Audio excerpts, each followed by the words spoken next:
Gather round, children. After nearly 2 years, but with a dedicated community to keep us going until now. I might look a little different this time because there are plenty of you, I realized this today, that haven't seen me in 2 years. It is 3 minutes past 8 here in Korea. Welcome. Welcome to One Can Hope. Yay! I'm so excited! And equal parts nervous. And when I say equal, I mean like equal. I had to sit like, I even need to make sure that am I in the center even? Yeah, okay, there we go. Yeah. It, hello everyone, it's very nice to see you all. Welcome, one and all. As I always say, if you're new, welcome. If you're not new, welcome back. There are plenty of you who have been here for way too long. And some of you, I'm pretty sure we might have some new people. Maybe. It depends on how successful my shouting into the void of the internet was that we were going live.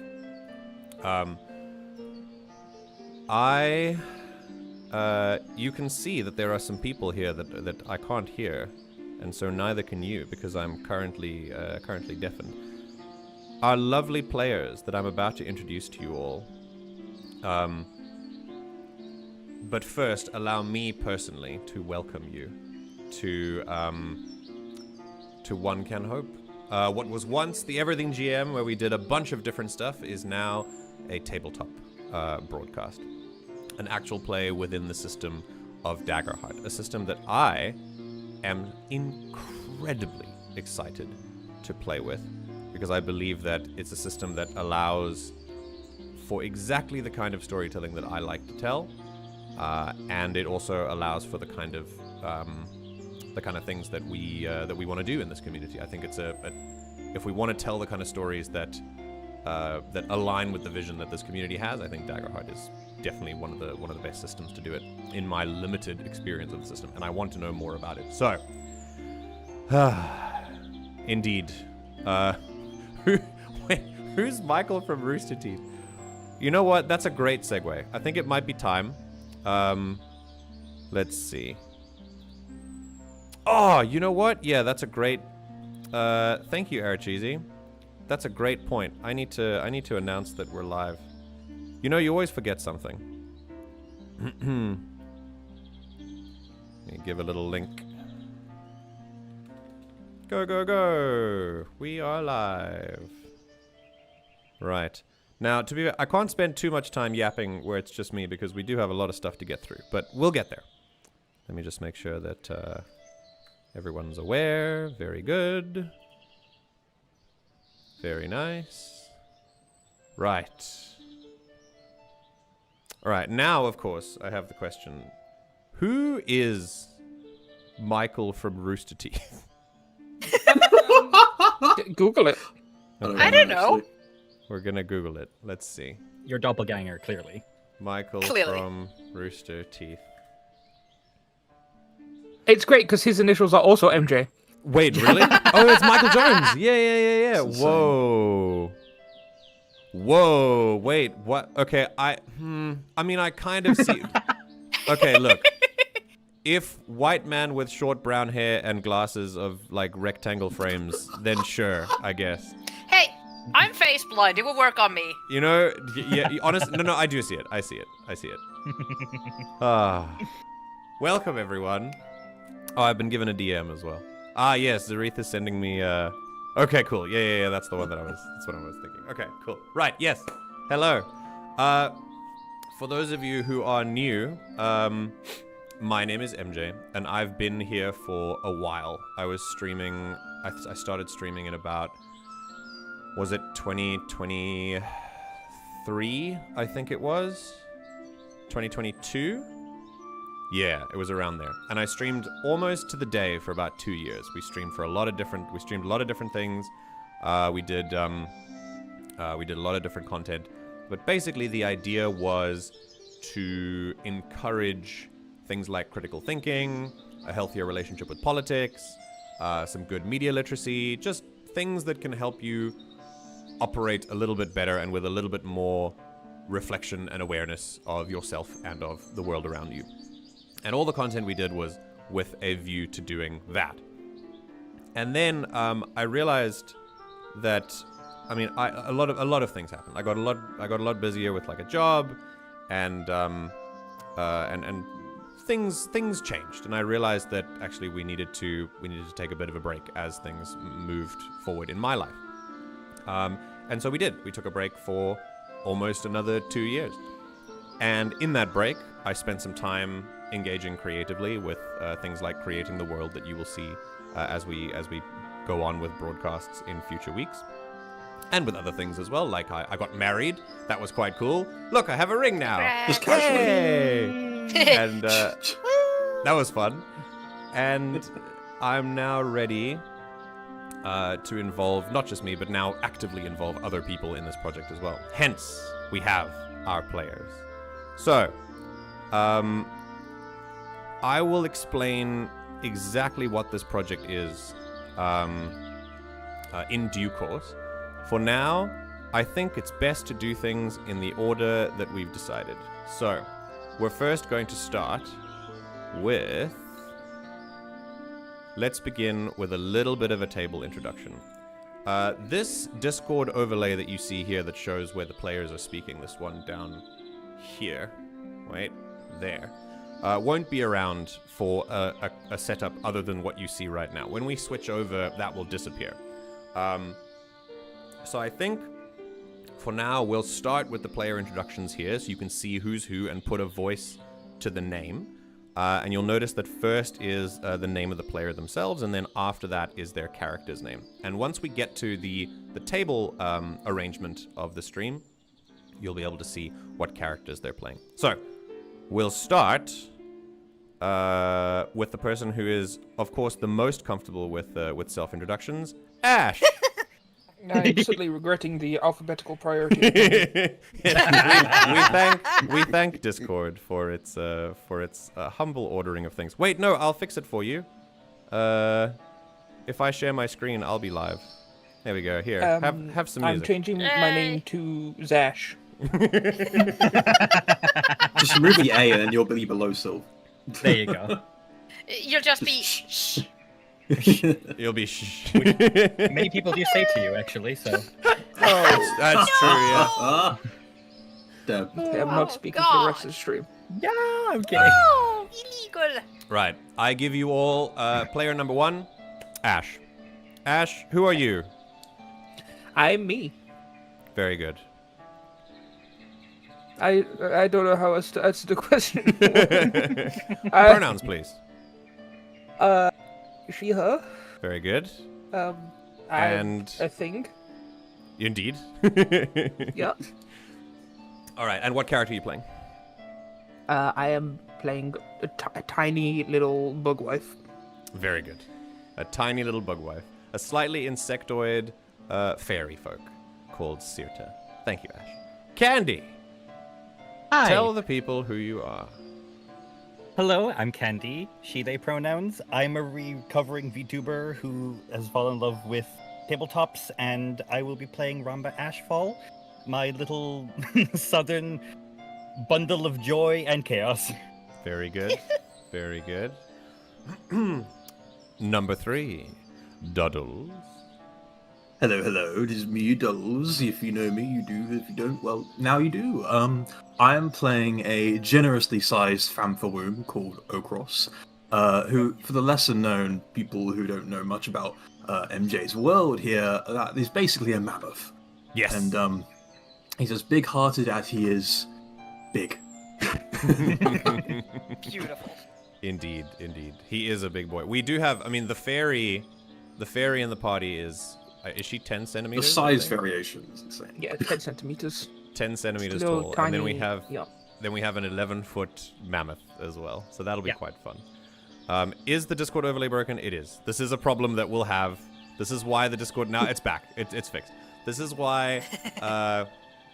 the Discord overlay only exists here, because we couldn't get it to work at the same time as me looking at everything else. So, let's... when it tabs out and stuff, it acts weirdly. Yeah, it freezes, yeah. Sadly. Right. And finally, last but by no means least, Silv. Hi. Silv. She, her. Yeah. What character are you playing? I am playing Rauna and her dog Leimu. She is a Eilur ranger, wanderer, and an arranger. Very good. Now, I've noticed you hearing these terms like arranger, Eilur, famfaum, and going, what on earth do they mean? Well, Alfred, that's a very good question. This world, this first of our series of campaigns, the first iteration of it, will be set in a world called Eyya, which is a world that I've made, and that it comes with its own brand new species, with new names as well, and you will come to know them as the campaign progresses. But yes, Raz, you couldn't be more right. Doorways will be Ochros' greatest nemesis. Especially in the realm in which we are playing, which I will get into in a second. To summarize, though, this particular issue, Ochros doesn't know if there are any others of his kind in this place that we'll be playing in. So it's not like the architecture has been designed for someone as big as him. Right, and without further ado, I will now show you, and we won't have to worry about Discord's pesky overlay, the players. If you see there's some things being overlapped, don't worry about it, we'll get there in a second. But for now, these are who will be accompanying you over the course of the next 2 months. We have, of course, starting from the left, which is that way. I realize my camera is inverted.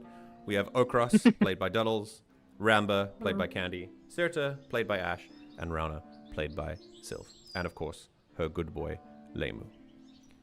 These 4 characters that you see before you have art that was drawn by hand for all of us by Silv herself. This is player-made art, which I am... not to scale. But this is not to scale. Not to scale. No. Absolutely not to scale. The opposite to scale. There is a height scale drawing in existence, though. I think we should put it up in the Discord at some Yes. point. Yes, will be put up in the Discord. Right. Kind of to scale, because Yeah, Cyrta isn't completely correct in that thing, but she's relatively correct. Right. So now that you know who you'll be playing with, I'd like to start, and I think we'll start here as I flip over to this part. Now you can see the stuff that was sitting in the background. For those of you who are visual learners, I'm going to be writing some notes that we have here. But we've now finished with our table introductions, and the agenda will be on the left side for you guys to keep track of. And I think, can I highlight these things, or can I? Ooh, I'm sure I can strike through. Wait. I'm very sure I can do this. Oh, I can. Hell yeah. Oh, it didn't work. Wait. Wait. There we go. Okay, right. Table introductions, done. We are now on character summaries. Now, in order to do this, I think I will open up each of your character sheets, and we'll go through them one by one. In doing this, I will also be running through a little bit of the mechanics of how what the stats mean, because some of you are, I know, completely new to a system like Daggerheart. So you don't need to worry. I'm not going to go too heavy into the rules in this phase of the Session 0, because we're just getting through the characters and the lore and what the campaign is all about.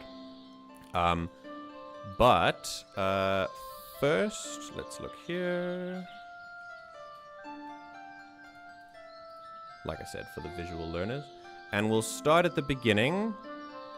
Ash, you are screwed alphabetically in both settings. It's true. For you. No. So we're gonna start with Ash, Suffer. and I would like you to please give me, if you like, a very quick description of who this character is, and what they're like, and where they come from, and what part they play in this particular story. Whenever you're ready. What if I just wanna drink some cherry coke instead? Ash, honey. That's fine. If you prefer, I can do it for you. Yes, please. So, Cyrta Ventri is a fae by species. Fae are creatures of pure magical or musical energy in the world of Eyya, and they are very much like fairies of fairy tales, except unlike other fantasy settings, they wouldn't necessarily come from a separate plane of existence. In Eyya, there is no such thing. Fae instead are born out of great magical performances that have a certain sort of powerful emotional outburst attached to them, and when that happens, they are created. Fae play an interesting role in the world of Eyya. As some of you already know, the magic system of Eyya is music, essentially, and when you perform music, it communicates with the sort of core resonant frequencies of the planet itself, and it creates little magical effects, following laws of thermodynamics in a sort of way that lets you suspend your disbelief in a relatively reasonable way as well. So, with that said, the role that Fae play in a world like Eyya is when magic is performed, there's a little bit of excess energy that is lost that needs to go somewhere. Just like any other scientific reaction that is, exothermic. There's a little bit of lost energy that needs someplace to go. For Fae, that's their food. Their role to play in this is they're kind of like the magical cockroaches of Eyya, I think. Like the magical detritivores. Wow. They make sure that... I mean, I'm sure some do look like cockroaches. I would imagine so, because Fae are connected to the species that brought them into being, at least physically. So, for Cyrta, in Cyrta's case, she looks like a... What was it again? It was one of the insectoid species of Eyya called the Ix, but in particular, you named her after something. It was like a red flower or... Orchid mantis. It was an orchid mantis. She looks like an orchid mantis. She looks like an orchid mantis. Yeah. Well, she's named after a Inspiration flower. from- Oh, she's named after a flower, right. So, that's a little bit of lore surrounding what the Fae do. In terms of the character sheet, as I said, she's a species Fae.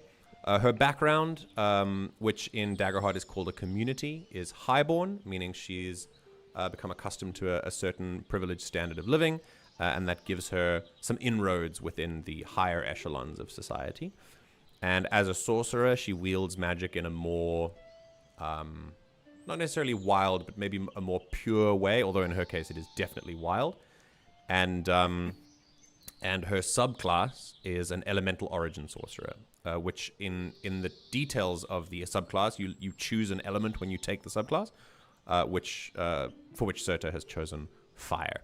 So she's basically a big fire mage, and I say big very loosely because she's not big at all. If you're looking at this character sheet and going, what does any of this mean? That's okay. We're going to spend not just a little bit of time now, but also the course of the campaign, hopefully giving you more of a grasp on Daggerheart as a system. I'm going to try and get through it in a very brief way now, so that we don't spend the whole first phase of this just on one character sheet. But yeah, let's see. So we start with HP, hit points, pretty self-explanatory. Stress, which everyone starts with 6 unless you're a furbolg. Stress is basically your magical energy, the kind of, it's your character's ability to withstand situations of great stress. And so, but a lot of your abilities also, you mark stress and you take that stress as well. The GM can also deal stress to you as well. Then you have evasion, which for people who know D&D is just your AC, but in Daggerheart it's a little bit broader than that. It just covers your ability to be affected by adversarial effects. So it could be more than just a direct attack. It could be something else. It could also be your ability to be deceived or something like that, depending if a roll is not necessary. You have armor slots, which require a little bit more of an explanation later. Suffice it to say, for now, when you take damage, you can use armor slots to reduce that damage and reduce the amount of HP that you mark when you get hit by an attack. Armor slots are they're a representation not necessarily of the thickness and weight of the armor you carry, but Daggerheart really encourages you to flavor your armor, your methods of defending yourself in whatever way you like. So a 10 centimeter fairy walking around with 6 armor slots might conjure up sort of images of what would 10 centimeters of just wearing a thimble, I think, with holes cut out of the head and can. arms? Yeah, like a tin can, can. right? Yeah. But it's not quite the case. She just wants to be really, really fast. And armor slots can help you, or maybe really small and so hard to hit. And so armor slots can really can be used and flavored in that way as well. Then, of course, you have your proficiency. A proficiency starts at 1 for level 1. In Daggerheart, there are 10 levels. And as you go up in tier, which is groups of levels until you get to level 10, your proficiency goes up. Your proficiency is basically, it measures a number of abilities you have. So let's say an ability lets you deal d8 damage with your proficiency. Depending on what your proficiency is, you roll 1d8, one 8-sided die. And if you then up your tier, you go to level 2, then you get to tier 2, and you get 2 proficiency. And that means that same ability would then deal 2d8 points of damage. For example, there are plenty of other abilities that do this as well. Your proficiency, like I said, it goes up by tier. And your tiers are not level 1, 2, 3, 4, 5, 6, 7, 8, 9, 10. There are 4 tiers. Level 1 is tier 1. Levels 2, 3, and 4 are tier 2. 5, 6, and 7 are tier 3. And 8, 9, and 10 are tier 4. So that is the kind of, that's the way the tiers are broken down. Right. Minor, major, and severe are called your damage thresholds. This is what happens when you get, this is what you measure when you get hit with an attack and damage is dealt to you. Before you mark your HP, this is like the first thing you go to. You compare the damage number against that, and then whatever it is, you mark that number of HP. Again, explained better later, once we get into the practical aspect. This is just a sort of quick like loadout of the equipment and domain cards that Cyrta has, which we'll get to in a second. I'm not going to go into like each of the things that she has, because that, you'll find out organically. But we will start here with things like experiences. Experiences in Daggerheart are your skill sets. It's basically a word or a phrase that describes a certain sphere of your character's skills. And it's supposed to be not so broad that it covers everything, but not so specific that it only covers a few things. It's supposed to cover a fairly wide variety of things within a certain skill set that your character is good at. So, for example, Firestarter, something that not just relates to Cyrta's personality, but also her ability to, or her sort of, what would it be? Her penchant for solving problems with violence or with great outbursts of emotion or things like that. And then we have the other experience she has is Follow the Money, which is something that comes more from her background, something that she has a sort of shrewd eye for, following the money. Then we have some features. Every ancestry or species in Daggerheart, in Daggerheart it's called Ancestry, gives you 2 features, and your community gives you another one. And then as a class, as a sorcerer, you get some features as well. Every class in Daggerheart has 1 core feature, which is just something you can always do. 1 super feature, which requires you to spend a resource called Hope. We'll get into that in a second. And then I think maybe something else, but most classes just have like 2 or 3 things max. And then your subclass will have 1 or 2 extra abilities. Daggerheart doesn't really bog you down with tons of abilities. You just have a few. And they grow in strength later on. These are basically your core features here. This would be, these are all the ones that come from Sorcerer. And then as a subclass, this is called the specialization feature, or the core feature of your subclass. And as you get through higher levels, you can upgrade that feature and get to and get it to do more things. And that's it so far. Then, next, we have then in the loadout. Your loadout in Daggerheart, your abilities, your spells, the things that you can actively do that aren't necessarily tied to your class. In Daggerheart, you get realms of abilities, maybe like schools of magic in some interpretations. They're called domains. And when each class in Daggerheart by default has access to 2 domains. The way that we're playing, which again I'll get to in a little bit, we don't really want to restrict domains to class. It doesn't really unbalance the game. So we're okay just, if you think that a domain would fit better for you, then you can pick that no matter what class you picked. So you can see that Cyrta has chosen the domain of Blood and Dread. Those are her 2 domains up there. There are other domains like Codex, Arcana, I think, and then Grace, Splendor, Sage, Bone, Blade. There are quite a few of them, and they each cover a different range of abilities and spells. And these are Cyrta's 2. At level 1, you can pick 2, and then you get more as you level up. When you level up, you can only choose abilities from the domain that you have access to at the level that you have access to as well. And they're called domain cards.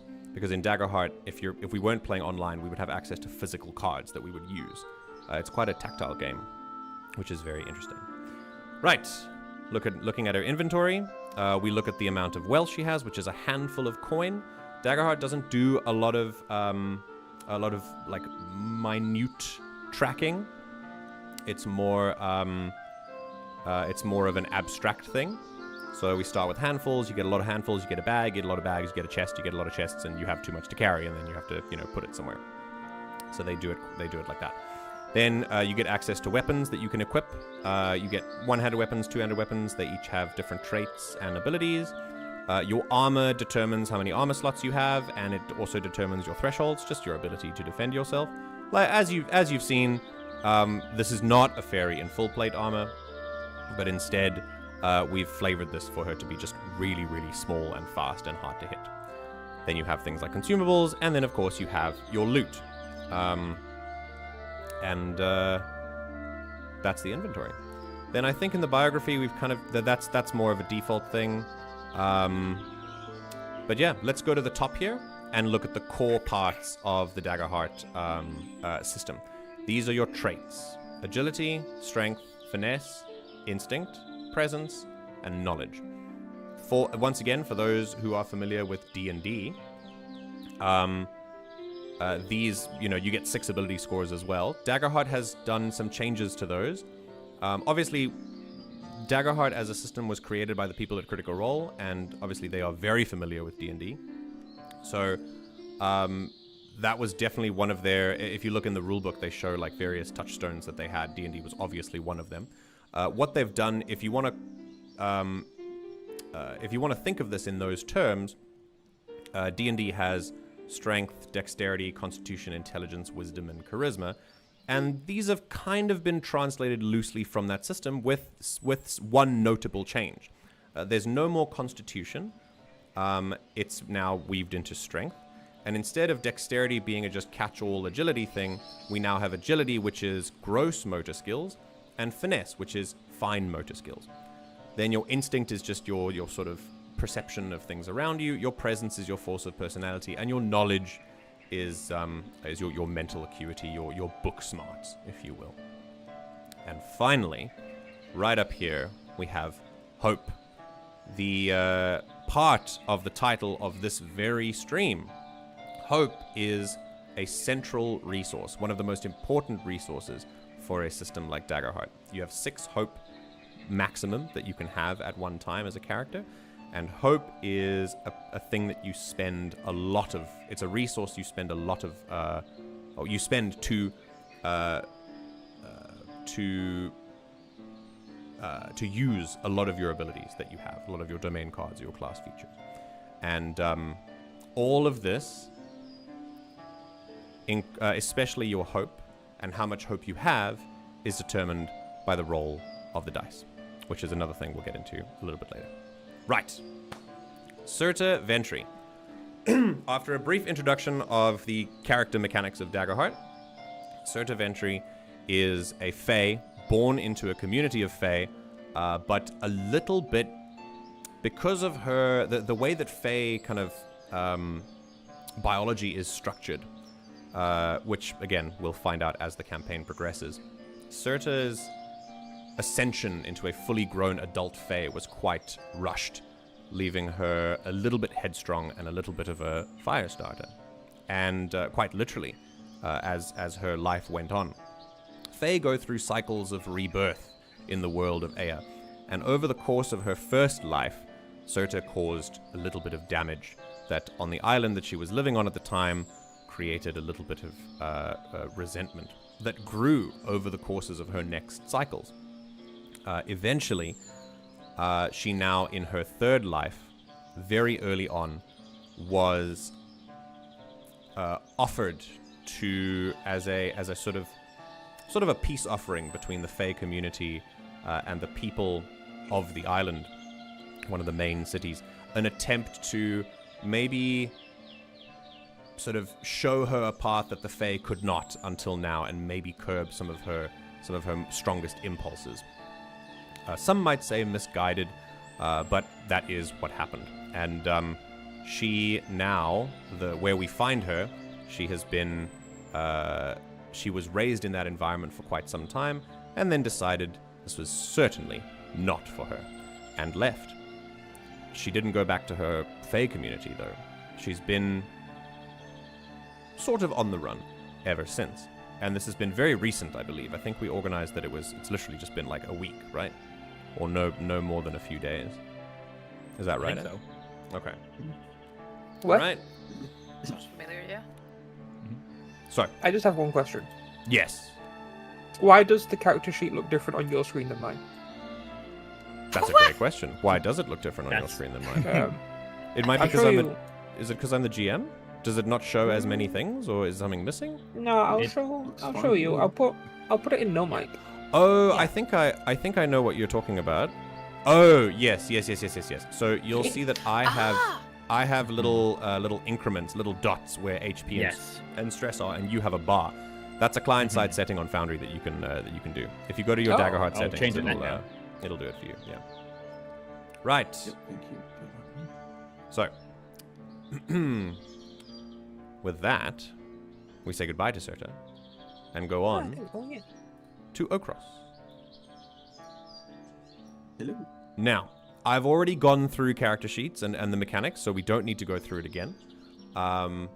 But Duddles, if you could give us, please, just a short summary of who Ochros is and why he is here.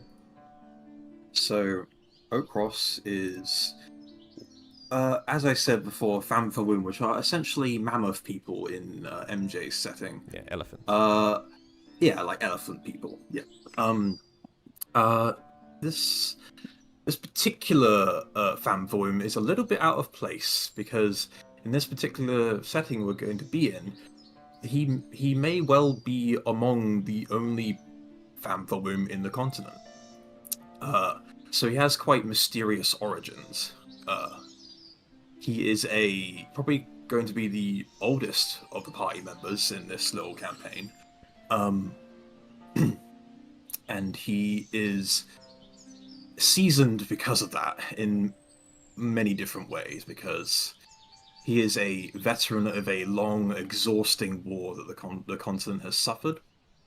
And he, following that war, has been trying to rebuild his life and try to catch up with a world that has moved on without him. Very cool. Very cool. All right, going into details of class. Tell us a little bit about Ochros's class and his subclass and his community as well. So naturally, he is a warrior at heart, because of his upbringing and because of how he was taught in some regards. And especially in more recent years, he has found a sort of faith that he's kind of grounded himself to that keeps him moving forward. a faith that is tied to specifically to the land, to nature, just the world in general, almost a little bit like a Earth Mother sort of thing going on. Yeah. So for that, I chose a Seraph class, which is essentially Daggerheart's equivalent of a cleric / paladin. Yeah, bit of both. Like a holy warrior, essentially. Yeah. And his subclass is actually a homebrew one that I ran by with MJ, and I'm sure MJ can take it away on that one. But so as I'll say a little bit later, we do have a little bit of homebrew stuff. Not in the sense that we're not changing any rules, because obviously this is a new system and we don't want to change things before having experience with the system.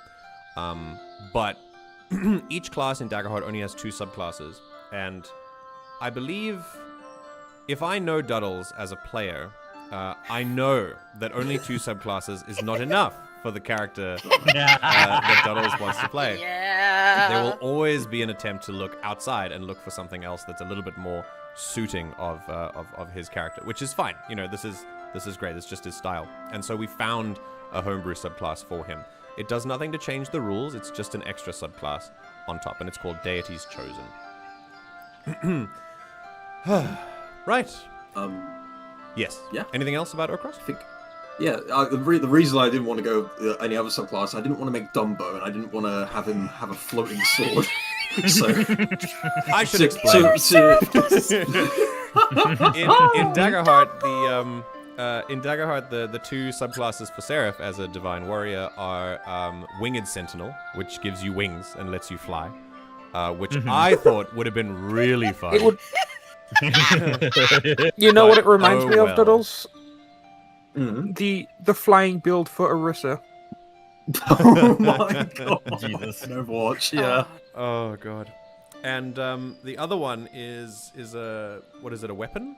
I don't know what it's a divine like a wielder. floating weapon sort of thing. Yeah. Divine wielder. weapon And I wanted to make someone that was more grounded. I Yes. guess. Yeah, correct. All right. And that's Ochros. We move on. Do you want to go through his experiences? That's a great point. And community as well. Yes, his community is called Reborn, which is something that is from the expanded part of Daggerheart's Daggerheart system reference document called The Void, which is kind of playtest stuff. And Reborn is essentially, rather than being a full community, it essentially borrows from other people's communities, which we'll see in action as we go. And finally, yes, identifying Ochros and his experiences. Veteran of the Long War is one, and learn from the past is another. You might be looking at some of these experiences and going, as I said before, you know, this could be applied to a number of different things. That is exactly the point. That is what an experience is supposed to be. Okay. Now we say goodbye to Ochros, and we say hello to our resident rabbit, Ramba. Oh, who could that be? Right. Candi, tell us a little bit about Ramba Ashfall. Well, she is an impling with a origin of Chifral as her parents are, and Chifral are basically rodents mostly. Yes. Your rats, your tiny creatures. But because I am who I am, I was like, no, MJ, I'm a bunny. And he accepted it because he can't say no to me, of course. Rabbits aren't rodents, everyone. They're not rodents. No. And yet They're here we not are with a lagomorphs. rabbit. Because I said so, of course.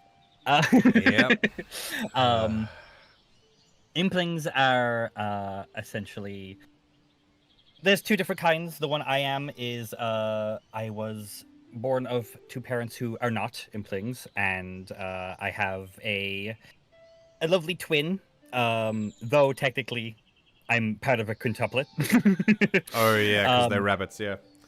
Because rabbits. But I have one specifically that is my linked twin, and we have a much deeper connection to the point of if one of us dies, the other dies.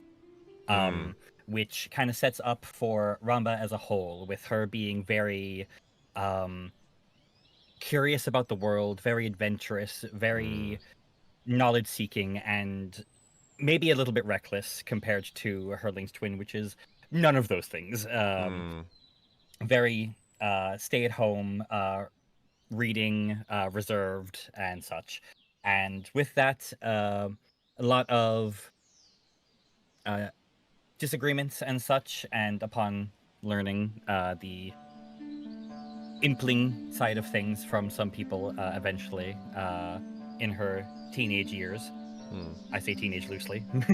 Yeah, she was like 3, I think it was. Yes, because aging process. She has informed her twin of this, and it caused many fights, especially with her Ramba's wanting to travel and see the world and experience all that the world had to offer. Yep. And she did eventually leave, despite the warnings of her family and her sister and all of that, and she's on a quest to kind of prove herself that she can take care of herself and that she'll be fine, and to discover what the world has in store and meet all the plants along the way that are her friends. All the random wildlife she gives names to and talks to as if they can talk back to her. Yeah. Okay. She is an eccentric for sure. To go back to implings, in Eyya, implings are sort of goblinoids. They're born of... Originally, they were born of random chance, and they still are. In this case of Ramba, she was a random birth. But when they are born, they obviously look a little bit different. They look somewhat like the species that birthed them, but with slightly more sort of impish features.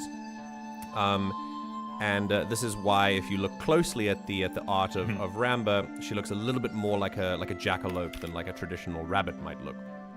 And and this comes from her sort of her impling nature. To be an impling, now I need to speak carefully that I don't reveal lore that is available only to us.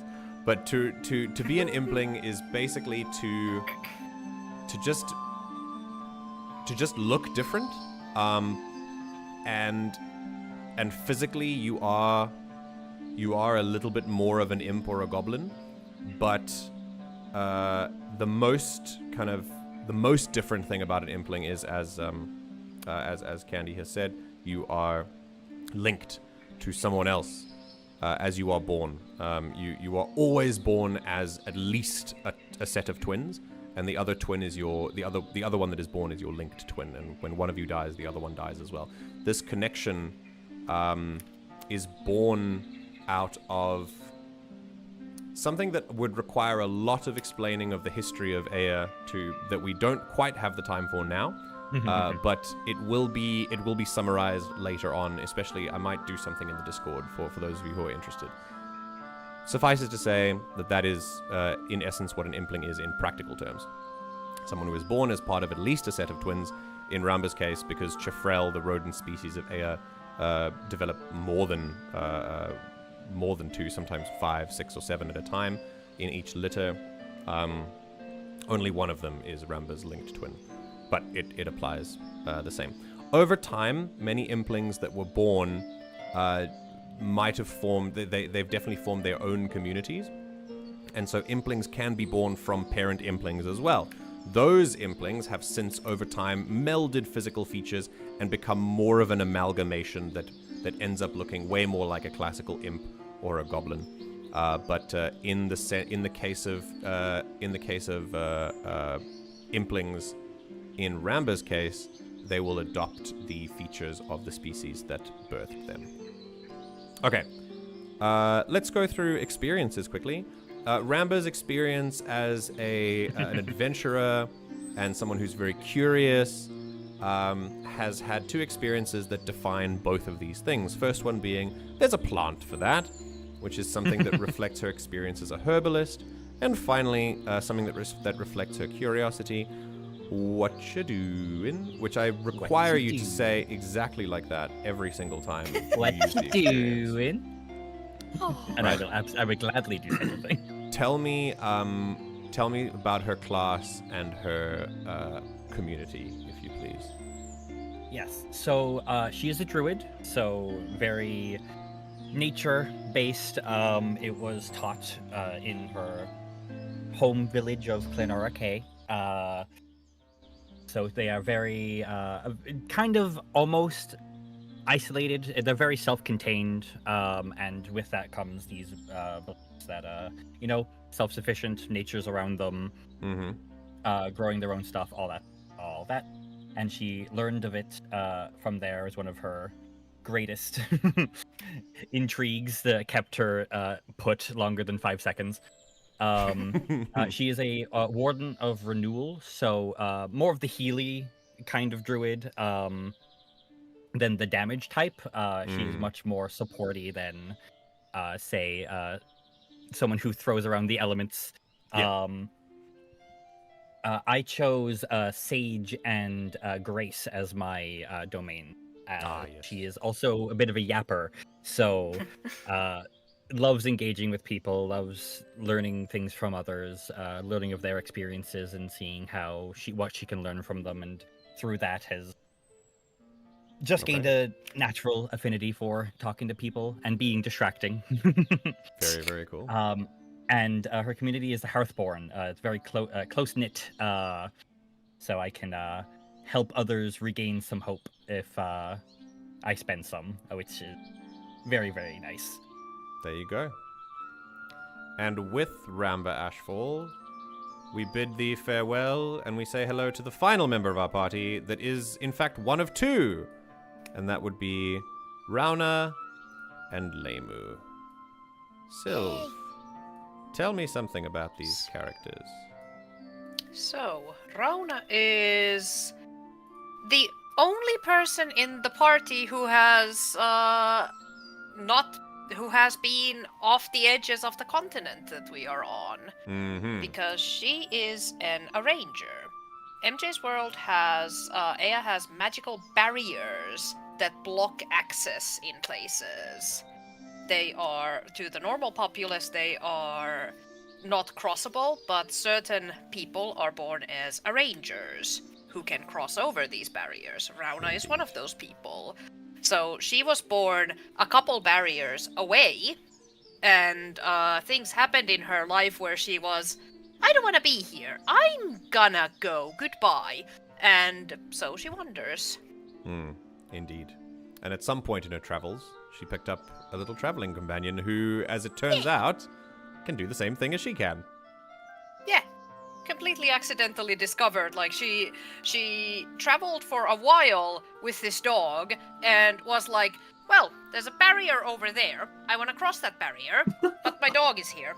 I have a friend. I'll give the dog to my friend. He can keep it. They can keep it. I'll cross the barrier. The dog stays with friend. All's good. She crosses the barrier. The dog crosses with her.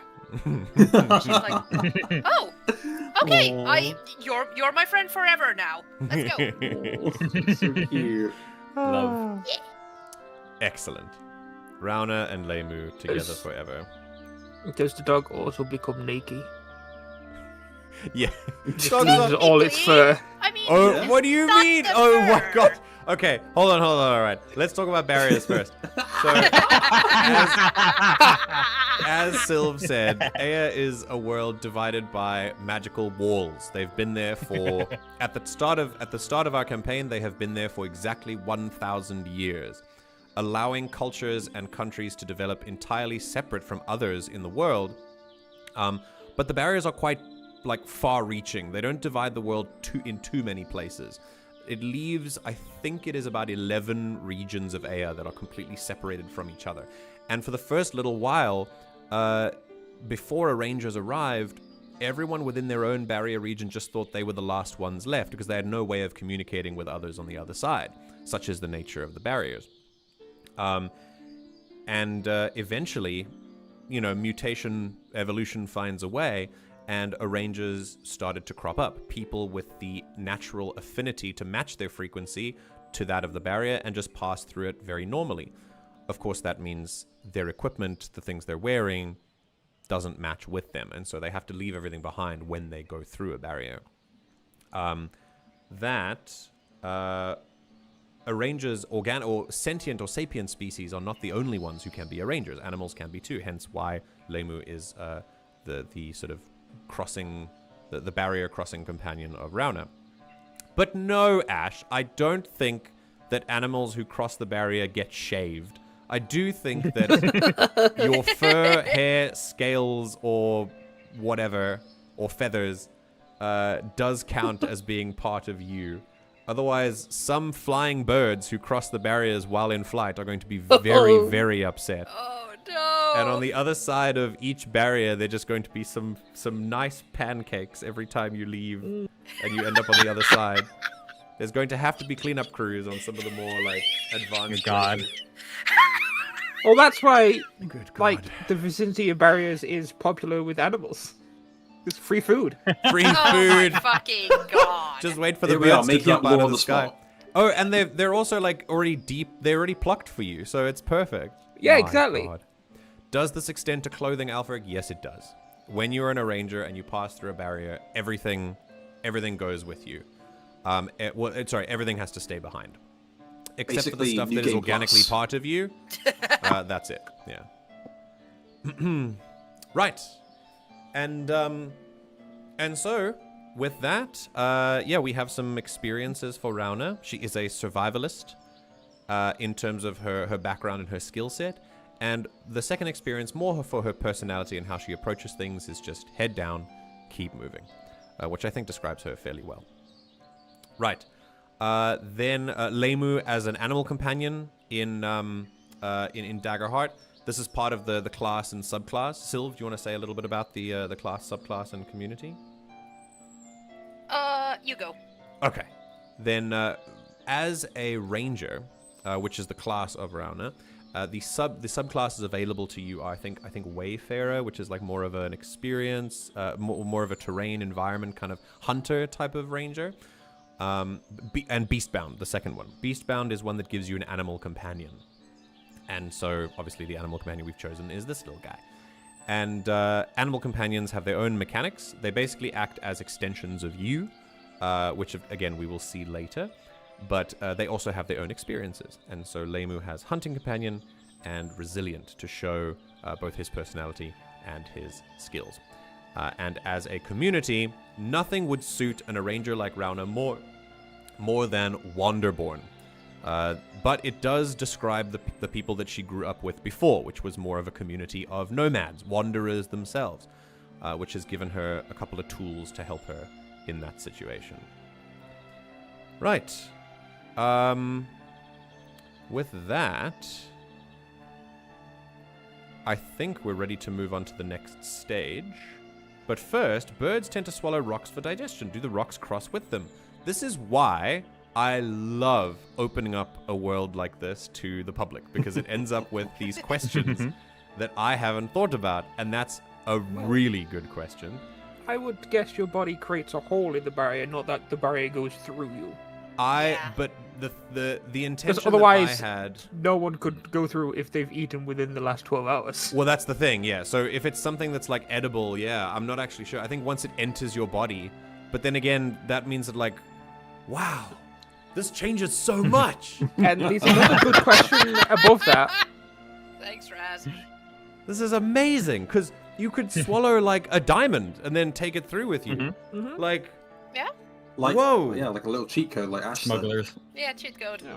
And Holy another good question: shit. how Oh, many no, how many I just birds smashed die it. from just flying into the barrier because they can't see it?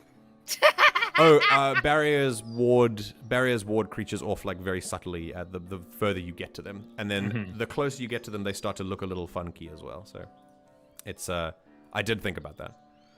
Yay, no bird deaths.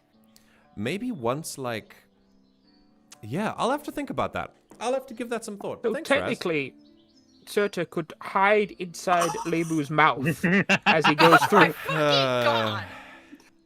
See, this is what I'm trying to prevent. So I'm gonna give that some thought. Suddenly I'm a boss. We'll get back to it. Yeah. All Ochros needs to do is find a way to become an arranger, and just he'll just swallow everyone. No comment. Oh, No comment. goodness. The narrative kind of the sort of the narrative approach that I had, the sort of spirit of the rule of arrangers crossing a barrier that I had in mind was that you couldn't bring things with you unless you were very specifically magically trained to match the object's frequency with the barrier as well. I'm sure people have found shortcuts though, so we'll have to. I'll have to give that some thought. But that's very, very cool. And with Rauna and Leimu, we end our character summary portion. And so we move to the next one, which is... I'm going to see here. I want this to go away. I need it to... I want that pop-up to go away as I select it. And it makes me sad that it's not... Can we just... strike through? But then this one also needs to be struck through. There we go. That works. Okay, awesome. We are now on campaign summary. Now, to do this, I'm going to very briefly talk about what this is as a campaign. What is One Can Hope? Why are we doing this? And also, where are we? Where are we going to be?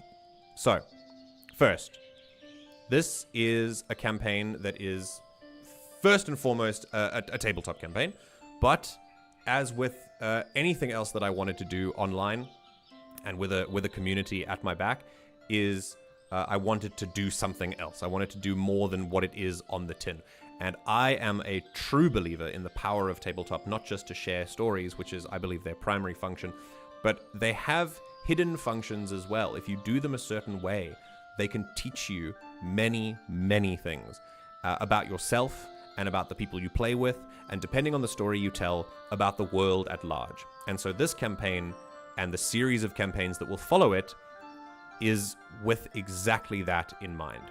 It is 8 sessions and a session 0 that cover 2 months per campaign, and then we rotate the players, we change the setting, and we go again. We have a rotating setting between either Eyya, which is this world we've been talking about, and Star Wars, which is something I hope I don't need to explain. But I will. There is an explanation in the Discord if you've been living under a rock for the last 50 years. Either way, these campaigns will follow a 2-month rotating basis, and they will be with that in mind. The stories we tell might be fun, indeed. I know that particularly this campaign, as a starter to kind of get us into not only Daggerheart, but also this entire project, will be a little bit more lighthearted, a little bit more of a of an adventuring romp, if you will. But we will try our best, if not through the tabletop sessions directly, then through the community that is built around them, to create the kind of vibe that we want. That is one of critical thinking, self-reflection, good media literacy, healthy relationships with ourselves and with each other and with the world, all of these good things. That is the point of One Can Hope. So, aside from this session 0, we have 8 other sessions that are coming. So that means, I'm going to write this here for you. So, 8 sessions, 1 session 0, 2 months. That means that the first session is... Hold on a second. There we go. The first session is scheduled for May 3rd, and the last session is scheduled for June 21st.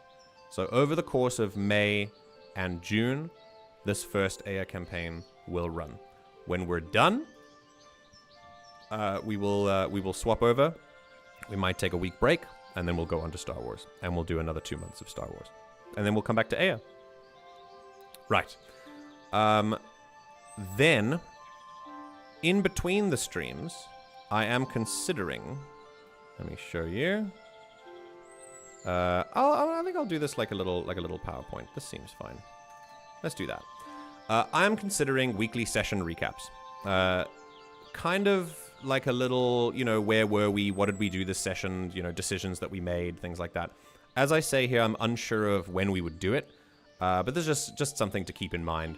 Outside of the sessions themselves, like I said, I want this campaign to be slightly educational as well. I want us to learn not only how Daggerheart works, but also I'd like for us to show you the best way that we know how to run a tabletop campaign and how to play one. And through this and through watching it, you can give us what you think is the best way for you to run a tabletop campaign and how you'd like to do it. And we can have that sort of shared experience and shared knowledge together. With that said, I'd like to have, I had a thought to have these sort of session recaps sometime in the middle of the week where we'd have a bit of a stream where I kind of just chat to you. Maybe we have a couple of players if you guys have time to jump in and be part of it as well. And we can talk about all sorts of things, like the events that happened, any questions anyone might have, any player decisions that went down, anything like that. It might not happen, but it's an idea that I have nonetheless. Right. Then, we will start at level 1. And I think let me put this here. If you want to know about the level range, we will start at level 1, and we will end at level 3. This is only 2 months in the campaign. I don't want it to take too long, because there are other players who we have quite a lot of players that are like lined up, and I'd like to give a lot of people a chance. 2 months is a good length of time for a campaign like this.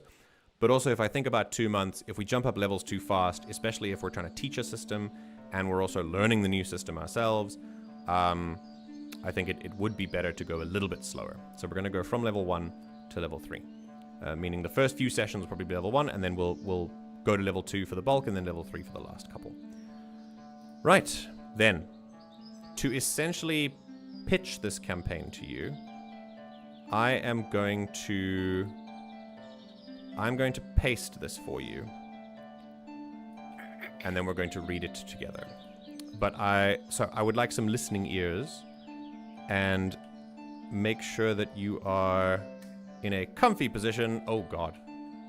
Okay, right, cool. That was good. Let's change that. Boop. And we'll change that. Boop. Right. Eyya is, to summarize, a world whose climate changed irreversibly a long time ago due to the actions of the powerful, the arrogant, and the misguided. Sound familiar? Eyya has 3 core fantasy features that differentiate it from our world. Number 1, humans went extinct a very, very long time ago. In their place, various sapient species, both anthropomorphic and magical, have evolved and emerged over time to become the dominant species on the planet. Hence, we have things like Famfoom, like elephants, or Fae, or Eyya, who are kind of like humanoids. They have evidence of the ancient humans that were there before, but they have antlers and hooves, and they're a bit of a mix of maybe deer, and they have some sort of natural floral elements about them as well, like moss and bark and sometimes flowers. Number 2, the world is divided by a network of impenetrable magical walls called barriers. Barriers arrived 1,000 years ago at somewhat of a civilizational peak, and society has had many generations to grow accustomed to the change. Most regions are the size of small continents, meaning the barriers aren't an enormous problem for most people, but they are always there. No one remembers a time without them. The only beings that are able to pass through the barriers are those with a special, randomly occurring mutation. Those beings are called Arrangers. And number 3, Eyya has a magic system called music. In short, the network of energy that flows through the planet, called the World Song, can be perceived as sound by those skilled or well-trained enough, and then it can be manipulated to make magic. This magic always manifests as some form of music. Magic users, called Maestra, use instruments or their own voices to transfer energy from one form to the other and create a wide variety of magical effects. The way that magic works in Eyya is very essentially a transfer of energy from one place to another. When you want to cast a spell, you say, I'm taking energy from there to create this effect, and that's how it happens. Then you make music, and you become the channel for that effect.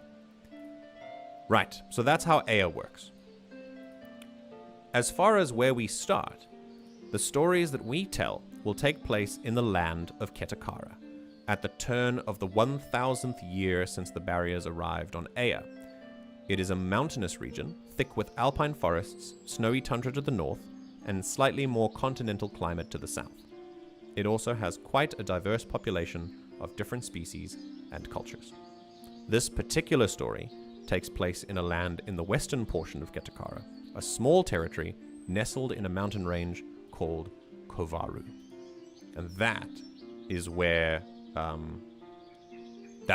we will start our campaign. Not every campaign will be in the Kovaru region, but I think every campaign will probably be in Getakara.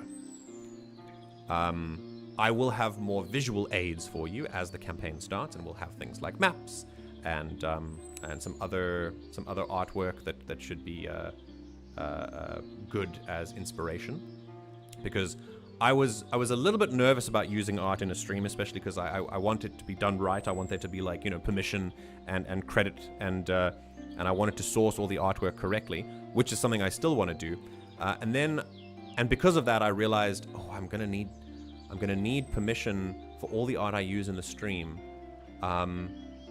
And that's fine, but obviously quite time-consuming if I'm using a lot of art. And so I thought, okay, fine, we'll just start like a lot of other tabletops start, and we'll just do a lot of theater of the mind. And then I found out, literally today, I got quite a lot of resources about public domain artwork from places like museums, or just people who have drawn things and just gone, use it for whatever you want. That's great. We just want to spread art, which I think is great. And so all artwork that I use will be sourced, of course, and will be credited, so you can go find the artist. But this does let me know that I can use a little bit more inspirational art in the campaign. So we won't just be looking at black screens. It'll be great. So, Yay.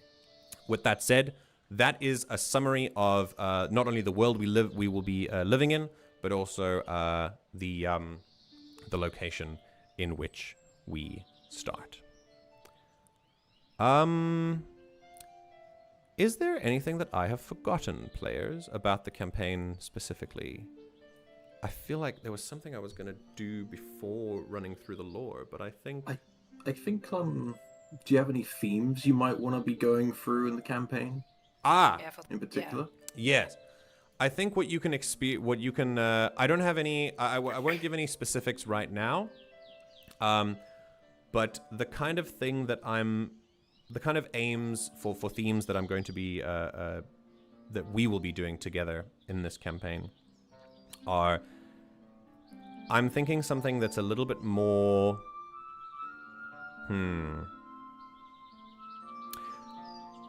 I quite like, especially with new projects, I quite like looking at the world at large through a slightly smaller lens. So we're focusing down on a small portion of the bigger continent.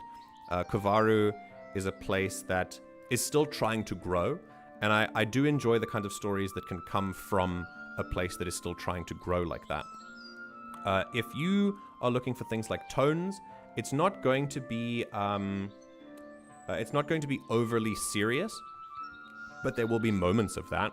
I think really overarching would be slightly lighter, slightly cozier, maybe a little more of an adventure theme.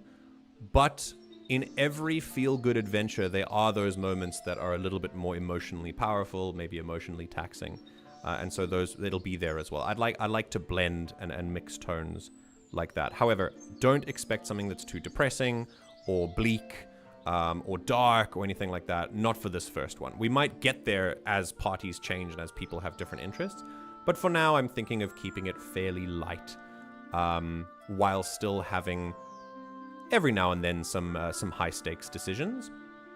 But really what I'd like to focus down on is the way that people interact with each other over the course of the campaign, and the way the characters interact with each other, as a way to visualize how the world at large is doing in this time period. Of course, as we know, people are products of their material conditions and their environmental upbringings, and so I'd like that to come through in the campaign as well. Yeah, but as I said, not in a way that is too intense or too serious. At least not for this one. I think that about covers it. Mm-hmm. So. If you would like to know if you'd like to know any of the resources that I use or that we will use over the course of this campaign, I will, if something happens, like, for example, the music you're hearing comes from a YouTube channel called Adrian von Ziegler, the guy who makes this stuff. It's beautiful. And it's also, he's put it in the Creative Commons for everyone to use. So, as I said, this tabletop campaign does have an educational aspect to it. And part of that is, of course, the resources that we have available to us. And I know that a lot of people, when we have... As a sort of, I know people who want to start tabletops and who want to start these things and participate in them, and they don't really know where to look. And so all of the resources that I've accumulated and that I'm going to use here are free for you to go and look at as you wish. And any websites that I use, you're free to look at, and I'm going to be quite transparent about it. So, please go ahead and check either the description of this video, or if you're in the Discord community, if you're not, you should join. It's quite fun. But in the Discord community, there is a channel there that you can look at all the resources we use that are linked. But in the description of this video, there are also, and in all the videos in the future as well, there will be a list of all the resources that we use and that may come up in the campaign. Things that might be helpful for you as well. With that said, I think that is our first phase of the Session 0 done. So, we're going to take a short break. I'm going to refill my water, and I suggest that anyone else who has water should do the same. The second phase will be dedicated to a more detailed simulation and discussion about the rules of Daggerheart. And this is where we will run a little bit of a trial to show not just each other and to learn the ropes of the game, but also to show you how we run a certain sort of encounter or scenario in Daggerheart. So with that, I think we'll say goodbye for now. Everyone, take 5, and we'll be back. Technically 6. We'll be back in 6 minutes at 20 past the hour. Thank you for watching up until now, and we'll see you in phase 2. Yippee!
Right.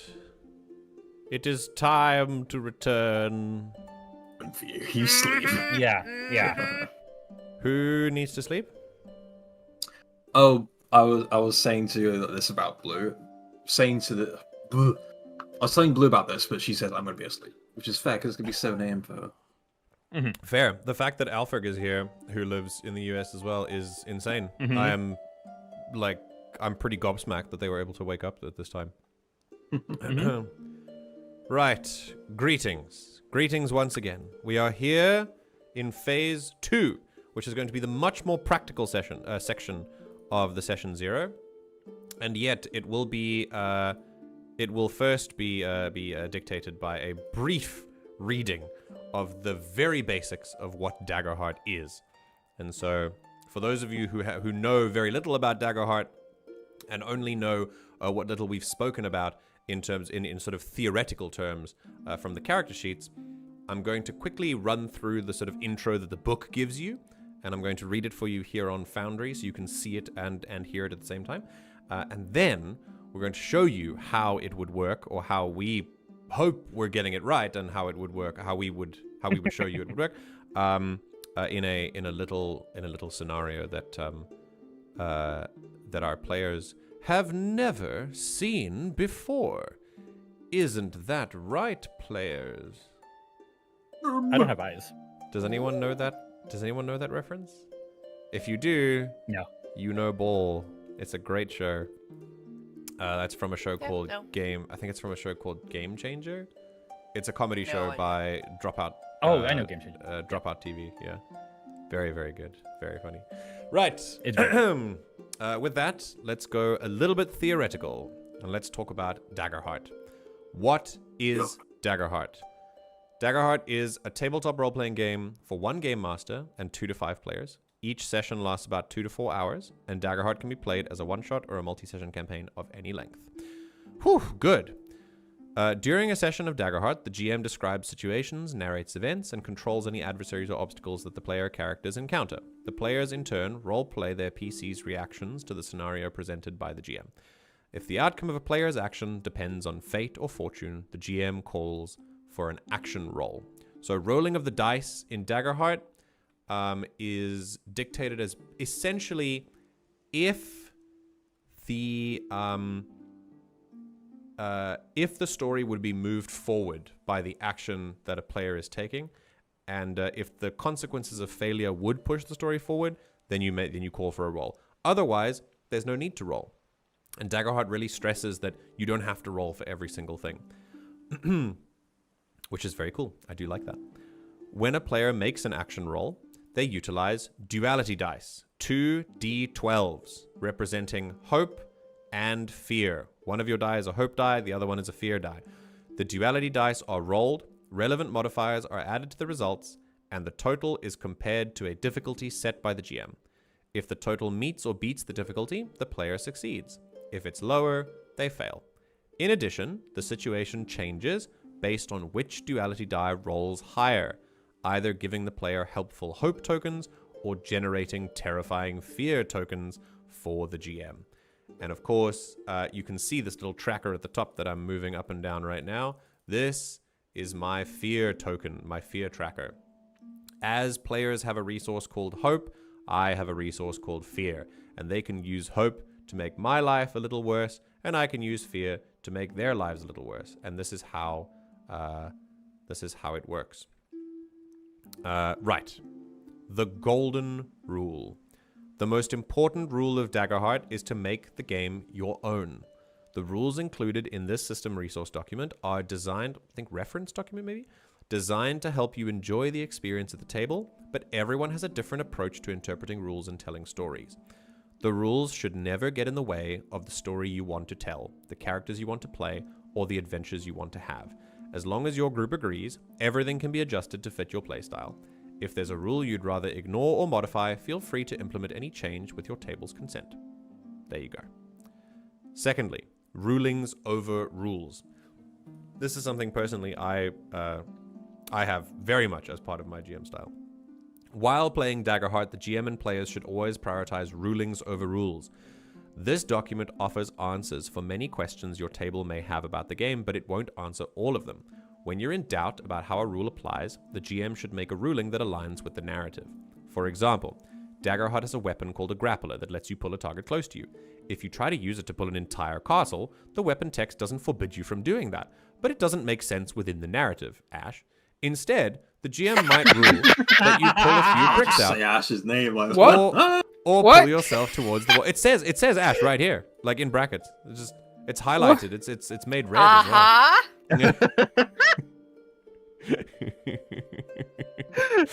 well. Similarly, if your character does something that would logically result in immediate death, such as diving into an active volcano without protection, you might not get to make one of Daggerheart's death moves, which normally give you control of your character's fate in their final moments.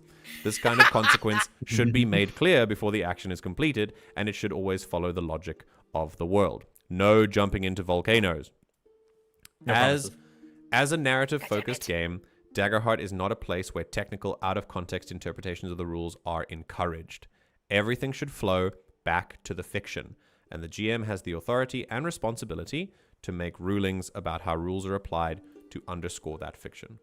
To me, that part is very important, and it goes to the heart of what Daggerheart really is, which is, as they say, a fiction-first game.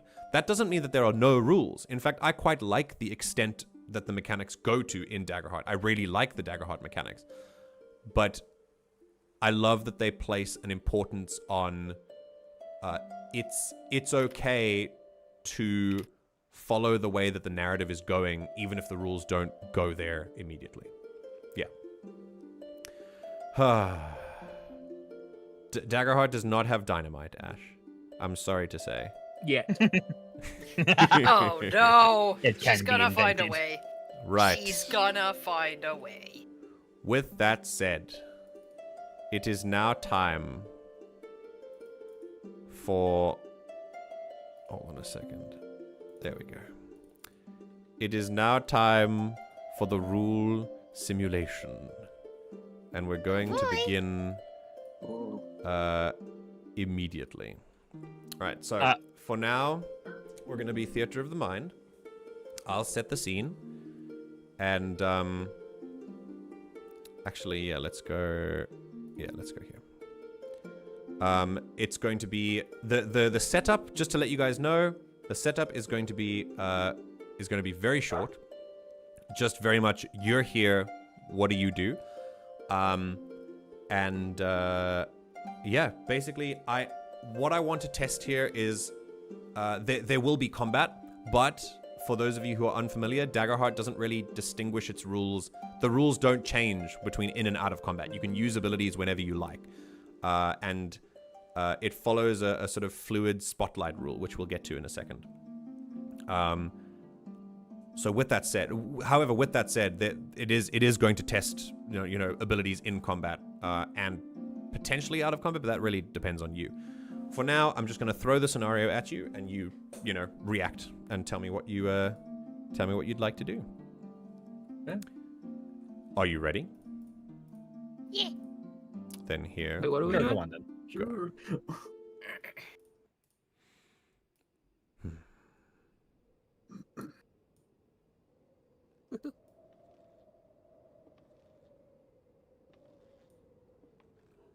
Is this audible? The music? Or the sound effects? Yes, Barely. Yes. Think so. they're very quiet. They'll get there when the music comes in. Okay. Alrighty.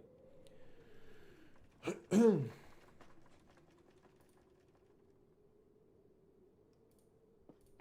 wait. Ain't no way I just accidentally left the Foundry. We're starting. Come back, Duddles! Duddle! Me moving tabs on my You'll miss screen. him. It's like, oh, close it. Okay, here we go.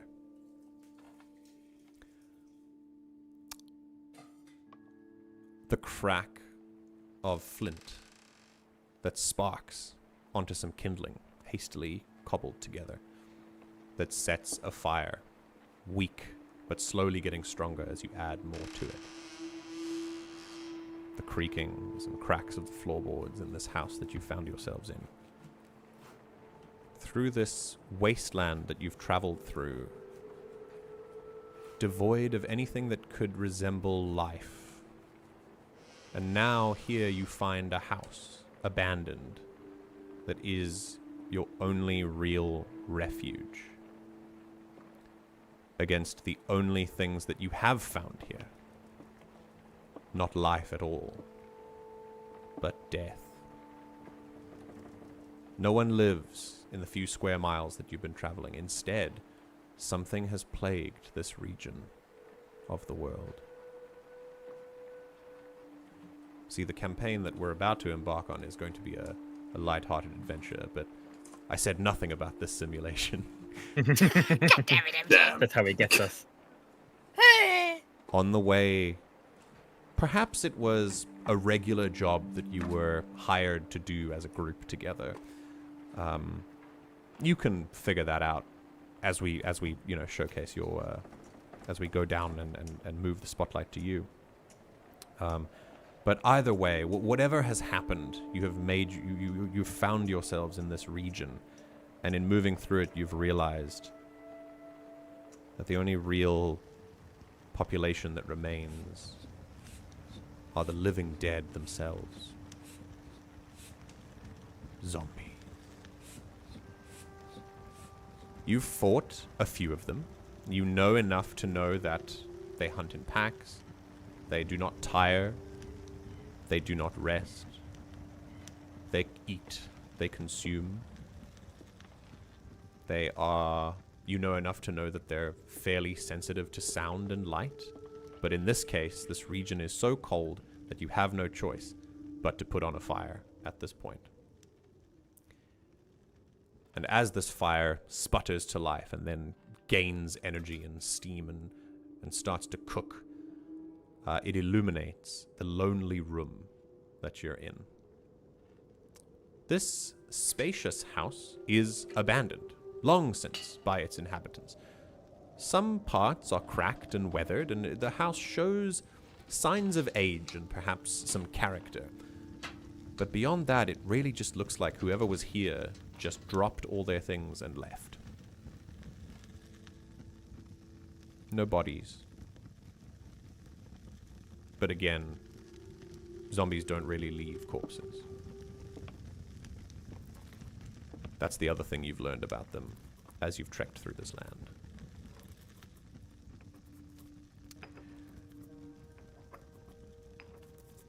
As the fire grows and starts to illuminate the room, as I said, this room is fairly spacious. It turns out that it's a sort of joint between a living room and a kitchen. It's got tables around. It's got a carpet in the center of it, and it's got a single door that goes off into another place. You have just arrived, just shaken off the last of the thick fog that settles around the environment from your shoulders.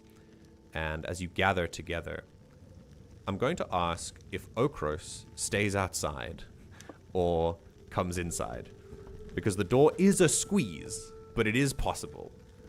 What do you? I think in this moment I'll move the spotlight to Ochros, and you can tell me as the last person to enter the house what happened. Yeah, so as probably the most experienced warrior of the group currently, Ochros, in some nature to his large size, goes to sleep for a while, but he also stays awake for a while. And in it being an exhausting day, I think he is very much wanting to be on guard and keeping an eye out on the surrounding area. So I think it makes the most sense for him to be outside. Okay. Right now, at least. All right. Even though he's not the most subtle, but... In that case, I will give you your map, and I will put the elephant outside. Bye, friend. Bye. Bye! Now, Jesus. now, Ochros, of course, I believe that you can see if the door is open. You can see, but if the door is closed, you see nothing. It is a So if I close the door now, it's just black. It should be a black screen for you, right?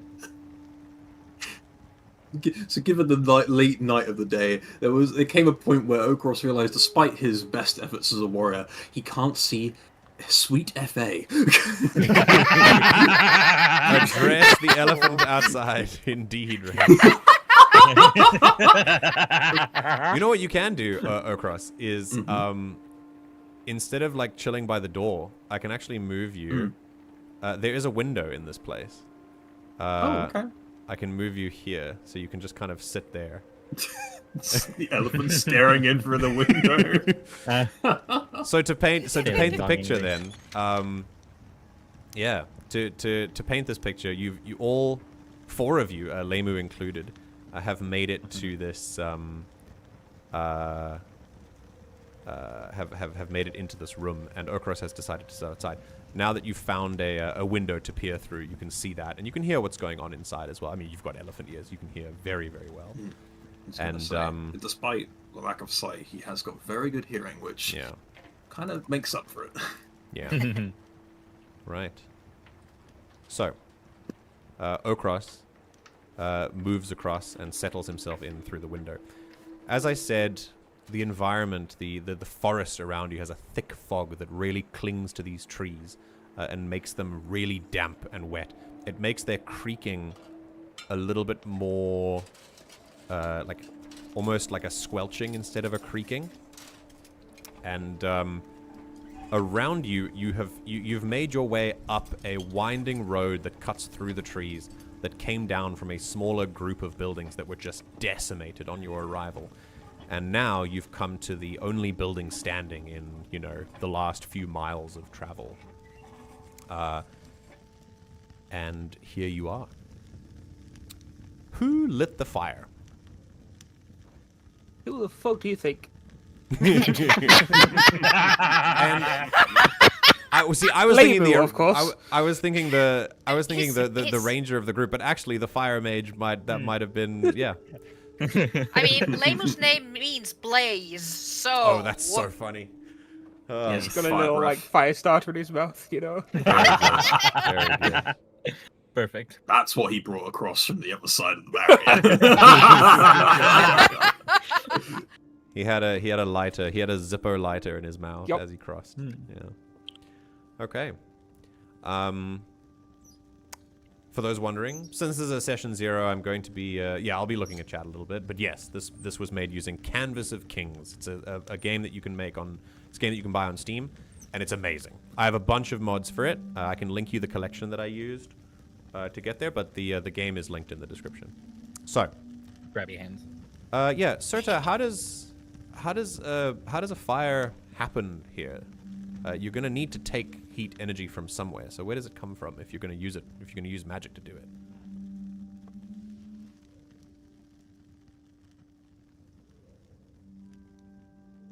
I think she would,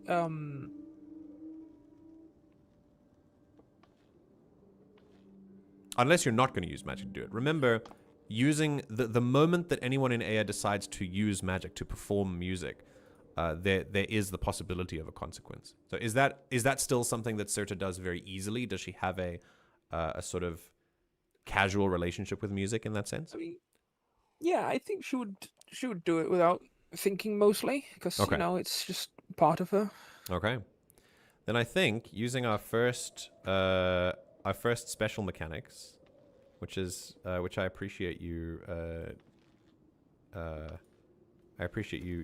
doing for me. We're going to go into some of the Eyya campaign mechanics that relate to using magic. I will talk about them later. For now, I'm going to pop them out so you can't see them anymore. And I'd like you to declare an intended source. Where are you taking this energy from? If you're going to put heat into the fire and make it go, where is it coming from? Somewhere else is going to get cold. That's basically what I'm saying. You can use a random place in the environment that has a little bit of heat, or you can use a person. I'm not trying to put an impossible challenge in front of you. Even though it is cold around you, there's still heat somewhere. It's just going to get colder in whatever region you choose. So you pick like a corner of the room, or like, you know, somewhere outside, or like a tree, or something like that. Well, I think she probably would have stood inside the fireplace. Oh, First of all. interesting. and should have start playing a little tune on her flute. Okay. And I think she would take the heat from the surrounding stone of the fireplace itself. So like the inside gets frosty, but the firewood warms up. Interesting. Okay. Okay, cool. Then do me a favor, and this is a non-roll. They use music to activate. Success is always guaranteed, as long as you spend any required resources, and then to determine a complication, you make a reaction roll using a trait of your choice. Okay, so I would like you to make a reaction roll using whatever trait you think would be appropriate here. Reaction rolls are 2d12s as normal, but they don't generate any hope or fear. Basically, if hope die is higher, then it happens as intended. If fear die is higher, then it doesn't. But because when you're adding a trait, the trait modifier you add is going to be to your hope die. Yes. MJ, when you're done with this, there's something I'd like to talk about mechanically that I need to do. Of course, of course. I think what we can do here is we can create an encounter, and I'll add you to it. Let's go. Yeah, let's put you there. And if you'd like to raise your hand, there's a little. If you guys go to the combat encounters, there's a little hand raise button that you can put there. Oh, okay. Yeah, I knew we had something like that. I just couldn't remember where. And if you'd like to, do that, then you can. Oh, Very also, because to do this, I will also use my fire starter experience. Okay. Go for I'm it. literally starting a fire. Very amazing. Perfect. Spend a hope, and make your reaction roll.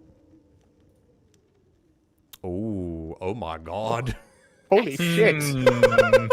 Could not Great get start, guys. any lower. Wow. Oh my Literally fuck. the lowest. The lowest Still you a can get. high roll. Still In- a high Good job. hope there. In Daggerheart, if you roll doubles on any of the d12s, everyone, it is a crit, even if it's double ones. So a 2 and a 1 is literally the lowest you can roll, but that's definitely with hope. And even if it's said with fear, your fear die would have been like a 2. So with your modifiers, it's definitely with hope. If you guys raise your hand, can you see what do you guys? Duddles, if you click raise the hand. Oh. There's a spotlight request. Oh, sick. cute. Okay, cool. I love That's that. cute. That's cool. All right. So that works perfectly. Frost encrusts the stone around the fireplace in this kind of fashion, and then from your very feet, the music pulls the energy from the stone and sends it directly beneath you, and a fire is born. A fire that you are not affected by as you stand in the middle of it. And it creates this really cool effect of you kind of continuing to play this flute as energy continues to build in the fire until it is a burning blaze. And that heat then draws the frost away from the stones again. Right. Now, in this moment, we have... All right, yeah, we have a spotlight request. I give you this... Oh, my God. Oh. That's huge. Damn. Wait. That's a big dice. Big dice for a big man. Oh, my God. Hang on, can I change that? Let me see. Is this... Yeah, configure combat tracker. Oh, enable combat turn markers. No, thank you. Go away. There we go. Perfect. Okay, no turn markers. But you have the spotlight. Thank you. So, Ochros, you have the spotlight. Go for it. And the rest of you, this is very freeform, so you can basically just... you can take the spotlight whenever necessary, or if you want to ask me something, just raise your hand in that combat tracker thing, and we'll get to you. All right, Ochros, go for it.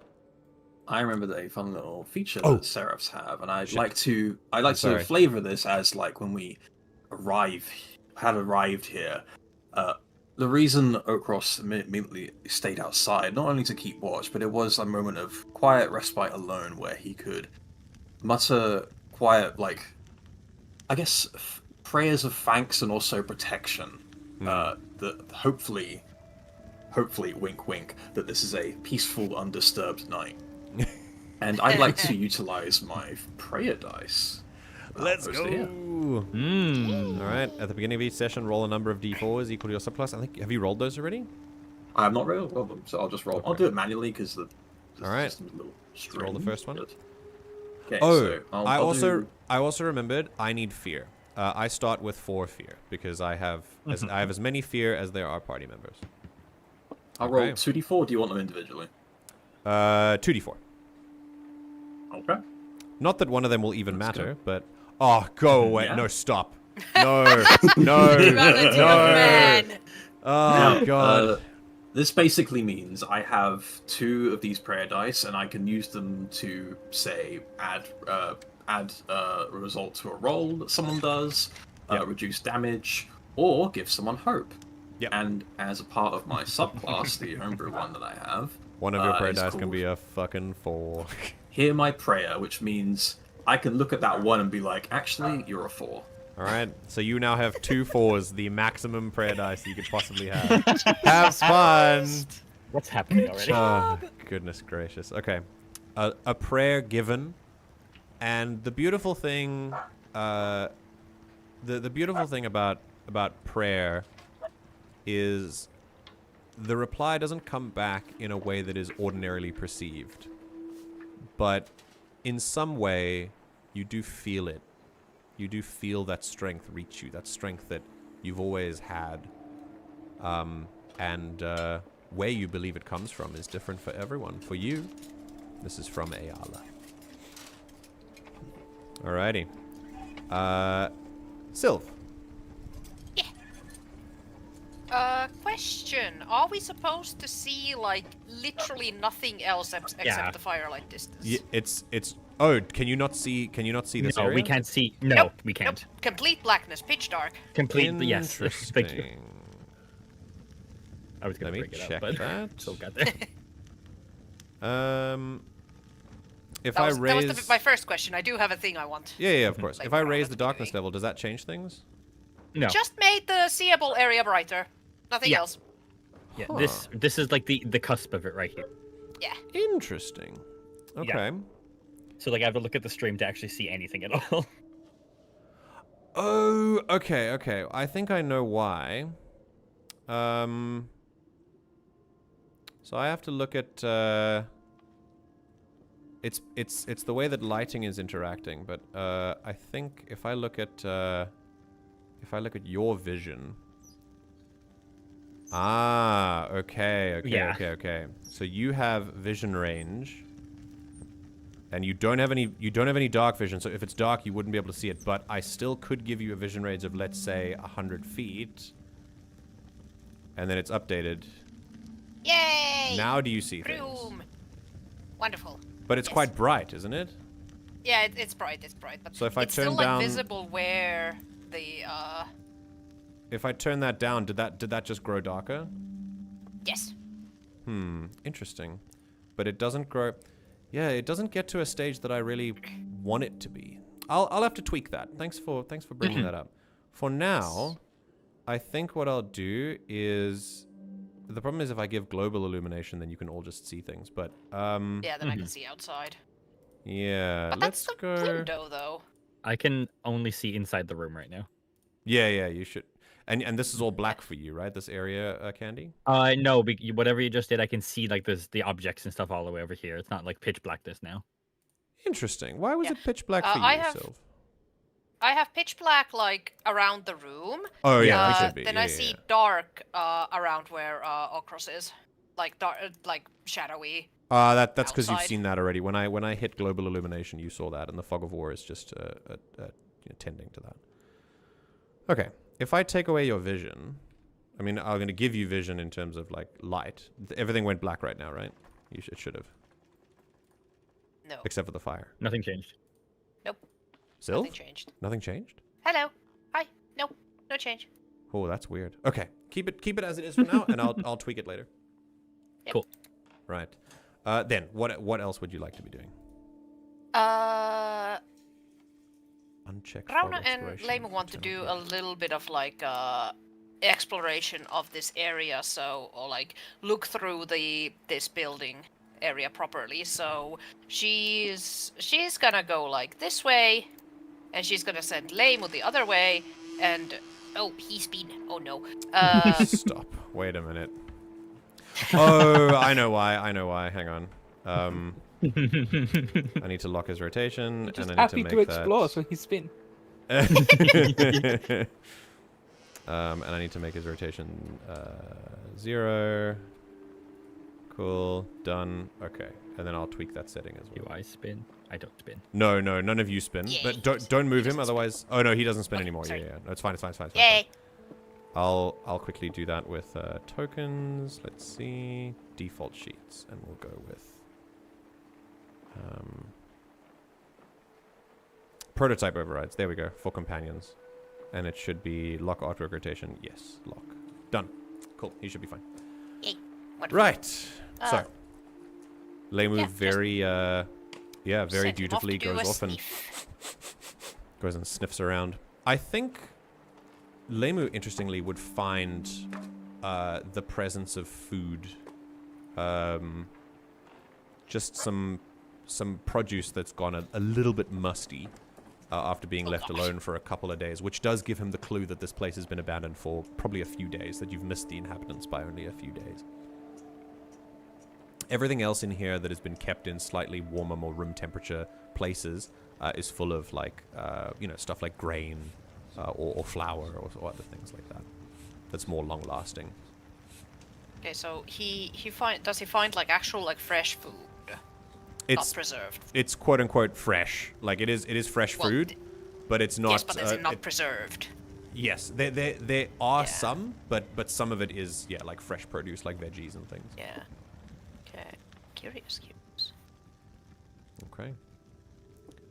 Meanwhile, Rauna, you go off to the window, and it's not long before you see if you get closer to the window, you should be able to see I actually, when I have my token selected, I cannot see out the window. But if you click off, you can.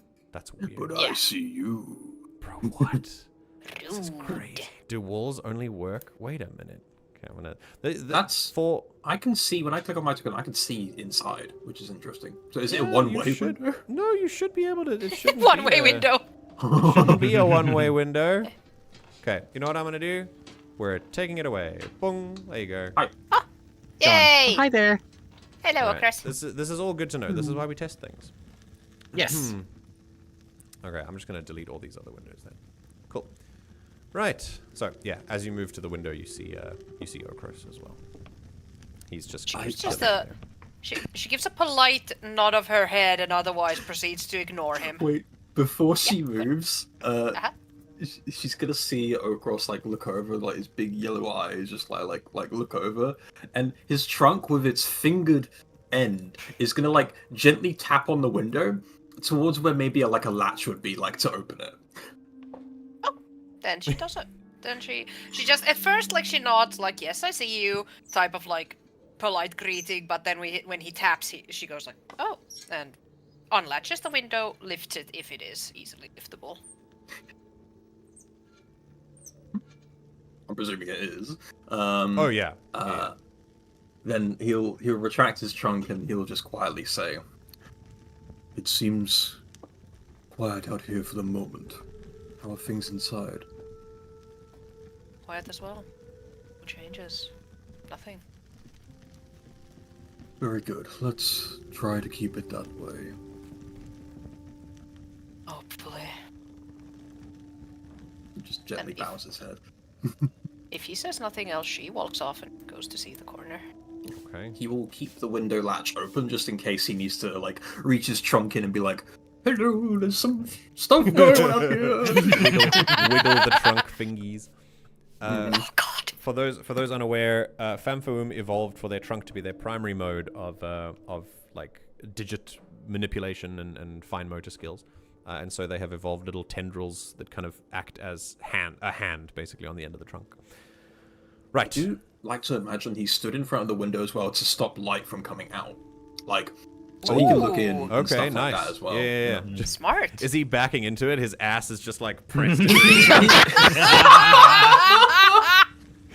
Not quite, but he's got the side of him facing it, so he can still look around and stuff and listen out. But Okay. you know, All right. Ramba.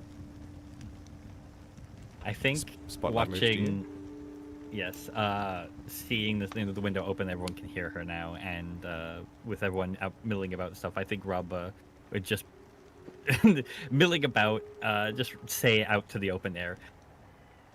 I do feel the need to apologize once more for getting us into this situation. I really did think this would be a shortcut.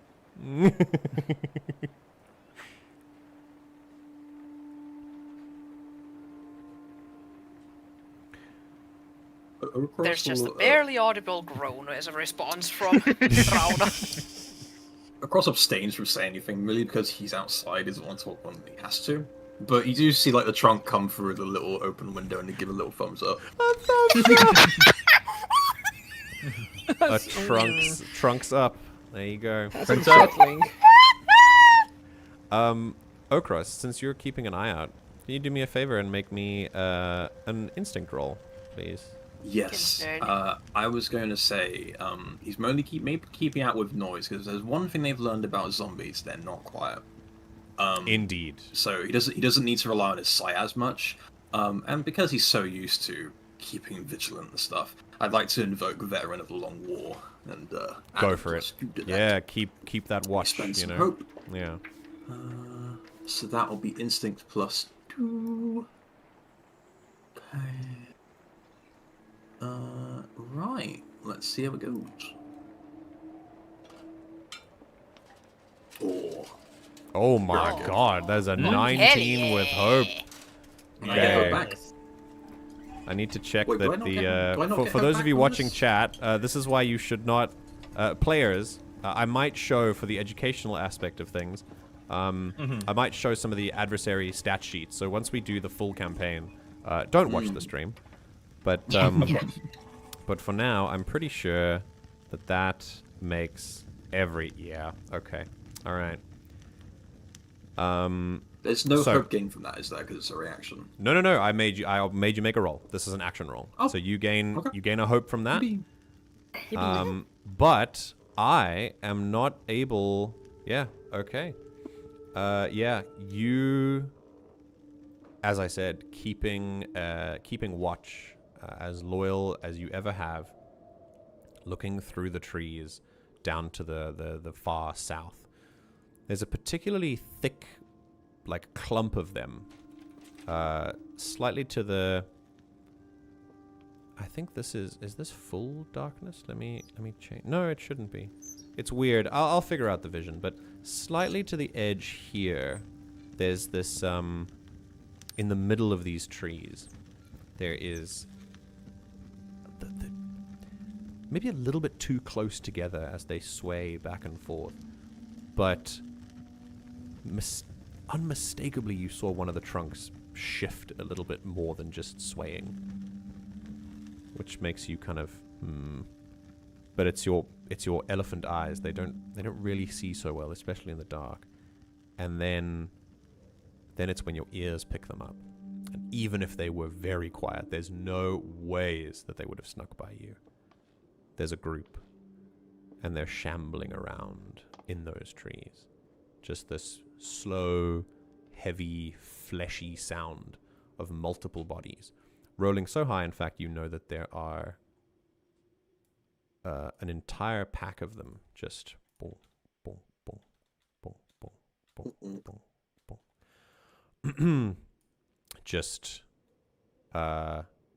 slowly making their way through the trees. Oh dear. Okay. And with your ears, with such good omnidirectional hearing, I think you would probably be able to tell that they are they're on their way towards you, but not in the sense that they're trying to attack. They're just roaming. They're roaming closer to something that has piqued their interest. Yeah. Then what I will say in response to that, his ears picking this up, he's immediately on alert mode, and almost like quite literally an instinct takes over him as he looks back to the window and again his trunk sneaks through and then taps on the glass to get the people's inside attention as he'll speak quietly. We have a problem. There is a group of them, south, sort of west, coming this way. Things are about to get a little bit brighter for all of you. Hold on a second. There we go. Now you should be able to see things. Yes. Concerned. Oh, that's a few of them. Okay. Yes. How do we That's one react group. to that?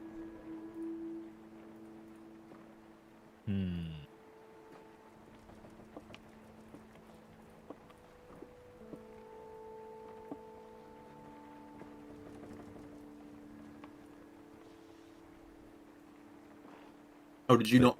Wait, hang on. Did I did say my reaction. Was I muted or something?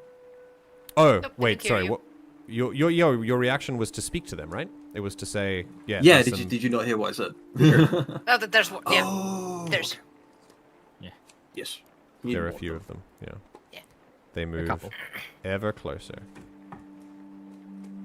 And it's as you shift from foot to foot across, you're very good at standing guard, but you're pretty sure they're going to see you at some point. Or at the very least, as you hear one of them go, give a big sniff. Oh dear.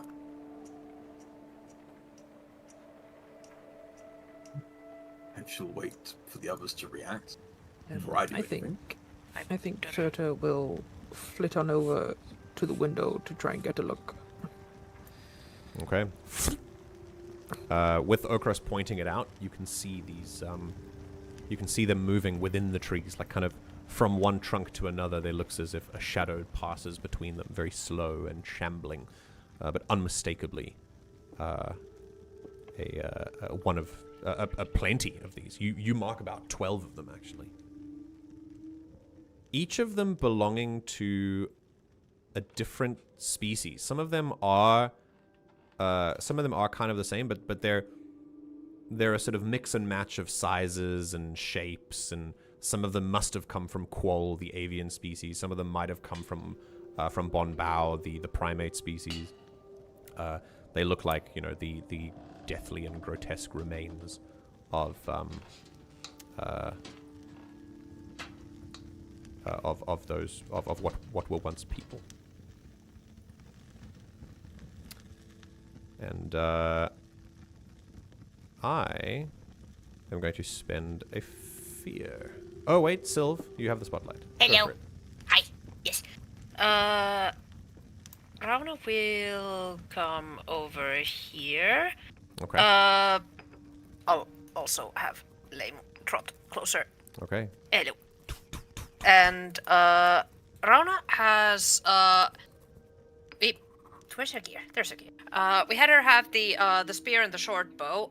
Yes. Currently she has the spear as equipped. Mm-hmm. How did we decide mid-combat switching to go? Mark a stress. Marking a stress and switch. Okay. But this isn't mid-combat yet, so you can just. But you this can just isn't pick it yet up. combat. Yeah, but yeah, I'm just yeah. for the future because I would like to switch her to having the short bow. Okay. Pull out the and bow. Knock an arrow. Equip.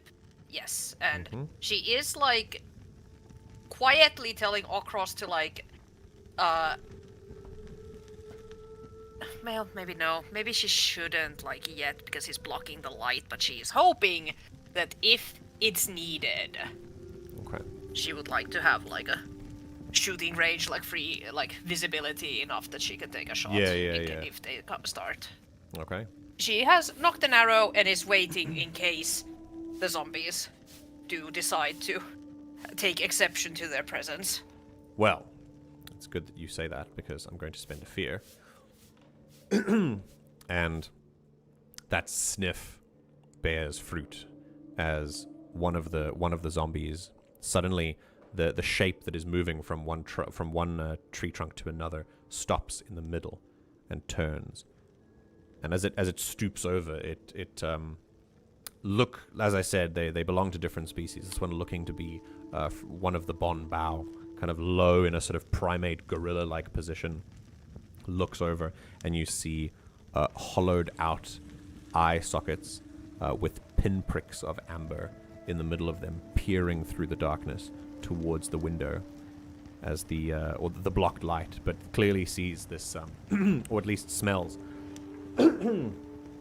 this huge hunk of meat. And it will give another fleshy sniff.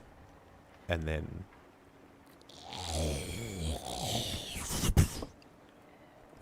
and they will start a march that goes louder and louder as soon as they see you.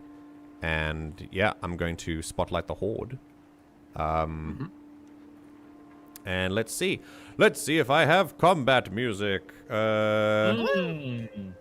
Let's go with zombie. Let's see if tabletop... Let's see if tabletop audio has zombies. Here we go. Although this is more of a... Ah, I see. It's probably more... Yeah, let's see if we can do a... There must be a combat thing here. Nope, no zombies here. Yes. Let's go here.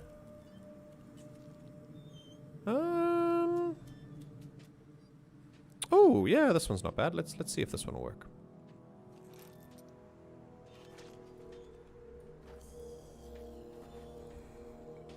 You can hear the zombie sounds now. Okay. Let's see. Does this? This is great. What? Okay, what about... God. Oh, wait, do they have... let's look at music. Oh, they don't have any, they don't have any combat. Okay, we're gonna do chill combat. It's fine. All right. I open the zombie horde. I'm going to move them here, and while you block the door, it's the only thing they can see. They're going to try and surround you. They're going to move within close range, which is perfectly doable as part of their single action. This enemy type is a horde, which means they move as one, and they're going to immediately surround you, and they're going to try. And I think, ooh, and they mark HP, yeah. I think they're just going to try and bite. So let's make a bite attack against you. And evasion of 8. They don't have any experiences, but they have to beat an evasion of 8. All right, let's see. Oh, that is a 17 with a -1, which is a 16. Right. So that beats, I assume. Yes. Okay. That is 1d10 plus 2 damage for the horde. Oh my god. Oh my god, they actually managed to damage me. Insane. That is 12 physical damage. So look at your damage thresholds, and that should give you a major wound. Minor threshold is 11. Yeah. So because that's above 11, that gives you a major wound, which would make you mark 2 hit points. Yes, but I'm going to mark an armor slot and reduce that by 1. So okay. Go ahead. Mark slot, an armor slot and mark 1 hit point. Okay. Tell me what defending yourself looks like. As one zombie, their pace increases as they break out of the trees. One of them bounces off one of the trunks, knocking over the other one. They're not exactly the most effective fighting force, but really their strength was always in their numbers as they rush you. And one of them kind of latches onto your trunk, grabs it, and bites down. The difficulty being a big target, especially against swarms, is that it's hard to defend against, especially when they're used to fighting other people. So with their trunk that is armor, they sweep a few of them off their feet and like keep them away, but some get on his flank and manage to like find purchase beneath on the thick hide that helps to reduce the damage, but they're still getting through. Okay, all right. So now Ochros is swarmed, and because of that, that's my spotlight. There are no other enemies in the scene right now, so we're gonna go over to you guys. Who wants the spotlight? So I have a suggestion. I see. Yeah, Ochros was the one first. So if you'd like that, you can have the spotlight if you like. So already as they're like coming towards him, he's going to look to the others, like in this in the like moment they were approaching, he was already looking to the others, and he was going to say, "Retreat indoors will funnel them inside," and then he will use his trunk to close the window and start moving away. And try and bring them. Okay. All right. Yeah. You can always open the window again. All right. So no. Yeah, so So I you want can to basically move. around. You can move up to close range for free. If you move up to far range, Yeah. you have to make a. You I am usually going have to make an agility roll. Yeah, If the I will. terrain is sufficiently like treacherous, which I would say with zombies biting at your ankles, I would say so. I would like to try and get as close as I can to the door and possibly inside. Okay. So we can like defend from inside rather than be swarmed outside in the dark. Which If is you somewhat like, cool. I think it's like close and then far and then I would say it's only just very far. I'd say you can get at least up to the door. Yeah, that's fine. Make the agility roll first and we'll see what happens. Okay. Let's see. Yeah, I'll just make a roll agility. Let's do it. Oh, no way. Yay! Okay. All right. So Hell yeah. you begin this kind of stampede that just kukum, kukum, kukum, and the shaking of your legs dislodges all the zombies on you. They can't even follow you. So yeah, you move. You move all the way around. For a big man, he moves quick. Yeah. Okay, which leaves the zombies just completely. Yeah, you mark a hope from that for sure. You can take Awesome. a hope, and you clear a stress because that's a critical. So if you had any stress, No you stress. would clear it. So, yeah. And I'm going to make the horde vulnerable for this because of how effective that was. So this would be, let's see, vulnerable. If you are vulnerable, you're in a difficult position, and all attacks against you have advantage, which is great because Silv has requested the Hello. spotlight. So feel free Yeah. if you wanna do something. The window's closed, but you can open it again if you want to. Yeah, nudge the window just open enough that she can like fit arrows through. Doesn't Okay, need cool. anything else. Make a And murder just- hole just. Yeah. As soon as the light Take- bathes them and take shots. Ochros moves, the zombies at the back of the pack that hadn't got to him yet, their eyes immediately are illuminated like bright fires and just and see you. But you already have your arrow knocked and drawn. And go ahead and what are you gonna do? How do I see this? When I there we go. Okay. Moment. Successfully attack. Okay. So basically, just take a shot. How does one take a shot? So if you look at whatever weapon you're using, which is going to be a short bow, you click bow, the yes. you click the image. A dice should come up over it. Image. Dice. You click yes. that. Wait. Any other Where did it- Oh, there it is. There it is. Yeah. Yes. Experiences don't quite. I can't see them quite applying here as well. Okay. No advantage, no disadvantage. Yeah, just go ahead and roll. Just roll. You got to beat a difficulty of 8. Oh. Okay. All right, you rolled with fear. It still beats them. You're Oh, no. you're still gonna deal damage, but I'm gonna gain a Oh. fear, and then you are going to you then roll your damage, Fuck. and then the spotlight will go to me. Heck. So go ahead and roll I damage. I do not have enough hope. I would have loved to use the ranger's ability, but it requires 3 hope. Would you like some hope? Because I think Ochros can give hope. Let me just check. Daddle, may I have some hope? Because you can give it. I You can think- give prayer dice. Yeah, it doesn't say like line of sight. I mean, so I Yeah, feel you like can so reduce I'll damage. flavor this you can like add this. roll, yeah. Seeing how easily Ochros just gave a, I guess, an order, essentially like, okay, here's the plan. So this is like, oh, okay, this is how we're gonna deal with them. We were experienced enough we can handle these guys. And seeing how easily he just batters them aside as he moves away and enacts his plan, you know, it's pretty inspiring. So have 4 hope. Excuse? Just casually. Just casually. Oh my Yes. god! And you just So, max like, out your hope. You're on plus 6 out of 4. 6 now. Plus Yeah. 4. Yep. Plus Prayer 4 dice. hope. Jesus fuck. Which should Jesus give you enough to use your class feature if you want to. Yes, yeah, it does. Okay. There's my class feature. Spend 3 hope when you succeed in an attack with a ranged weapon to use it. Oh, I see. Okay, so Silv, Ooh. this is Oh, but this wait, is that's a horde, so it it's becomes- deceptively done because the horde is Oh, yeah, is okay, it's multiple okay. tokens, but it's one adversary. So Okay. Well, then I don't need to. okay, cool. Do you All want to get your hope back so you can use it for something else? Up to you if you want to keep it or not. You can keep it and use it later. There will be more. Okay, if everyone else is There fine will with be it. more after Yeah, go on. Yeah, keep it. will be I more. still got one And- more. So And I'm gonna need it for the Ranger's Focus because that Yes. fucking Ranger's Focus, I have history with that ability. I hate that thing. You can Rangers focus them now if you want to, because you did succeed on an attack. You might not succeed on an attack ever again, based on how how the one shots we've done in the system have gone. So do it. Yeah. Ranger's All right. Focus. There we go. spend a hope. Continue. You've Done. yeah. Technically, Ranger's focus is when you decide to make an attack, but I'll let it slide for this time. Yep. So, go ahead and you make the attacks target your focus, which I'm going to quickly make them now.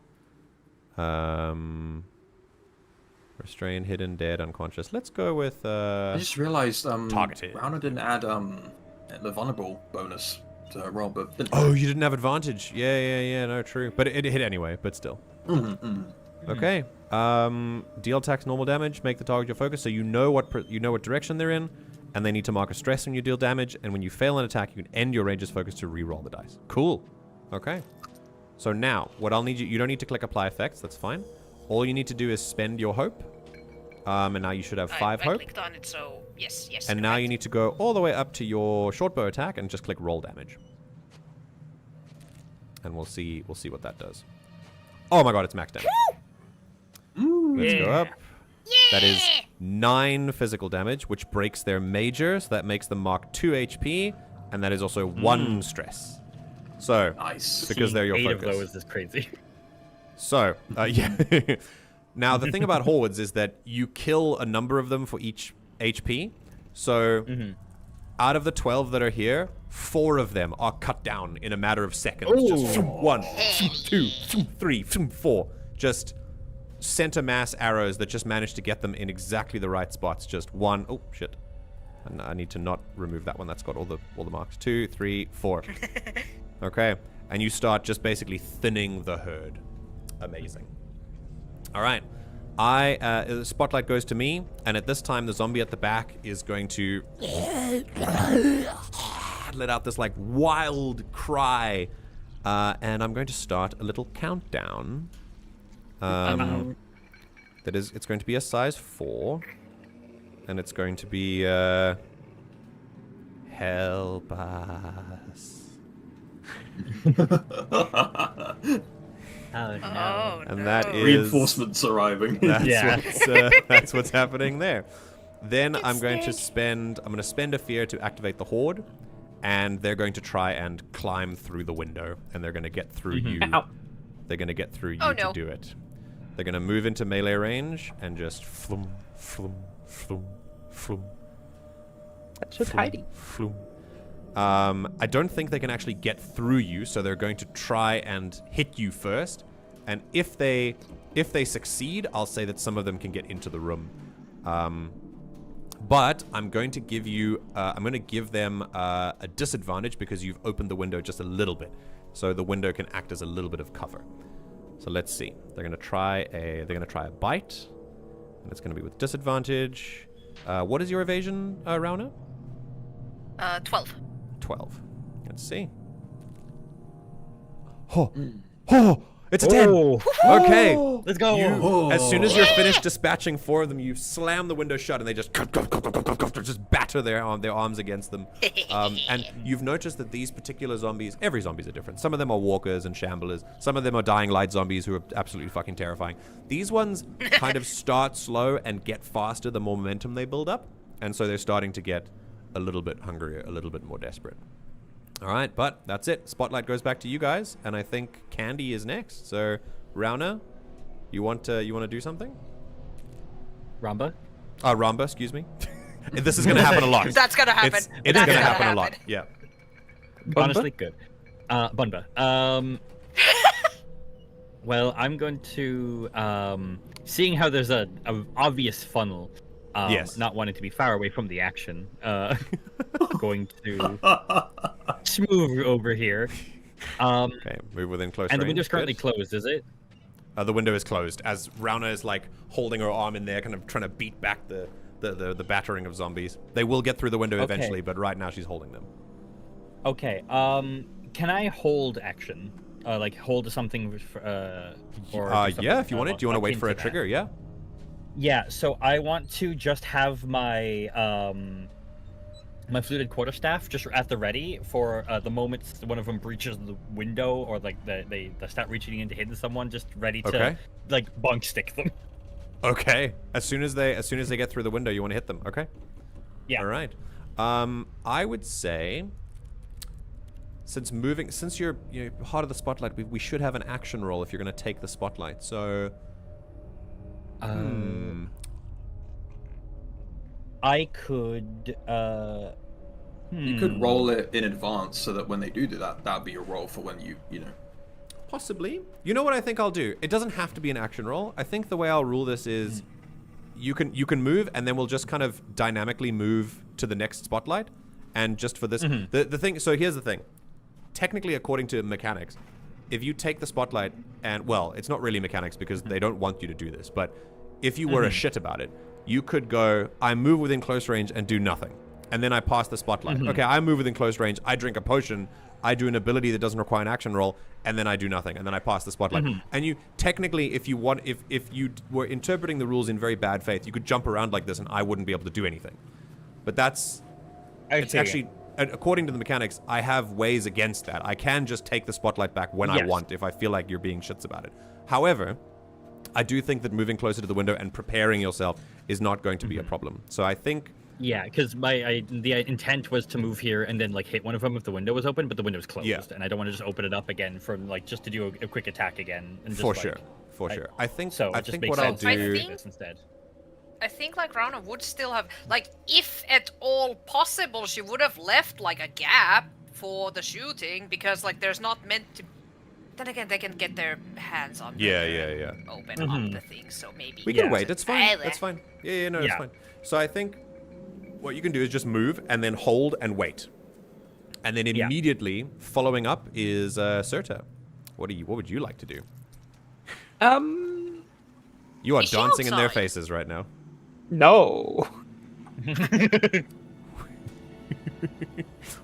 Why are you so close to them? Oh, I will tick up the countdown there. They're saying that. All right. What are you gonna do, Cyrta? I think she. Oh, I can't. Oh, Oh, do you need me to move? Oh, Oh, the zombies the are too. token Hang on, Are I'm you moving stuck? them away. There you go. Yeah, there you go. everyone's overlapping me. Oh, do I need to move? No, No, you're it's good. fine. I think she's just gonna Bye. she's gonna it's anywhere within close range, right? You can freely move. Yeah, close range you can freely move. Yeah. Yeah. Well, she's gonna like just fly backwards over here and Okay. go as close to the ceiling as she can. Okay. Just like fly straight up. Okay. Yep. All right. Just flit your way onto the ceiling, hang upside down like a bat. And are you trying to hide? Is there a And, roll associated with this? You know what? I think just for flair, because I'm an extra bitch. I'm actually going to use my elementalist trait, and I'm going to set myself on fire like a torch. No hiding then. Cool. Okay. Go ahead and put put the elementalist in chat, please, so we can see it. Like taking Okay. some of the fire from the fireplace to make Yeah. yourself on fire. Nice. Choose one of the following elements at character creation: air, earth, fire, lightning, water. You can shape the element to harmless effects and spend a hope and describe how you control helps an action roll you're about to make, and then gain a bonus. Okay. Is setting yourself on fire one of the harmless effects? Is that what you're planning to do with Yes. it? Okay, cool. All right. So you're humming a melody, and I want you to like make a stream of fire is going to shoot from the fireplace and just like Uh-oh. coil around her, and then she's just going to like burst into flame. Okay. All right. I think for the sake of testing, I'm not going to make you roll the reaction roll for now. For the sake of like pacing, I'm not going to make you roll the reaction roll for magic now. I'll just say that this is something you do so often, you can just the energy comes from the fire, and with that, the fire dies and leaves you in blackness. I mean, would she need to take it all? Because she's very tiny. She's so tiny. The thing about magic in the thing about music is that you always need more than you end up putting out. There always needs to be there's always energy lost. However, But you now are still I giving am the off light enough source. because you are now the light source. So we're gonna give you light for about, let's say 5 2 feet, feet. and then dim for another 20. Shiny And bug there wife. you go. Bright And we light can make- for 3 inches. And then we can make Bug the light light lamp. color a nice orange. Bug I lamp. become Firefly. Bug lamp. Bug Nice lamp. and Firefly. chill. Firefly, she's a And- firefly. I'll animate that to be flickering, and we'll make it fast but less intense. Very cool. Okay, there you go. You are now the light. Yay! Right. Yay. As the fire dims and then sputters to a halt, leaving coals, the fire jumps through the air and just wraps around you and wreathes you in flames. Okay. Very cool. You still have the spotlight. You haven't made a roll yet. But I think with 2 of you taking the spotlight, I am just going to keep ticking up this countdown. And we'll keep going. Yes. So, Ochros, you're next. Okay. I think Ochros very, very sensibly is going to get inside this house and close the door behind Very good. him. So let me. You I wanna squeeze through, just there you go. And I'd like to. I think he was like here. I want to like get sort of the center of the room, so I'm like able to easily react to anything that's gonna happen. I'll Okay, close the cool. door behind me as well. All right, no worries. I'll tell you what. This table here. Yes. I think what Ochros will do is kind of just put it in front of this door, just so it's a little bit more barricaded. Ooh, nice. Okay, that sounds like a strength check to me. Go ahead and make Yeah. go ahead and make a strength check. Okay, let's do this. Don't really need to roll anything. Wait. Okay. That's a fear for me. Okay. Beautiful. Tick up the no. countdown, and honestly, you're an elephant. Just I'd a say flimsy table. you still succeed. But I'll say, yeah, you flip over the table. Let's draw a little. It's like Draw- probably like a flimsy table, so like he can We'll do draw a it little easily, but square it's there. not the most sturdy Okay. thing. Your trunk just wraps around the table and just flings it into the door, and it cracks and sort of just splits as it hits the door. It's not going to last very long, but you've given a you've given something. You've given a sort of obstacle at least. Yeah. Okay. And with that, it's gonna be the horde, as they've lost their. I don't think they're now. I think I'm actually gonna take away their vulnerable state, using using their spotlight. And yeah, as they just kind of get back to their feet and try to push open the door to no avail, and technically that is their activation to end the vulnerability. So yeah, and there are no more adversaries, so go back to the players. I think the next one is Silv. You have anything you It's want the to do? countdown. And the countdown ticks. We'll get there. Once Silv is finished. It's nerd. Yeah, Rain says, if the zombies break in, they have to address the elephant in the room. I agree. I think it's high time. And I think elephant in the room jokes are going to be made plenty of times lot. in this campaign. Yeah. Endless. All right, Rauna, what would you like to do? Okay, so marking the stretch to which the switch to the spear. Okay. The bow is not going to help you here. You switch over to the spear and you start poking through the holes in the window. Yep. I am not. There we go. Okay, for some reason it doesn't understand the numpad numbers. Rude game. Really? That's weird. Yeah, I couldn't adjust my character sheet with numpad Oh, numbers. Rude. Interesting. But yeah. Is the window open? The window is it's open if you want it to be open, because you've currently kept it Yeah. closed to keep from the sort of onslaught of zombies. Yeah. But you could open it if you wanted to. Switch to Could well probably also just stab straight through the glass. That's fair too. Yeah. That would actually create a nice little like shards for them to crawl through and injure themselves Yeah, with. possibly. if they want to force themselves in. So This whole session 0 revolve around this goddamn window. There's always an inanimate objects in every tabletop. That is the focus. And this time, it is the window. Yeah, let's do a stab through the window, sure. Okay. Go ahead and make a stab attack. Yeah, no advantage or disadvantage to that, I assume. Yeah, just nothing. I mean, they are your focus. I don't think whatever that gives you. Oh! Okay. Gain a hope and you succeed. Which means they also mark a stress. Yes, Silv? Does it automatically mark the hope? I don't think it does. No, it doesn't. No, I wanted to, Okay, I've specifically made it manual. You guys have to do it yourself. All right. Yeah. All right, You add a marked the hope. stress, And I've marked the added a stress, and hope. go ahead and roll damage. Yes. Damage. Roll. Oh, lovely. Another 9. Yeah. That's max again. Another 2. No, it's a D8 this time. Another 2. Another 4 zombies just. 20 stick wins again.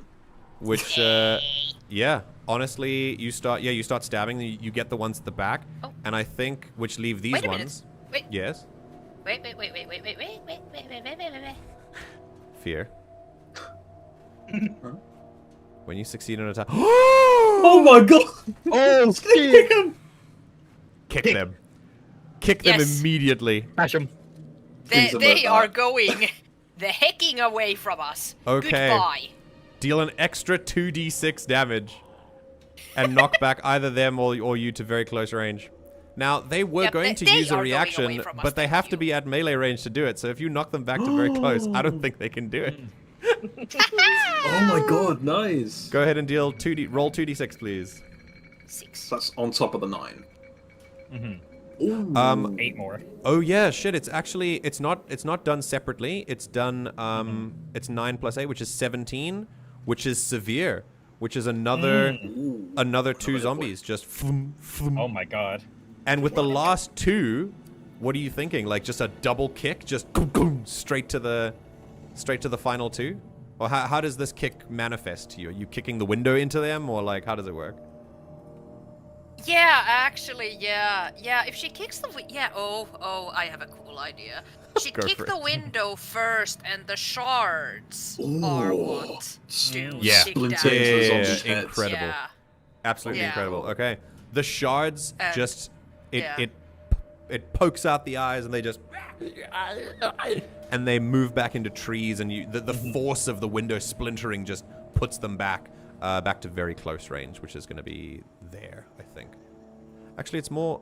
Hang on, what is very close from you? Oh, that is close. Oh, that seems. That's easy. Wait a minute. Oh, they should be smaller. I don't know why they're so big. Yeah, they're huge. They're like bigger than Ochros, actually. Yes, I was wondering that the whole time, and I was like, yeah, I Oh didn't my even know. god. Just I'm looking a at the tokens second. now. Yeah, they're actually. Yeah. It's funny. Yeah, I was just thinking that's Oh. like stylization. Oh, it's because they are because they're a horde. It's considering them huge. Yeah. Okay, it's fine. We learn. Right. Anyway, they're at very close range. Whatever. Which means they can't use their retaliation, which is a little sad. Okay. Nice. Right. That was a roll with hope, I believe. So yeah, you guys keep the spotlight, and that is when you hear more.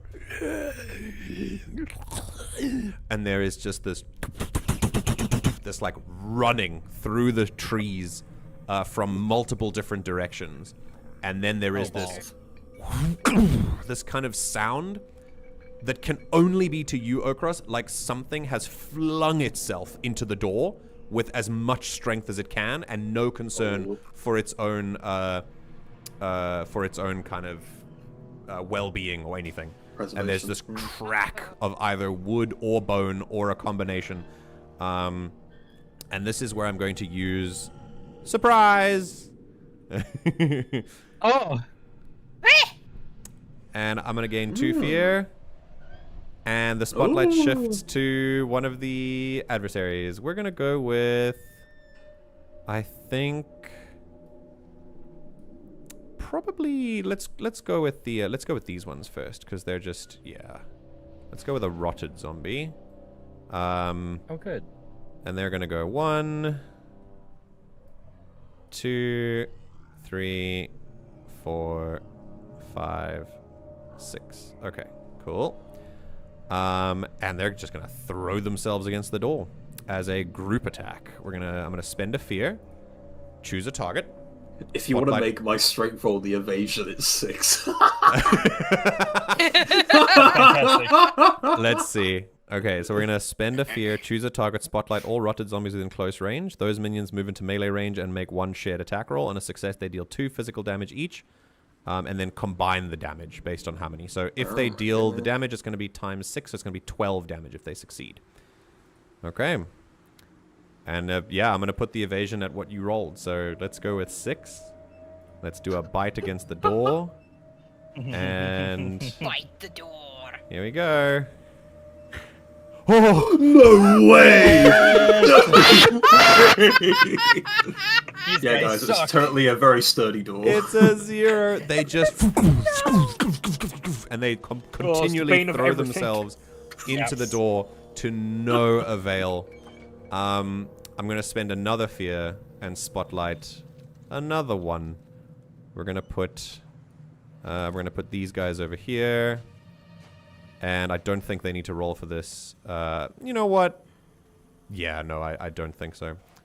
As you all, I think Ochros probably hear this more than anyone else. But your elephant ears pick up the crashing of glass as somewhere away from the door, somewhere from that door, from this door, as you hear the sound of bodies piling in to the other side of the house. And they're gonna break through and move here. And then, let's see. I think I'm gonna spend another fear and spotlight. Yeah, I think in the in the woods you hear this like deeper growl that comes from the deeper trees as something a little bigger is making its way to you, or at least a group of bigger ones. Okay, right. That's me. Ochros, I see you have your hand up, but does anyone else want to have the spotlight before you because you did go last? So does anyone else have an idea? I'm speaking specifically about I mostly want to get in Cyrta. position to help others. Okay, cool. Yeah, I'd also mainly want to move. Okay. I'm referring specifically to Cyrta and Ramba, though, if you guys had anything that you wanted Yeah. to. I have an attack I could do. Okay. There's a hole in the window. Well, if Ochros, if the only thing you want to do is get into position, I'll give you the spotlight to move, and then you can move over if you want. It's more so like I want to get in position and maybe barricade this door as well. Okay. Okay. And that would be my action. And I just want to be close enough where I can defend others. Okay. What do you guys think? Who do you want? Who do you want to have go first here? Because then once I'm near you guys, you can go ham or you're... Yeah, I'd say let Ochros go. Ash, you cool with that? Anyone else? Yeah. Okay. All right. Ochros, quickly run over. Yep. And scoot, like sort of here. yeah, trunk flings And table number 2. Use this table to pull that table up, and I'll roll. Make another again. strength check, please. Don't fail me, strength.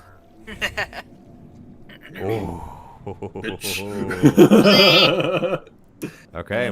I wanted to end my movement sort of like I was like here, like sort of like in between everyone. Okay.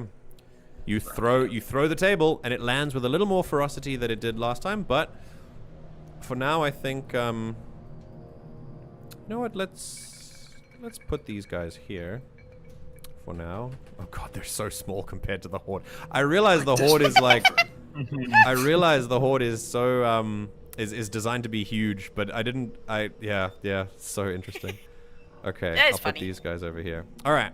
Imagine, he has a bit more preparation time to board this one up, and then kind of like it's a little bit hurried though. Yes. And then he joins the others by their side in a defensive stance that the Okay. group would know him for, Cool. and he's ready to defend people. And Alrighty. I desperately need the bathroom. So Go pee. Right, I'm gonna Jump make in. the I think it's gonna be the rotted zombies. These are the minions. Yeah. I'm gonna activate them in the passageway. They're gonna just they're gonna run up to the door and throw themselves against it, as usual. And let's see, it's gonna be a bite attack, and it's gonna be versus 12. Actually, I wonder if I want to make it the difficulty that he rolled, or maybe make it just because it's a door, it's a stationary target. Mm-hmm. I think maybe. Let's see what they roll first. Oh, that's okay. Cool. Well- All right, that's a 14. It would go through the door, but I actually want to see because they would do 12 damage. I think I'm gonna make it like that. Like the number that he rolled is maybe the number that the damage has to beat. I'll figure it out later. We can do a sort of situational thing with other enemies. But for now, I think that's a group attack. I have to spend a fear as well, so I spend another fear, and it's one shared attack roll, and yeah, we combine the damage. So there is this slamming on the door, and I'm sorry, Ochros, but the barricade goes down. The door opens, it's fine. and waste less time doing that. and zombies spill into the room. Wait, they use their action to get through the door. So that Yeah, is exactly. there is that. Yeah. Okay. Poor little guys. All right, it's you guys. Let's go. Don't forget, Candi and Ash, that you can request the spotlight in combat as well. I know. Ash, I you was wanted to hoping go? that they would just walk into my range because I've just been holding the staff, but they're not Yeah, walking. that's very true, actually. Yeah. I was like, the window was broken. I was like, okay, they're gonna climb through it. I'm gonna be ready, and they just haven't gone since. And I was like, okay, So I've killed I'm like 2 ready. million of them. Okay. Silv, do you want to quickly finish off the horde if you can? Could I do that? 'Cause I'd say let Candi do it. Give it to Candi, yeah. What my idea was that I wanted to do was have move Leimu a little closer to the window so that he's sitting there defending. Oh, and, okay.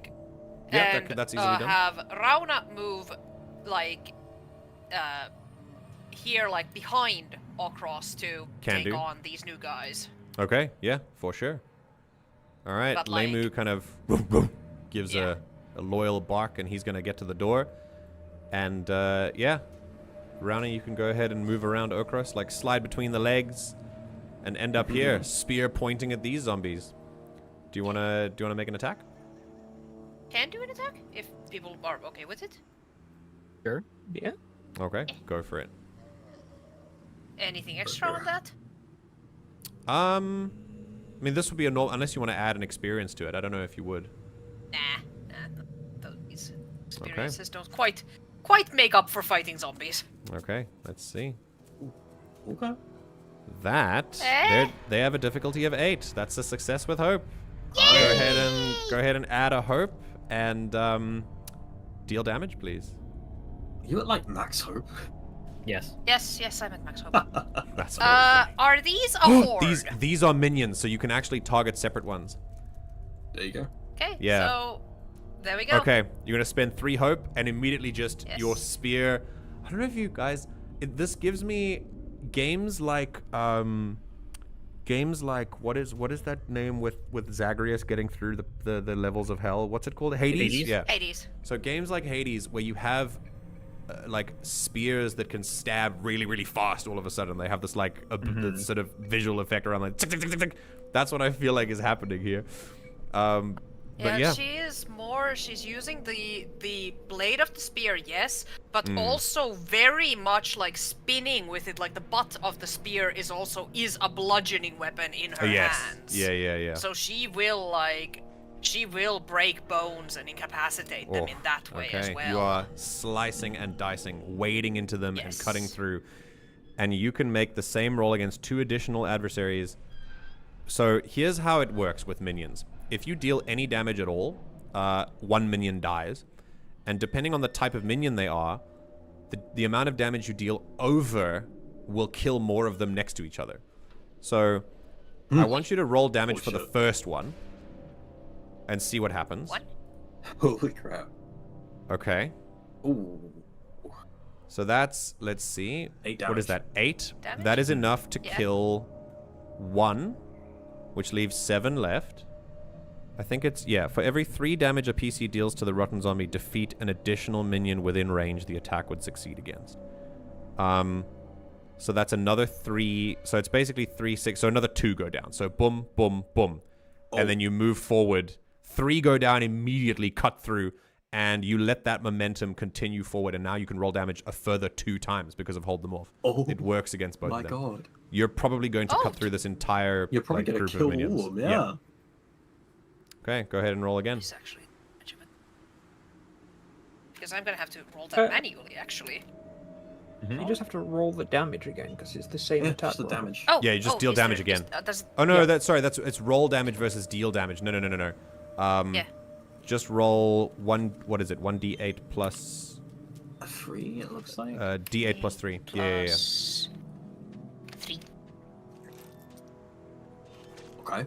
Okay, that's another one down and another one down. So boom, boom, and you move into the doorway to cut down the final one, and whatever damage you deal will cut it down. So if you like, there we go, Nice. and it's down. Yeah. The entire assault of zombies is completely halted by your spear work.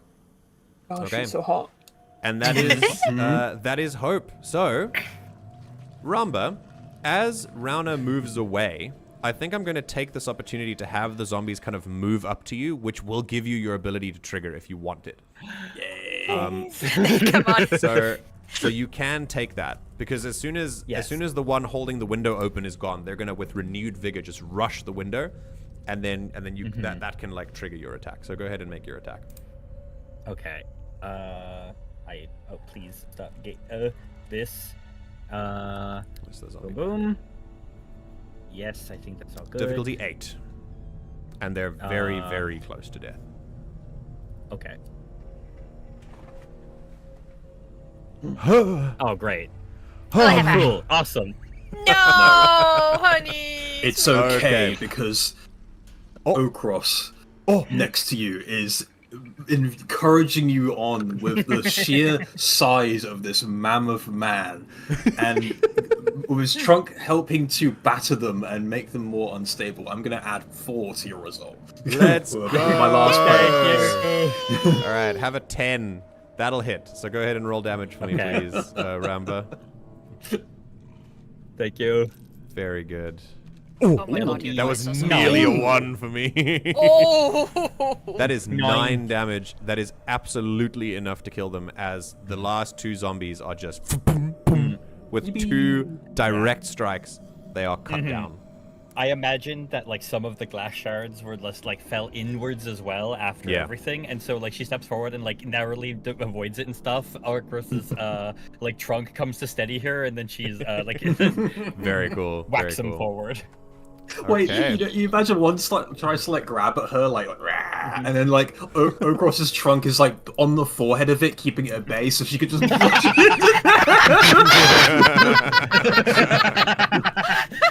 Oh, thank you so much. That would have been embarrassing. Okay. Ah, beautiful. Then I'm going to use my spotlight to move these guys within far range. So, Oh no! Ramba, you turn to like, thanks, Ochros, that's great. And then Yeah. you hear this as you turn around and 6 more zombies are Whoa. like, in there. Hello. Oh, Oh no! But it's okay, that was within far range, so that takes their whole spotlight. So they're done. okay. And then I'm going to Oh my spend a God. fear and get these rotted zombies to finally try to break down this door. So it's going to be a group attack. I need to spend another fear. And Oh, thank you so much. Turn around. Oh, Jesus. They go! There's more. Ash, did you want to do There an we go. attack? Use the the Okay. spotlight. And with that, they break down the door.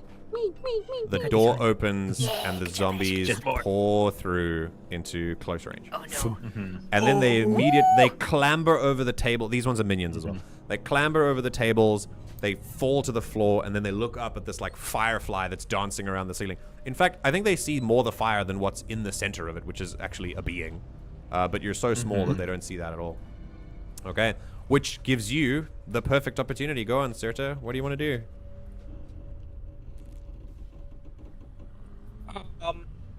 Well, she will. Oh, Ochros is a big guy. I think he can spare some body heat. I'm gonna shrivel and die. Oh my god. My God. I'm gonna shrivel.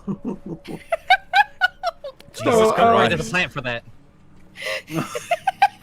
My goodness. I thought this was going to be an she has to get it from accidental, somewhere. like a complication for using music, not a purposeful thing. He's just gonna feel a little chilly for a moment, okay? If you're dealing damage, fucking- it's gonna hurt. Not dealing damage to him. No, but if you're dealing damage to You them, it's gonna might. take as much energy. You need more. You need more energy than As you much need and more. to make the effect. Fair. It's gonna do something to him. Why don't you take the air, like the heat around them? That is The- very possible. The Yeah. room is a little more toasty now because Yeah. of the fireplace has been going for a while. Yeah. Oh, actually, yeah. So, what she's gonna do? This group of zomblers that just came through the door, right? Okay. These badmen, the zombiemen. Yes, honey, go on. I'm going to use Blighting Strike, Blighting strike. Can you put that in chat? Which- So I see what it is. yes. Make a spellcast roll against a target within far range. On a success, the target takes d6 plus 1 using your proficiency. And the next time the target deals damage to an ally, it is reduced by half. Cool. If you succeed with fear, the target instead takes d10 plus 1 magic damage using your proficiency. Okay, cool. Yeah. Oh. Right, now when you make this roll, because it's magic, if you succeed with fear, the source of the magic will come from somewhere else that you didn't intend. Yes. Okay. That's well, cool, though. The place she's intending is the floor beneath them, because I want it you to wanna make it be like cold. pillars of fire Ooh. erupting from beneath them. Oh, Interesting. So the source is going to be drawing heat from the floor to then send it upwards in these blasts. Yes. Okay, cool. Basically, send the heat upwards through the air. Okay. Very cool. Yeah. So I would do. I have a very good idea of how this is going to go if you succeed with fear. Oh no. Right. Cross, it was nice knowing you. Rate roll, yes. Yeah, if you want to add any experiences, you can spend a hope. But there's no advantage as far as I know.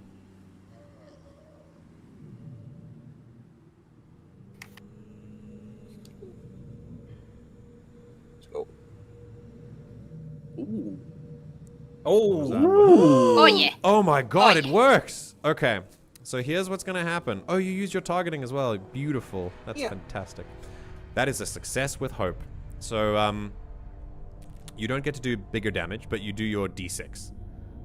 Yes. And then also they are, I'll mark this one here as, what is it, like weakened? Yeah, we'll say weakened. And then, right, so here's what's gonna happen. I'm gonna draw a little circle here. And around this circle, we're gonna make it blue. The cold zone. Because that is the cold zone. So you pull these pillars of fire up, and the entire area around the zombies just transforms. The floor area just flash freezes and turns brittle and slippery. As you concentrate these pillars of fire and you divert the energy with a melody, and the pillars of fire erupt upwards from each point, and it'll catch some of them. And yeah, go ahead and do damage. There's d6 plus 1 using your proficiencies. That's 1d6 plus 1 because you're tier 1. That is lovely. That is a 5, meaning that does 1, and it will kill an extra one. So 1's dead, and yeah, choose another one.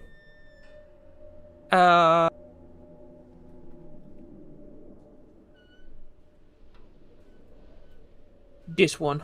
Okay, done.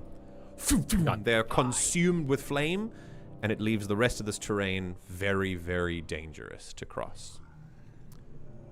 Okay, very, very cool. Very, very cool. Okay. Yes. Right, success with hope. Who's next? May I? Yeah. Do you have a plan? I have a plan. Yeah. Uh-oh. Okay. So let's double down, shall we? So I'm gonna spend a hope. Okay. And I would like to, let me just check how this works again. I'd like to use from Book of Ava, Taver's Armor. Okay.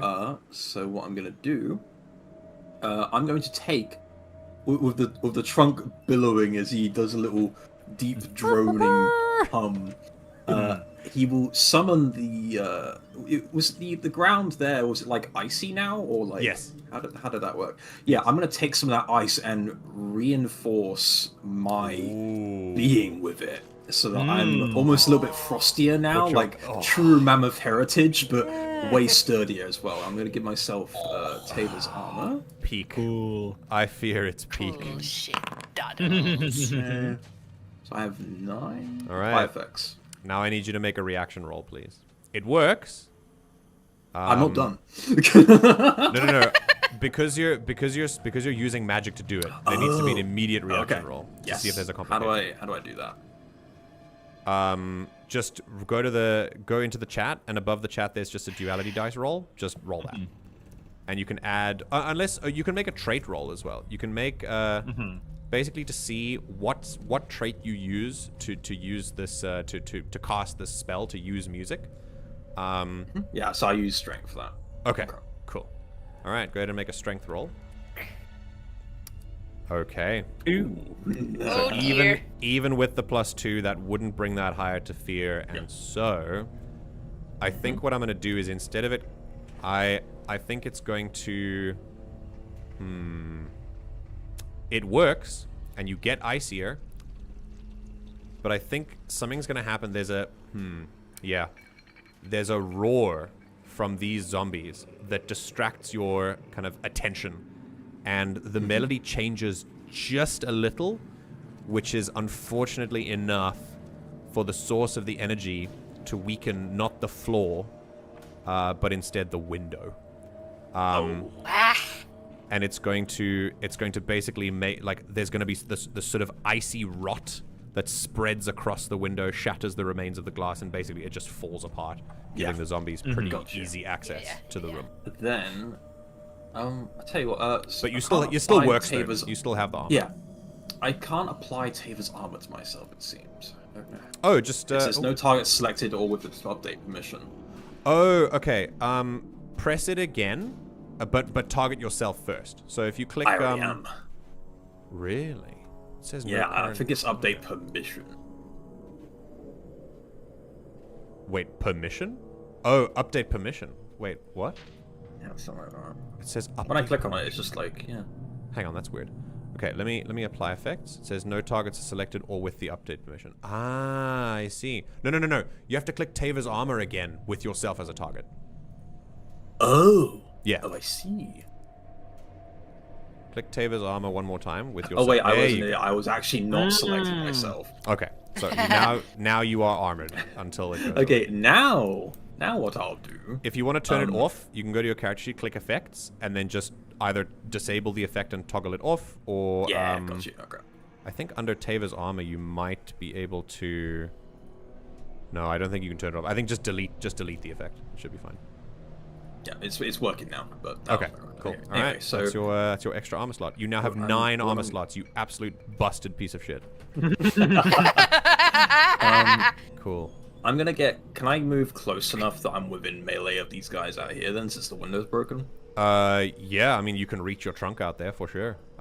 Yeah, then If what you I'll don't do, mind, I'll I'd like to scoot move forward Ramba and Leimu out of the way. Yes, I'll Yeah, scoot we can- forward Yeah. just enough so I can reach my trunk forward, and I will draw in air from the from outside and do a billowing, and I'll do power push from the book of it. Okay. So make a spellcast roll against target within melee range. Yeah, difficulty 12. Oh no, sorry. That's Ice Spike. Just a spellcast roll. It's against their difficulty. Just a spellcast. All right. And this one. Yeah, I'll like to invoke Veteran of the Long War just because he's trying to keep these guys at bay, and he's used to using his magic like this anyway. So I think moving into a sort of battle state is something that he's quite accustomed to. So I'll allow it. Yeah, go for it. yeah, exactly. So do this. Okay, spend a hope. Ooh, very Okay. good. And it works. Where's the source of magic coming from? Where's the force that you are expelling here? So I think it'll be a case of like he's drawing in air from around them, and then as he's drawing it in, he kind of funks his front feet into the ground, and it's almost like that kinetic energy he sends into the ground. He does an out breath at the same time and just is poofing them away, basically. Very like cool. that. Basically, if you're expelling air somewhere else is going to have a vacuum. But I'll say at this point, such a powerful vacuum that you feel this table and chairs behind you just shatter as the air is just ripped from them, and then your trumpet an evil expels thought. this. Yeah, go on. Clear I feel like I backblast. know. Yeah, you've basically done backblast. Yeah, this is an RPG. Why are Okay. we like this? Okay, Ash, I- what was your evil Ash, thought? I had an there? evil thought that he sucked the air up through his ass. Oh no! So we did have the same thought, okay. My Okay, girlfriend, so- Feeling we everyone. were on this- All right, so Ochros, love you you too. fling Love you this too. this minion back, and I want you to deal the damage, because Yeah, I'm that will kinda- determine how yeah, many you. How many? Yeah. Yeah, okay. Ah, Oof. just 4. That's 4 damage. Okay, that's still 2. So, That's good though. but you knock them back, and it's just, I'll say, because of the force of it, you kill 2 outright, just 1, 2. Because they're Fling them minions. away. Oh wait, sorry, these aren't minions. Hang on. This is an actual. Oh, they not. Each of these is an actual standard enemy. These ones are the powerful ones. Yeah. Oh, Oh, damn. and Okay. you put them next to me. Okay. How dare you?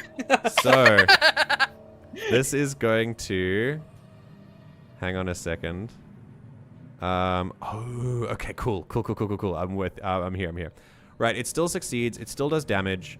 4 damage is enough for major, which makes them Mark 2. And so this one at the front is gonna go.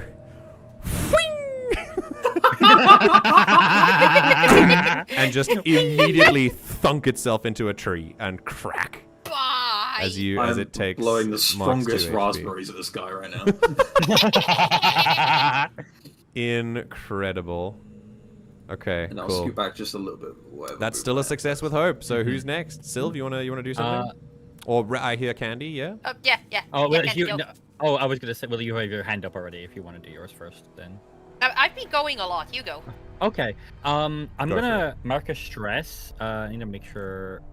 Would you say if I, nudge, just scooch just in front of him, one's in very close range? Yes. Okay, this one is in very close range. I mean, I'm melee gonna and mark very a close stress. is like, you can. Yeah. Yeah, it's fine. Yeah, I'm gonna mark a stress to switch from my quarterstaff to my whip. Okay, cool.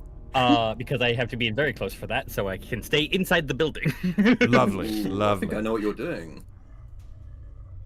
Yeah, very hitting close one, is just and around doing here. some Yeah. shenanigans.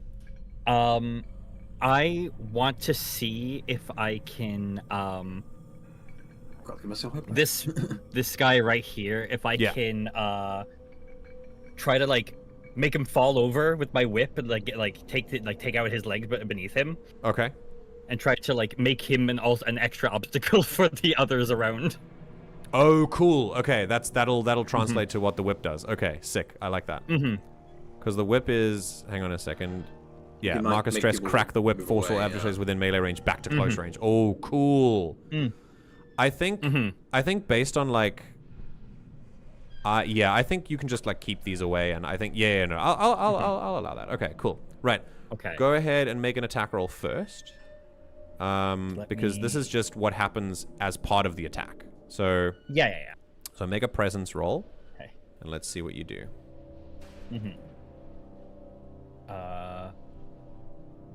This is a Difficulty this 10. and difficulty 10. Oh, bigger.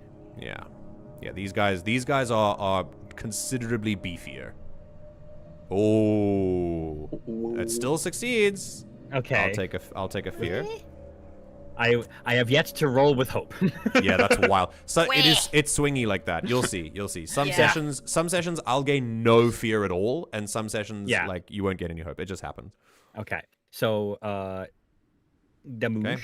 Roll damage first. We'll see what happens.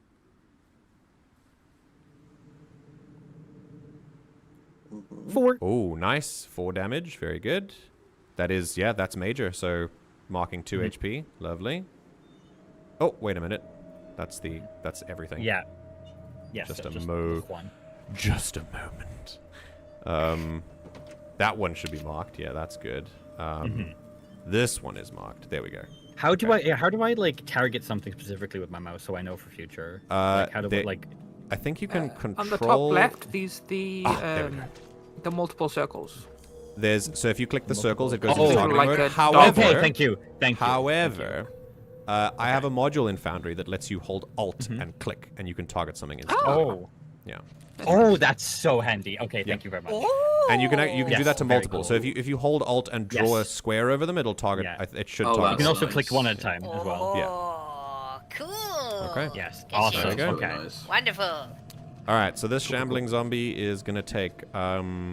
He takes that 4 physical. He marks 2 HP, and then you can force him back, and he becomes a little stumbling block for these guys. Yeah. They just sort of. They're not really sure what to do. Okay. Cool. Awesome. Right. Then that was with fear. So I'll go back to me. Yes.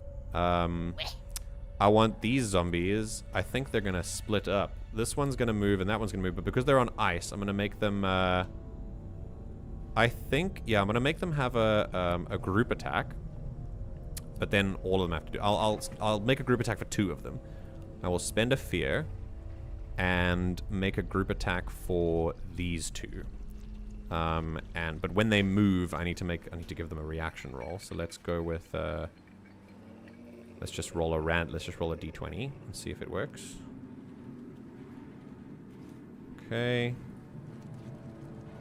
Oh, that's good. Okay, cool. I think that works, yeah. Yeah, so they're able to make it through the ice without much problem.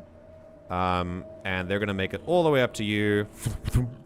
And they're gonna use their group attack to make an attack against you. What's your evasion? 12? 12. I think that does it. No! Oh no, it doesn't. It's a -3. Yo! Okay. All right. Cool. They're not able to find purchase. You just keep them at bay with some flippin' like spear swings and butts to the. Yeah. Okay. Cool. Right. That's me, Silv. Yes. And also an announcement for everyone. Time. I'd like to get through to the 3rd phase of the session 0. So let's do a couple more spotlights and then see if we can wrap that up. If you guys want to test any more mechanics like a tag team roll, or helping an ally or anything like that, feel free to do that now. But we can always take the campaign to do that. Like you don't have to test everything. All right, let's go with Silv first. Go ahead, Rauna. Wait. Oh, wait. You can always take this opportunity to command your boy, if you'd like to. Yeah, but he's not. I could. I'm gonna jump through and take on these minions over there. Yeah. They're on ice. These guys are on ice, so. True. Thanks. I mean, if he jumps on them, he doesn't have to touch the ice. He can just like leap onto them and start biting. Cool, but I want to do something different. Okay. Go for it. I'll post this in chat because this is what I want to do. Forceful push. Ooh. Make attack your primary weapon Try as a to target do. within melee range. On a success, you deal damage, knock them back to close range. Nice. And then you add damage on a success with hope. Cool. Love that. Yeah. So, Okay. normal. Spear. Spend that hope. Oof. Okay. Rude. Gives me some fear. But you still deal damage and you knock them back to close range. Nice. On a success, you knock them back. Oh, success, just a success. Yeah, it's still a Okay, success. Okay, yeah. Yeah. So, throw him back into the ice, please. Yeah. Okay. You might kill him. So he's still a minion. So go ahead and roll damage first. Oh! Damn. Oh my god. You knock them back into the ice where they immediately die. Yay! You just and with Goodbye. 2 decisive strikes, they slide onto the ice and they are dead. Okay. I'm gonna spotlight the other minions who are going to. Oh yeah, and they're vulnerable. So this one's vulnerable. So he deals. No, they're weak. So they deal half damage. The on ones the next thing. the ones you targeted dealt half, but they died. You know what? I think I'll instead of the ice tripping them up, I'll let this be their weakened thing, so that your ability isn't wasted. So I'll move them up to you, and I don't think they can reach you. Honestly, I think. No, I'm up near the ceiling. I don't think they can reach you. I think they're gonna move to Ochros and just, smelly zombie. and move around you, and they're gonna make a group. They're gonna make a group attack again. I'll spend another fear. Now, for the viewers, I am spending more fear than I usually would. We're just testing to see what the abilities do. So make another bite attack against what evasion, Ochros? A, which, yep. Okay, definitely- yeah, definitely that does. beats. Now they deal half damage with this, so it would have been 4 damage, but now it's reduced to 2. Question. Yeah. Yeah. Question? Yes. I have danger sense. Oh. Once per rest, mark a stress to force an adversary to reroll an attack against you and an ally within very close range. Does the adversary need to be in close range, or just the ally? The ally is. Let me see. The ally, it seems. You Yeah, or 'cause an the ally. ally- No, the ally within very close range. Yeah, it's just any adversary. Okay. Okay, so I'm gonna mark a stress, and they have to try that again. Then Amazing. Let me roll again. They're not hitting my Okay. boy. I could take it, but I appreciate it. Yeah, but they're not hitting my boy. Let's see. That turns Oh, it into They a are crit. definitely hitting the boy. They are definitely hitting the boy. Everything I touch turns to dust. Funny no. So wait, do they take the new result? Yes, now they double it. Everything I touch turns to dust. Oh no! I'm so sorry. All right, How so much now, damage? now it's 4 damage. Okay, cool. 1 HP, but I mark an armor slot, so Now it's we've nothing. essentially reached the same result. Okay. So He tries to Ramba- distract the zombies, but distracts Ochros instead. in Daggerheart fashion, I would ask you what trips Ramba up in this moment? What makes her falter? I think, like, she has, like, she just got her whip attack out, and, like, she was like, okay, did a thing. Let's go. I hear noises behind me. What's that? Oh, right, Ochros is right there. I think she just hits her head on, like, the leg of Ochros, like, as she no. turns to look, and just doesn't realize that he's that close to her. So you sensed the attack coming, but you didn't position yourself well enough to let him know. You were like too preoccupied. Yeah. Yeah. I was too brave with my whip And then I stuff, hear, making I sure feel that- a bump, and I turn a little bit like, oh, are you good? And I get crit. Okay. Ramba the bumbling buffoon. All right. I think that was that's me. So who's next? Well, let's go with Me. yeah. Let's go one Go with ahead, go. Cyrta, and then maybe one more from Ramba or Ochros, and then we can. I want call it to. I there. want to defend someone, so I hope an enemy. It's Okay. All right, Cyrta, what are you I doing? can also have Leimu do something. Yeah. Finally. Yeah. I think after Ash, Okay. Leimu should do something. Yeah, let's let Leimu try and rush these zombies. Okay, Ash, what do you want to do? This time, you know what? I'm gonna try using my returning blade. Oh, nice. Oh yeah. You're just throwing little motes of fire out. Very cool. Very cool. Yeah. So Okay. it's going to be flavored as like her taking some of the fire that's around her and using Very it as cool. like a whip in the fluid Very motion. cool. So as you spend it, some of that fire, you can use it as a source, but it will take some of the fire down eventually, and you'll have to re-up the fire eventually. Okay, go ahead. Now if I just return the fire back to it. Yeah, she's just flinging the fire around, not really like taking it. But if it's Or okay, that's interesting. because she's If using it's, it as the returning blade, she's using it as the weapon, not as the yeah, magic. yeah. The Yeah. weapon comes back. Okay, cool. Then something is gonna have to power the movement of the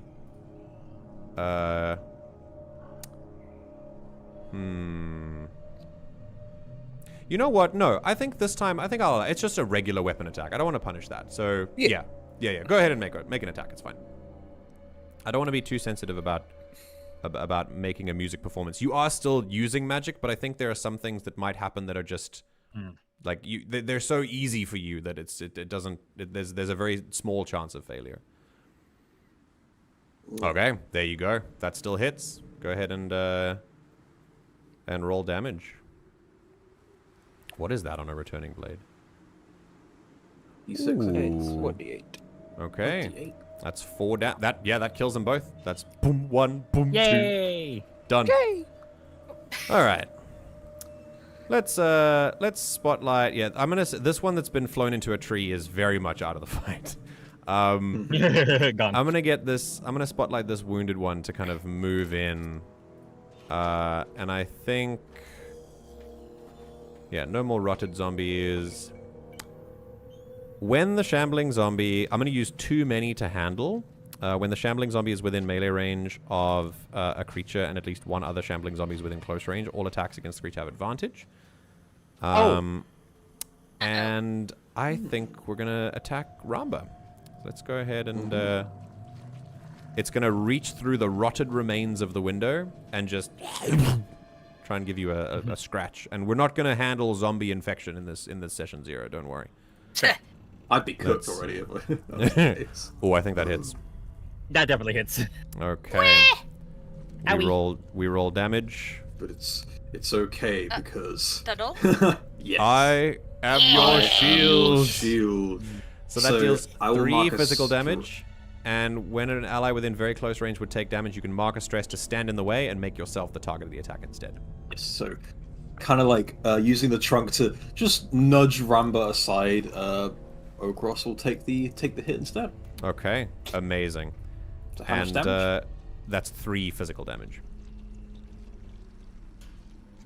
Oh, so just yeah, that's definitely just 1 HP for me, and then I'm marking armor.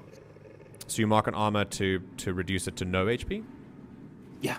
Okay, cool. So you don't mark HP. Good. Okay, sick. Yep. All right, and then my final move for adversaries, I'll spend a fear and mark another one, and this one's going to run in, and I think just as a reflex, it's going to go to Ochros, and then Leimu immediately just rushes as soon as the sort of boundary crosses, and that turns the zombie towards him, and I think the zombie's going to take an attack against Leimu. Oh no! No! So let's see. Like a boy. puppy. Oh shit! I didn't add advantage on this. I'll add advantage on this one. It still hit you anyway, but still. Yeah. What's his evasion? His evasion is 10! He doesn't make it. He He's doesn't too care. fast. Boy. Leimu gets down care. real low, and the claw swipes over him, and he gets back up and starts engaging with this zombie. Okay, back to Yes, players. make Does it- make Leimu it wanna go? Yes. Leimu. So for this- Leimu. For a ranger's companion, it uses your stats, Silv. So you're gonna make a spellcast roll, which for you is I think agility. Yes. All right, so go ahead and make an agility roll, and you can use any of his experiences if you want to. Spending a hope for you as normal. If I make action... companion action roll... Yes, agility it's using. I am gonna use hunting companion. Oh, you for can do this. that? Yeah. If I Oh if I shit! click Yeah, the yeah, action yeah. roll, Companion it action automatically roll. opens Yeah, the yeah, thing. yeah. Yes. Sick. Okay, cool. Yes. That works. And I am using hunting companion. Because this is the shit he's meant to do. Yes. Which is what he's trained to do. Of Hunt course. with a pack. Oh. Oh yeah. Yeah, that'll do it. Okay, grab a hope for yourself and do damage. That's a... Oh, you just didn't... Ah, you need to click bite if it's a specific attack. Ah, I see. So if he was gonna... Yeah, it's okay. Just roll a 1d6. Let's see if it works. Nice. That is a minor wound. That's just a... There we go. He bites down on him and just crunches down. You feel bones crack. There you go. Right, that was a success with hope, so let's do one more action roll. Who wants to take it? I want to roll with hope for once. Go on. Go on, Dad. Try, Candy, try. do something. Come on, I will come on, try game. What do you want to Give her do? the hope. I think I want to mark a stress to startling with the whip. Okay. Will it show there? Startle. To attempt to force all adversaries within melee range back to close. Back through the window. Cool. I did say that startle was part of the attack, but I actually don't think it is. It says it seems not, to it's say two here that separate you can just use it as its own thing. Okay, cool. Yeah, that makes sense. You could they're attack two separate them things. first, then do startling if you want. All right. So you mark a Oh, stress. that's true. You mark a stress, and That's that's true. it. It just moves them back. Okay, so Very Would cool. So could I attack first and then do it afterwards? Yeah, you can Because attack they're two first. separate things then? Yeah. Attack Okay, first. we'll and do then that it, then. Okay, so this guy again. We're Yeah, the gonna- wounded one. Come on. Yeah. Yeah. Come on. Yeah. Oh, let's go. It wasn't with hope, but no, let's that's go. That's fear. No. That's fear. I hate it. Okay, It wasn't meant to be. It wasn't meant to be. No. Go ahead and roll damage though. You might kill him. Did I get max damage at least? Nope. Nope. No. 3. the game is That's 1 HP. He's on 1 HP left, but you can mark a stress and you crack stress, and they get blown and you back. force them back. Okay. I'm playing Wii Sports Bowling. As you force the zombies back, they sort of congregate amongst themselves and kind of there's this. No, it's not worth it. No, we don't. I think we should leave. That's an excellent idea. Yes, very good. And they start to shamble away as this is really not worth that's lunch. right. Yeah. Get. And that leaves you with a little bit of respite as the cold of the floor that has been created in the center of the room kind of sets in and lowers the ambient temperature. And that's where we'll end this combat simulation. Golf claps. Yay. Yay. Right. Let's hope I got the bad luck out now enough the campaign. Yeah, my God. God. That's just how the cookie crumbles. Oh man, what a cool what a cool I think I was the only one that got hit. thing that was. That was great. True. Yeah. I mean, yeah, you did your job. I Very did, cool. man. Yeah. You did it. Okay. It was literally the bite at the beginning, and that was. So, Yeah, sure. let me go off and I'll shut off this very creepy music and we'll put on something a little bit nicer. Yay! No, let's do this one. Wonderful. That was very nice. I hope that everyone who was listening learned something about the system as well. We didn't test. There were plenty of the mechanics we didn't test. This was a very basic combat. It's just there to explore the main mechanics of the system. But there are other things like tag team roles. There are group actions. There's help actions. And I really encourage everyone, especially the players, to get to know these rules so that you can use them in action as well. There's also, we didn't get the wild shape. That was interesting. That could have been. That'll be really interesting to see in the campaign. But yes. So, let's quickly recap before we take a break and do the final phase, which will be a quick run through of game expectations. But yes, I think you also might have seen something that's a little bit different. Eyya has very specific mechanics regarding magic use that aren't normal. So in regular Daggerheart, when you cast a spell, it just happens. With Eyya, music is the magic, but it's not. It obeys the laws of energy transference. So if you, to an extent, obviously there's magic, so suspend your disbelief, but you know what I mean. If you're going to cast a spell, the opposite, the energy has to be taken from somewhere. So if you want movement, somewhere's going to get slower. If you want fire, something's going to get colder. And usually, because we're not in a vacuum, in like a test tube with controlled variables, you need more energy than you put out. There's always some energy that is lost in the process, which is why those effects were happening. For the record, I hope everyone, players I'm talking to now, is happy with how I was doing those complications. That when they happened, you guys were okay with them. And you thought that they were narratively interesting and they created some interesting things. I think that you can do things like you can use the source of the magic to actually affect the enemies in two ways if you want to, like Ash did with that ice thing, which was really cool.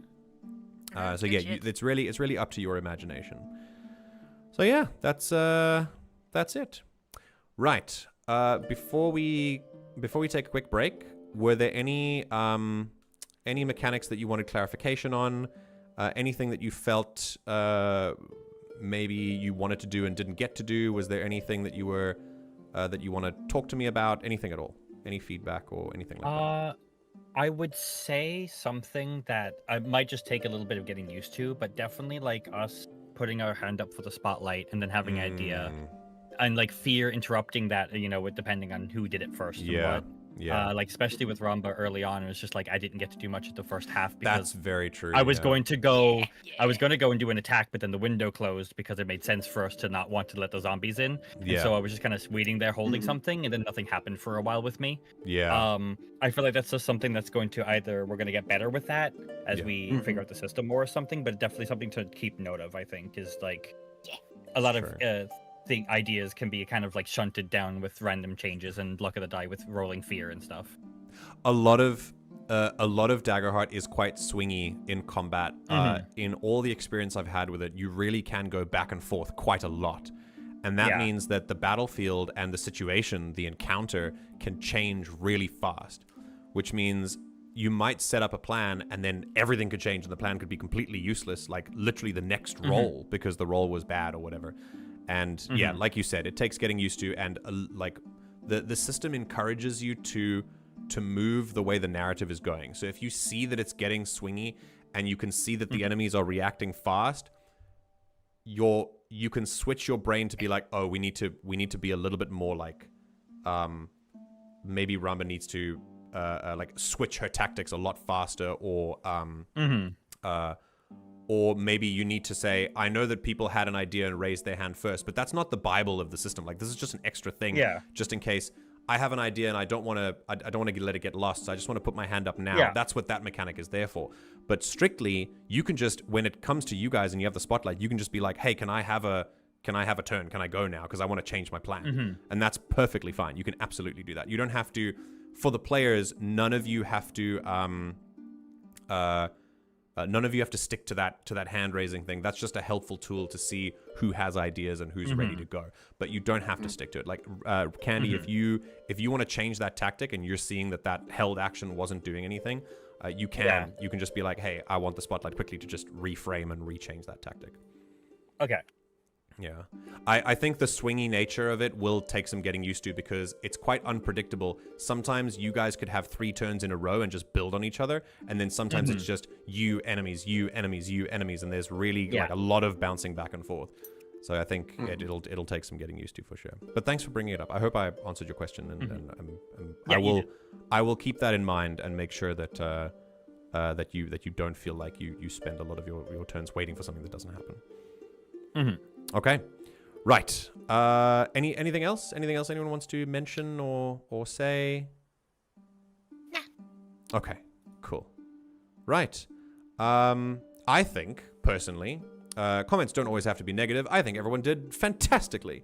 Honestly, I thought the way that you reacted to, I know even though Candi rolled with fear a lot, I think the way you handled it and rolled with the punches was very cool and commendable. Because it's very frustrating, like I know, and I think you guys did great. I like you know your abilities. I like the way you kind of build off of each other's successes, and I there's one thing I really love about this. It's just I can visualize the way you guys do things so clearly. It's really cool. I like the idea of Ochros running in and wrapping his trunk around a table and throwing it into a door to barricade it, and like, and then like Rauna slamming the window shut as zombies like try and bat on it to get through. I think it's very cool, very very cool. Rauna like spear killing an entire horde, by the way. Just a Oh, whole so minion horde, yeah, so cool. Rona's Yeah. a On her badass. own. Very very cool. Okay, all right. So very basic mechanic check, and for now, we're gonna take a short break. It's gonna be 5 minutes, and we're gonna come back and finish with a small chat about mechanic ideas and some table expectations, so that we can, before we finish the session 0, we can all be fully on the same page about what this game is going to be and what kind of things you guys would like to see. Now, for the viewers, we've already talked about a lot of this beforehand, but many of these things are quite new, so I will bring them up and we'll get like authentic responses to them so that we can all learn together. And I personally think that this sort of thing, this sort of session 0, this third phase might be the most important one. I know that we've spent a lot of time on this rules simulation because it's a new system, but this last part is the most important. In my opinion, making sure that everyone has expectations that are the same so that we know what kind of game we're getting into. And very importantly, that we are open enough to change those expectations when new situations arise is vital for table harmony and ensuring that we have a good session and a good campaign. So, thank you, everyone, and I'll see you in a couple minutes. Now 4 minutes. So back at 35 past. Yeah. 4. Okay, Alright. Yep, here we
Alrighty. I've removed an item of clothing because I'm hot. Do that kind of shit. Do what kind of shit? Move enemy combatants around the field to her whims. Like in a tabletop setting? Yeah, Rauna. Rauna, Yeah. Ah, I built right. Rauna. And I was saying that as well. A lot of my turns generally is just going to be me like getting in position, and then I just kind of stand there and do my stuff off turn. Yeah, fair enough. I really, Yeah. something I find that is a thing about a lot of tabletops is combats, like, movement. I don't know if it's maybe just, like, if you're in a good tactical position, you just kind of want to stay there, but I do really like the idea of using a lot of movement. So, I do like that you guys were moving back and forth, and it was quite a tight space, so I do understand that the conflict was, like, you're defending a place. But in other combats, definitely, like, please use movement. That's super. I think it'd be really cool to weave movement into your things, especially since you can move up to close range for free anyway. That's part of your regular movement stuff. Yeah. So yeah. I definitely can foresee a lot of like different strategies in because we have so many things that kind of push people back. Like we could push people into other people and combo that way and stuff. I see a lot of that happening in the future. That that trumpet thing that threw one of the zombies into the tree was very, very funny. Yeah. I enjoyed that a lot. So cool. Yeah, sucking up the air through his ass and how he's strong. Yeah. I love that. It was Everybody perfect. know. That's exactly how. That's exactly how I was thinking about it. The It's canon. reverse Fanfaroon can fart. just do that. Yep. Fanfaroon can just do that. That's crazy. Okay. Why are we Right. like this? Let me open up my don't know, gay stuff people. here. Right, we've done the agenda, and here are the notes, and here's that thing. Gender? Yes, the gender. Okay. Ender. Right, we finished rules and mechanics. Again, for the viewers, if there are any questions or concerns about rules or mechanics that you want to know, feel free to ask them in chat, or you can do it in the Discord as well. That works too. We can talk about it as often as you like. Please, please, please. I want you to not underline. Okay, whatever. It's fine. Right, that's also done. We've discussed the rules. Okay. And we've had a break. Right. Yay! Now, I was going to talk about GM and player best principles, but we have not a lot of time. So a lot of the GM and player best principles, the things that are best for GMs and players to do, are in the Daggerheart rulebook. I'm going to be very brief. I don't actually know if it's... Because not everyone has access. You need to buy the thing. Let me see. Let's see if I can... See, I want to get to the more important stuff, which is the table stuff. I think let's put a pin in it, and I think what I might do is put I might consider putting it in the Discord. But basically, the book of Daggerheart puts a lot of best principles and good practices for both players and GMs. If you want to play Daggerheart, but also if you want to play any kind of tabletop RPGs. And I think they're really cool. So I think I'll give the offer to you guys. If you are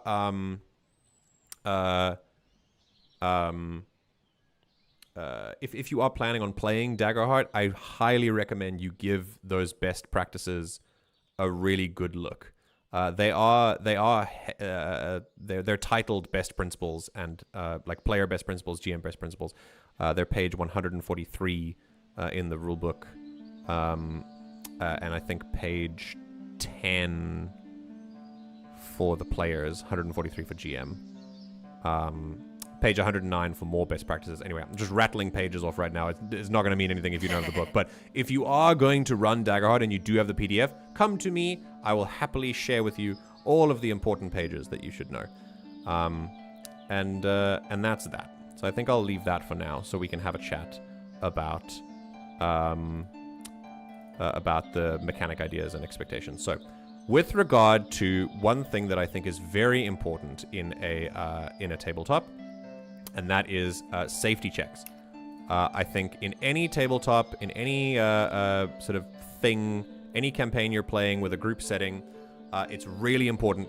Honestly, sometimes even regular board games need this sort of thing, where you kind of just go, you just make sure, like, what are we okay with here? What are we not okay with here? But I think specifically, a safety checklist is something that TTRPGs absolutely need.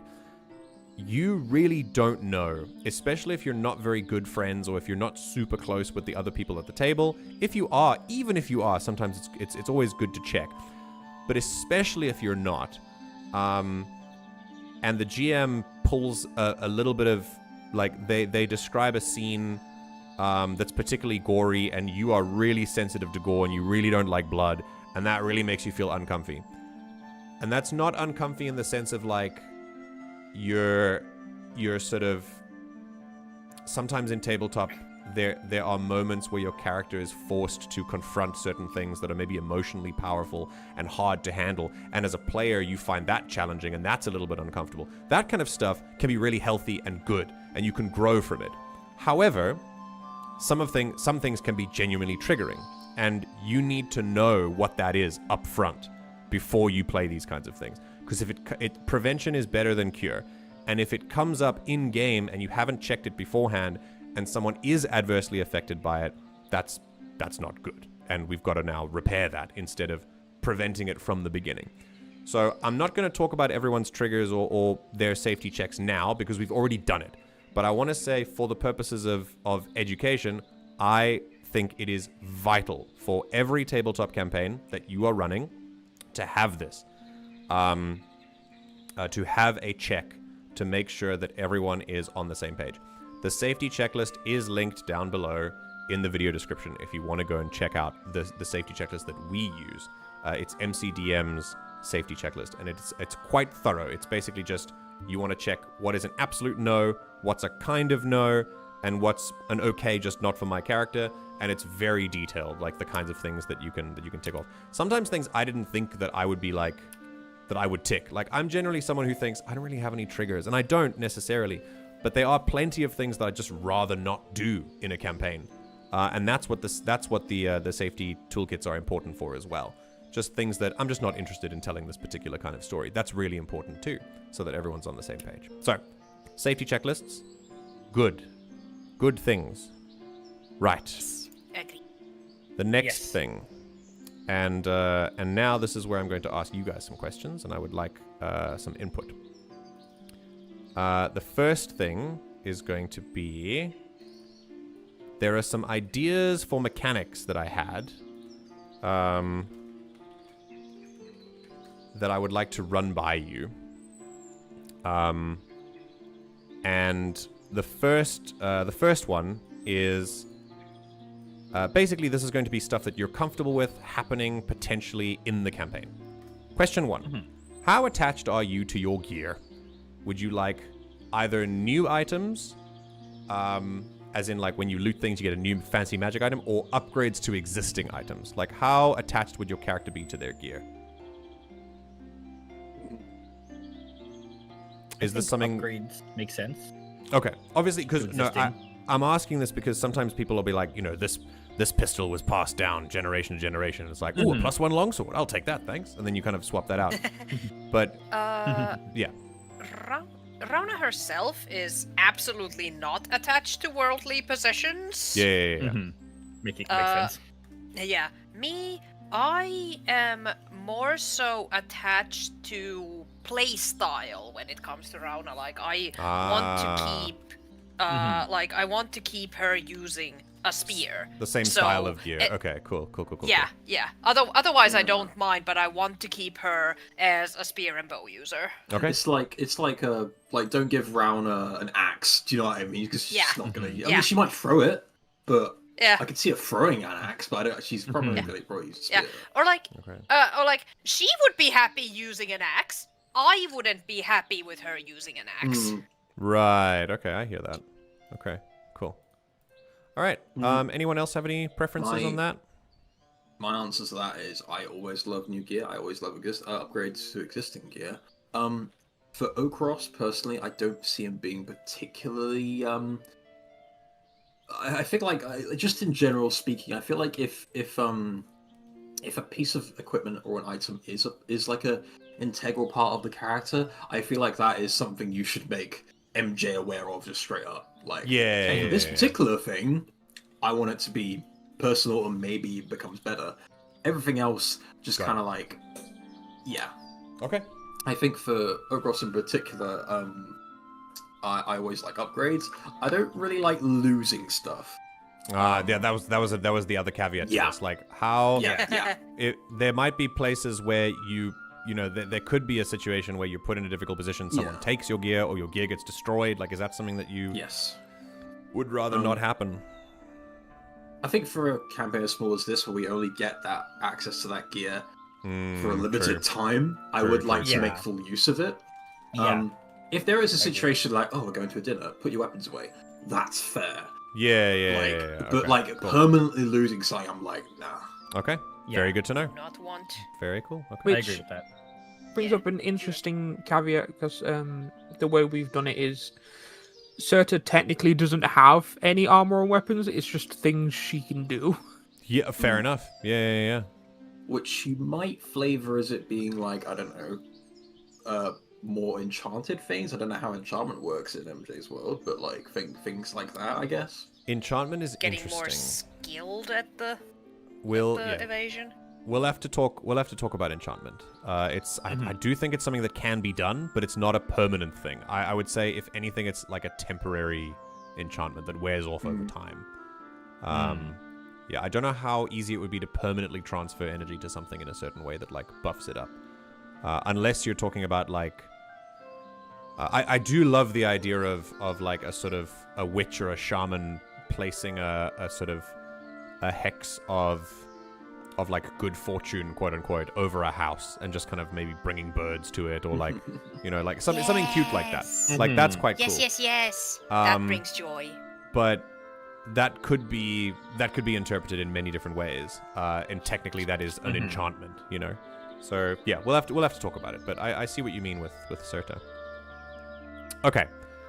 I have an idea. I saw this somewhere online, and it's basically called A Deal with the Devil. It's basically if you roll. I don't know how this would translate into Eyya, but tell me if this mechanic is interesting to you. If you think that if you really need a good roll, you can ask me for a really good roll, but then you'll get a bad roll later. Is that something that it interests you, or would you like to just sit with Daggerheart, with core Daggerheart stuff for now and see how it feels? It's kind of fun. I think that's fun. Like, I really want to pass this roll, please. Like, okay, but I'll fuck you later. Yeah, that's pretty much how it is. Yeah. I think, like... Go on. Oh, go on. Yeah, who's You going? can go first. Right. Duddles, speak. I personally think it's a great idea mechanically, but I'm curious how we would flavor that, if at all. I see that Arachizi is thinking of a different deal with the devil. Yes, I saw one which was specifically a devil shows up and offers you, I'll give you this role. But in Eyya, they aren't really devils in that sense. Like, it wouldn't really work for the system. So I think it might work in the sense of like a contact comes in and offers you a favor, but that's more of a narrative thing. Honestly, I think that's a bit hard to do in the middle of combat as well. Like, some guy just pokes his head in, like, exactly. You so I can just do a fluid swing of luck with combat. Yeah. If I'm gonna that's be honest. rewarding at all. I think this can just be a thing that we do, just situationally, like, just because you guys negotiate this sort of thing with me anyway. I think, like, if you really need this to work, maybe we can be like, instead of it being an official thing, I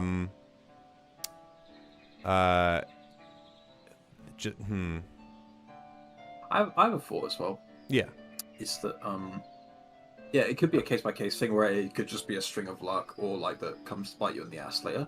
Or, depending on what happens, especially if it's a magical thing you're trying to do, maybe it is kind of a similar effect to how you take something from somewhere else. Like, you give yourself an immediate effect for this, and then it happens something else like that magically later. Right, yeah. I feel like that might be similar to rolling with fear as well, though. Maybe I can change a roll. maybe the deal with the devil is like, you can be like, hey, GM, I've been rolling a lot of fear. Can I roll with hope just this once? And then later I'll give you a fear or whatever. Like we can, but I think that's something that I don't think needs to be an official mechanic. When I really think about this, this seems to be something that we can just negotiate during, like during the campaign itself. Do you guys think that's regular? Yeah. That's normal? I think that's fair. Do you think that's agreeable? Okay. Yeah, I think if we have like a term we can use for it, like that, that's what we mean. Okay, cool. Come up with a special term. Dormammu, I've come to bargain. Just something. Can I Dormammu this Time roll, for a please? crescendo. Dormammu's roll. Something situational to be discussed in the moment. Okay, cool. We can keep it like a casual hold on it. Right. This is something I'm just announcing that I'm doing, unless you really hate it. But basically, this is something I also saw online, which is called the trap rule. It's called click. Now, personally, I find traps a lot of the time in tabletop to be quite tedious. So instead, what I want to do is this rule, where if you trigger a trap in any way, or if anything sudden happens, I'm gonna go click and just describe something that, like, an action that you take, and I'll say click. It could be something social. It could be in the middle of a social encounter, something happens, and basically you each get 5 seconds to just react in whatever way. Let's think in a classic trap rule, maybe you step on a floor panel, and I'm gonna go click. And you don't know where it's coming from, you just have to react to whatever's happening. So like maybe one of you dives back, maybe one of you dives forward, maybe one of you like ducks down or whatever, and then the trap triggers and we see what happens. Like, is that something that you think is a more entertaining way to handle traps? So clarification. 5 seconds in character, right? Not like just Yeah. I don't think I would force you to take 5 seconds out of character, but that still the spirit of the idea is that you take as quick as possible to just like knee-jerk react, you know. Split check and yeah. Mm-hmm. Yeah, cool. I like that. Okay. Yeah. We'll test it out. Just gotta remember that that's a thing. But yes, Lovely. yes, I'll let you know if it happens. Cool mechanic. And again, a lot of these mechanics might not even come up. I just thought they were cool and I want to try them. Okay. Next. Let's see. How do you guys feel about player recaps? So, I used to do this with the previous campaign that I had, but basically it's at the beginning of every session. I will talk about what we did last session if you missed something, but I like to pass off the recaps to one of you to tell us what happened last week. Do you guys think that's cool, or do you want me to do it?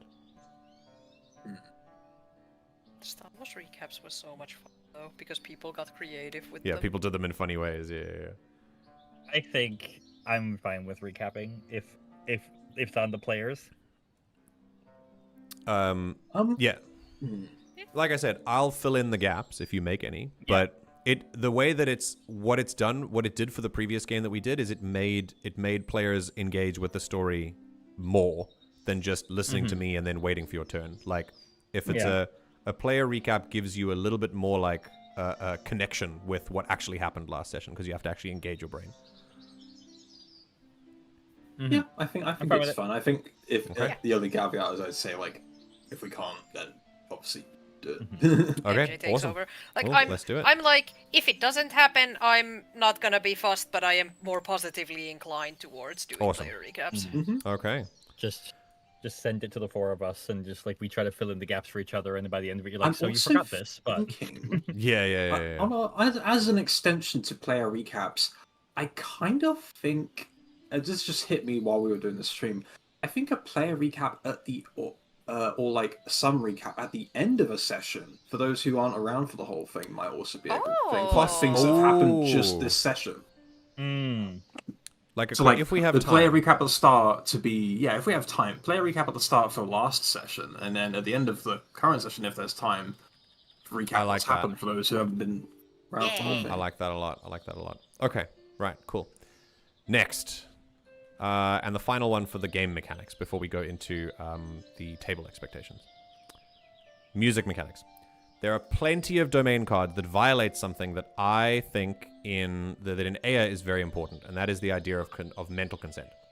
So in Eyya, because of the way magic works, it's the sort of music of a planet, and it's not a sentient thing, but I think it's narratively interesting for a magic system to not easily override the mental consent of another being. So like, for example, a suggestion or a mind trick or something like that.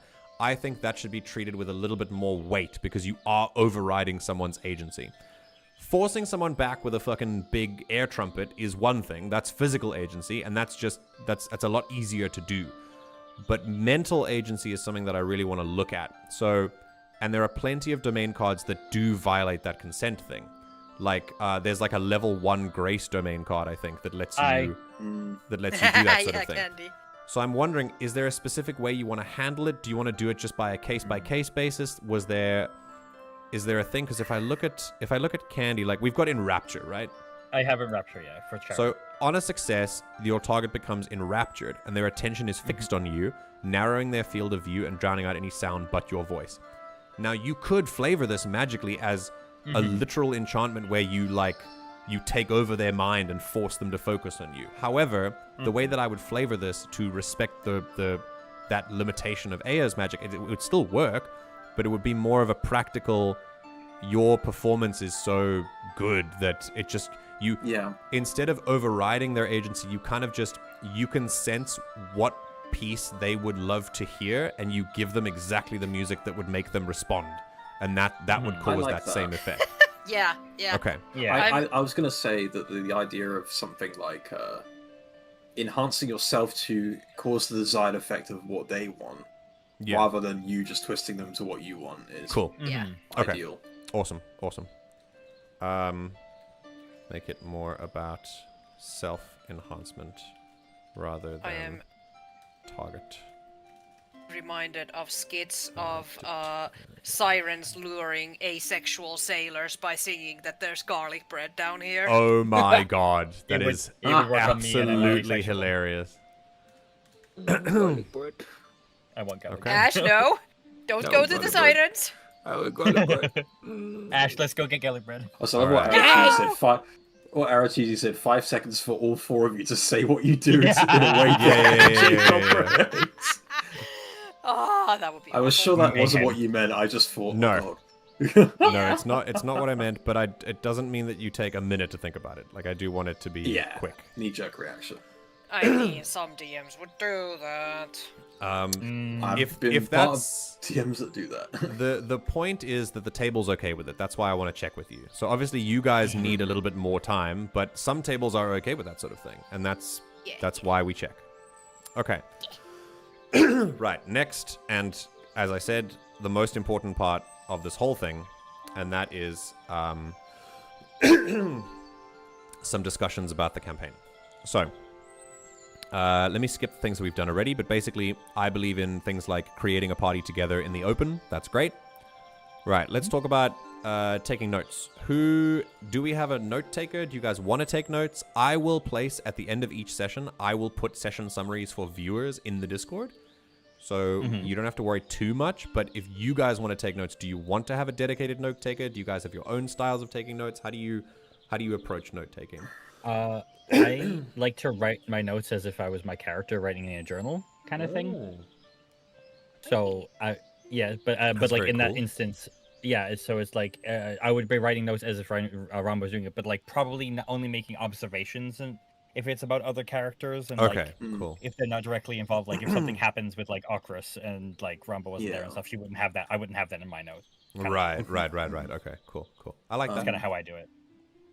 My fault is I suck at taking notes. I've always That's only fair. taken like the most important, from your style. Yeah, no, I that's only fair, took that's fair, like the that's most important notes relevant to the party and the character. I just genuinely, most of it is by memory for me. Okay. I don't expect any of you to take notes, especially because Yeah. I'm going to provide summaries for you. You're welcome. But Thank you. I think I think if you are bad at taking notes and you rely on memory, I think you should spend some time before sessions jogging your memory a little bit and going, oh, that happened. Maybe reading through the session summaries, making sure you're on the same page. I'm okay if you do forget some things. I'm just concerned for you, because if you forget important things, that could affect the way your character makes decisions. Because if you've forgotten something important that happened because you didn't write it down, you know, if writing things down is something you're not good at, perfectly normal, but it might bite you later on. In a mini campaign, I don't think this is such a problem, but I thought it bared talking about just in case. True. Lots to check. So just make sure that you're aware of that. Okay. Yeah. The questions like, what do we expect from each other? What do we expect from the game?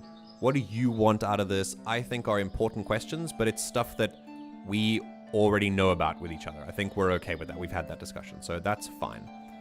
Are there any kinds of gameplay that are not interesting to you, like big battles, naval stuff, air stuff, political intrigue? Now, this is not something you need to spend too much thought on. I'm just thinking, is there a type of thing, a type of scene that you really just don't like?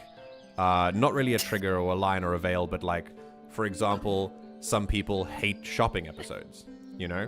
Hi! Yeah. So is there anything that you just... I don't mind doing shopping episodes. I don't mind doing shopping episodes. I don't want to do the haggling and yapping between shopper and between like customer and the salesperson. I just want to go in, buy the thing, leave. Okay. No yapping, haggling, tedium. Yeah, fair enough. Okay. With me, at least. Anyone else can do that. I don't want to do it. Okay, awesome. Yeah, that's fair. Good to know. Trying to think off the top of my head. Yeah, political intrigue I'm always a little bit like not great at. Right. Okay. I don't think I'm going to get too political with this campaign. Like we've got Star Wars for that. I think later on we might go more into it, but this one will be more just about people. Yeah. That's the case, then I'm fine. But I have such a perfect political intrigue character. That's true, actually. That's very Oh, true. geez. Too much political intrigue, like maybe too many intricacies of political intrigue. Like I don't think you guys want, like, I'm putting in legal intrigue as well. I don't think you guys want like a full like legal battle or like a courtroom or anything. It's just stuff that's not interesting. Okay, fine. It'll be interesting to me. Objection! Set your wig on fire. That would be Perfect. fine. I think back to a previous campaign where we like had to go and get bank details and stuff, which was really funny. I do remember. I was so excited for a legal session, and then everyone else was like, "Bro, this is not fun." I was like, It was so funny. It was so funny, but at the same time, it was like, "Oh God, I'm too much sorry. detail." I'm sorry. Oh goodness. Okay. In the same vein, are there any? I think I know this, but are there any tones that aren't fun for you? Like if things are too serious or too silly. I know that all four of you don't want something that is way too dark, way too serious. That's totally fine. However, I know we're all okay with some serious moments happening and some emotionally powerful moments happening. So that's fine. Personally, I love silliness, but only as a secondary to the main theme. You know what I mean? So like. Yeah. Kind of like how today was. Like exactly how today was. Yeah, Today was perfect. This is the perfect. Yeah. So I love jokes and I love it when things derail slightly, but I'm not a particular fan of like primarily silly campaigns. So just as long as we're on the same page on that. So silly is secondary. Okay, cool. Right, romance. How do we feel about romance between characters? I'm gonna kiss the bug wife. Yeah, I'm very tiny though, so. Note that. Gentle, careful kiss. Note that this is not a romantic campaign. If you want there to be elements of relationship You're stuff not gonna in have here, a wedding episode? What the sure, but as a 2-month thing. Go dates? If you want there to be like a little bit of chemistry, that's perfect. But for me personally, I think I don't want romance to be the primary focus. Again, more like a secondary thing if it's gonna be there. And also there will be no sex scenes. Just putting it out there. No. There will be no sex scenes. Sorry, Ash. There We're goes not- the Cyrta and Ochros sex scene.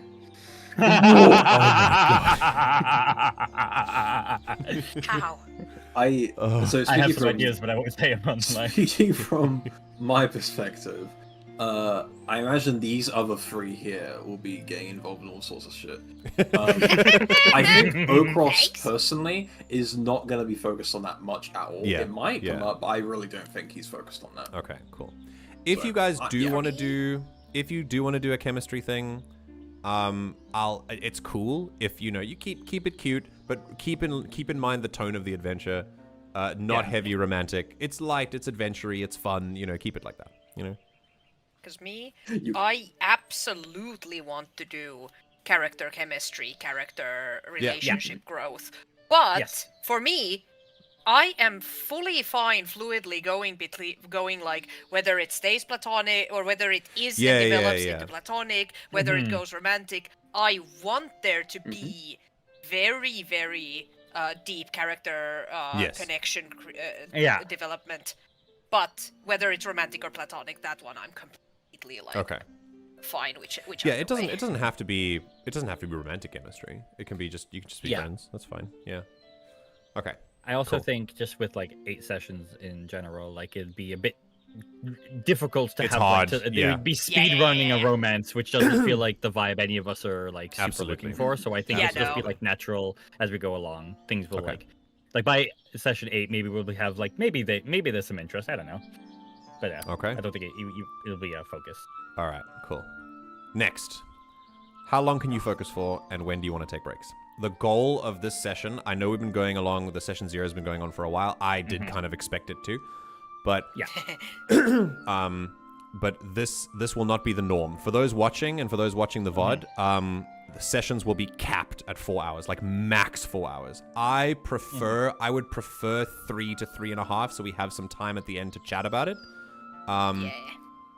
Because that's me. I get very tired around the 4-hour mark, and I can keep going, but it is pushing myself, which I'd rather not do. So, I personally, if I'm not paying attention to my body, I can keep going for as long as I need to without a break. But if I'm being honest, I think a break in the middle is good for me. But do you guys need more than one break? Are you guys happy with a break in the middle? What do you think?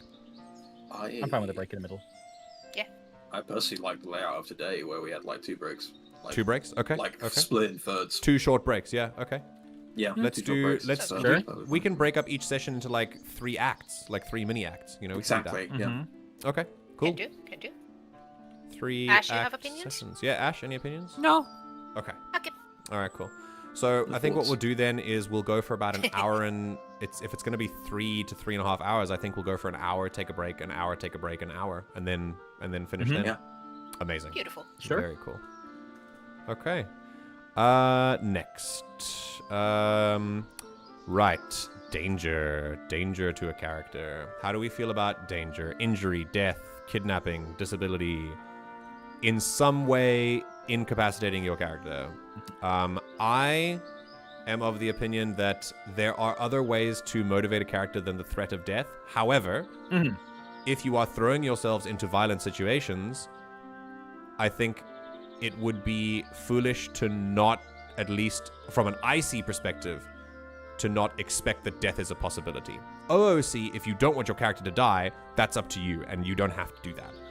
But yeah, how do you feel about me like amping up lethality if the situation demands, or giving you injuries, or one thing that's important, I mentioned kidnapping, like taking a character away and the other ones have to rescue them and stuff like that. Like, how do you feel about that sort of stuff?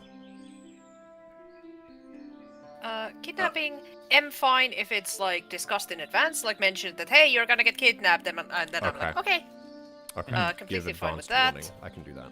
Yeah. My Injury is I don't want to change too much about how I play my character. Like, for instance, like maybe things like disabilities, like going blind, going deaf. I wouldn't want that to be like a permanent situation. Permanent I can do disabilities, okay. temporary. Okay.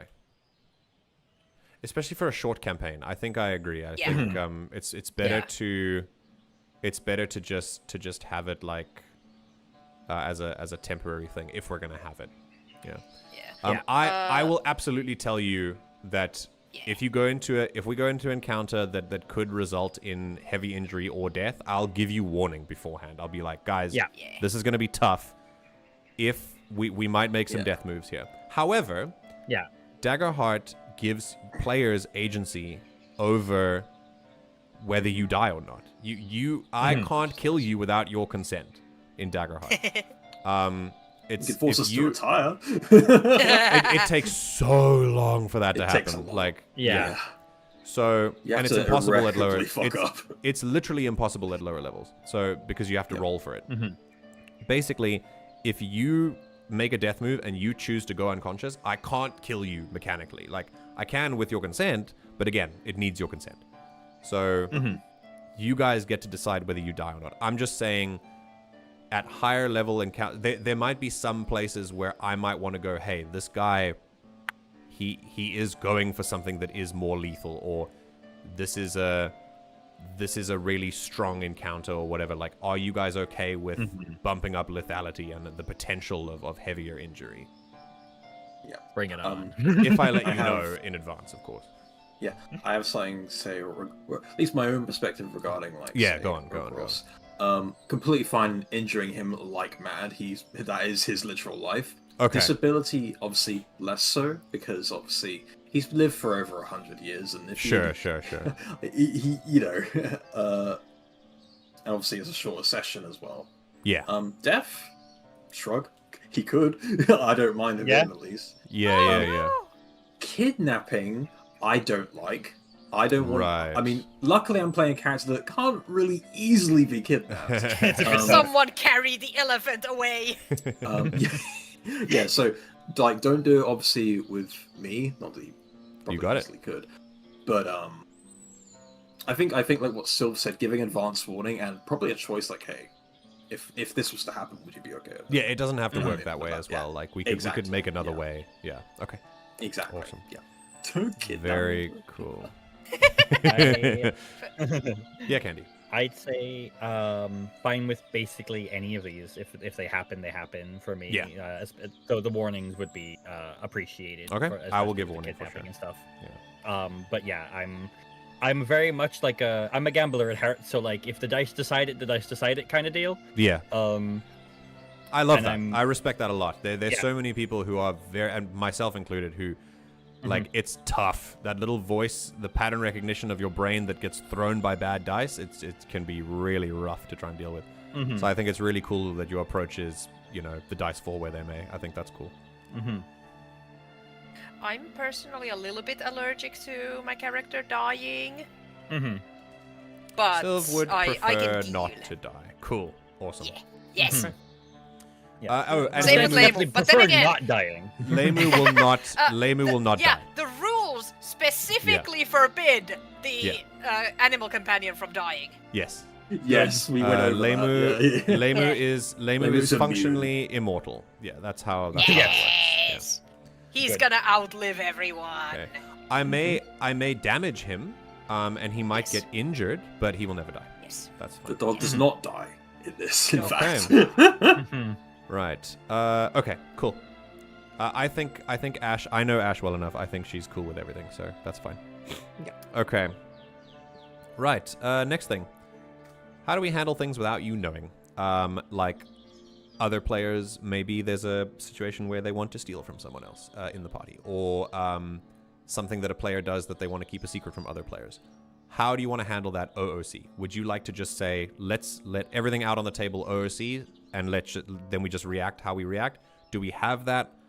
Can we form that barrier with each other that we know what's going on OOC, or would you like to let some things be secret? Because I know personally, sometimes I'm like, ooh, it's kind of cool that I don't know a lot of these things, but it depends, especially for a shorter campaign. Would you guys like to have some secrets, or would you like to shall we just have an open channel always? For me, I guess it for me, it's actually a bit of a boundary thing where if a player character wants to start manipulating and doing actions against the party, but still being in the party's good graces, like Yes. being like selling us out to someone else, selling us out to the yeah, enemy, yeah. and that kind of shit.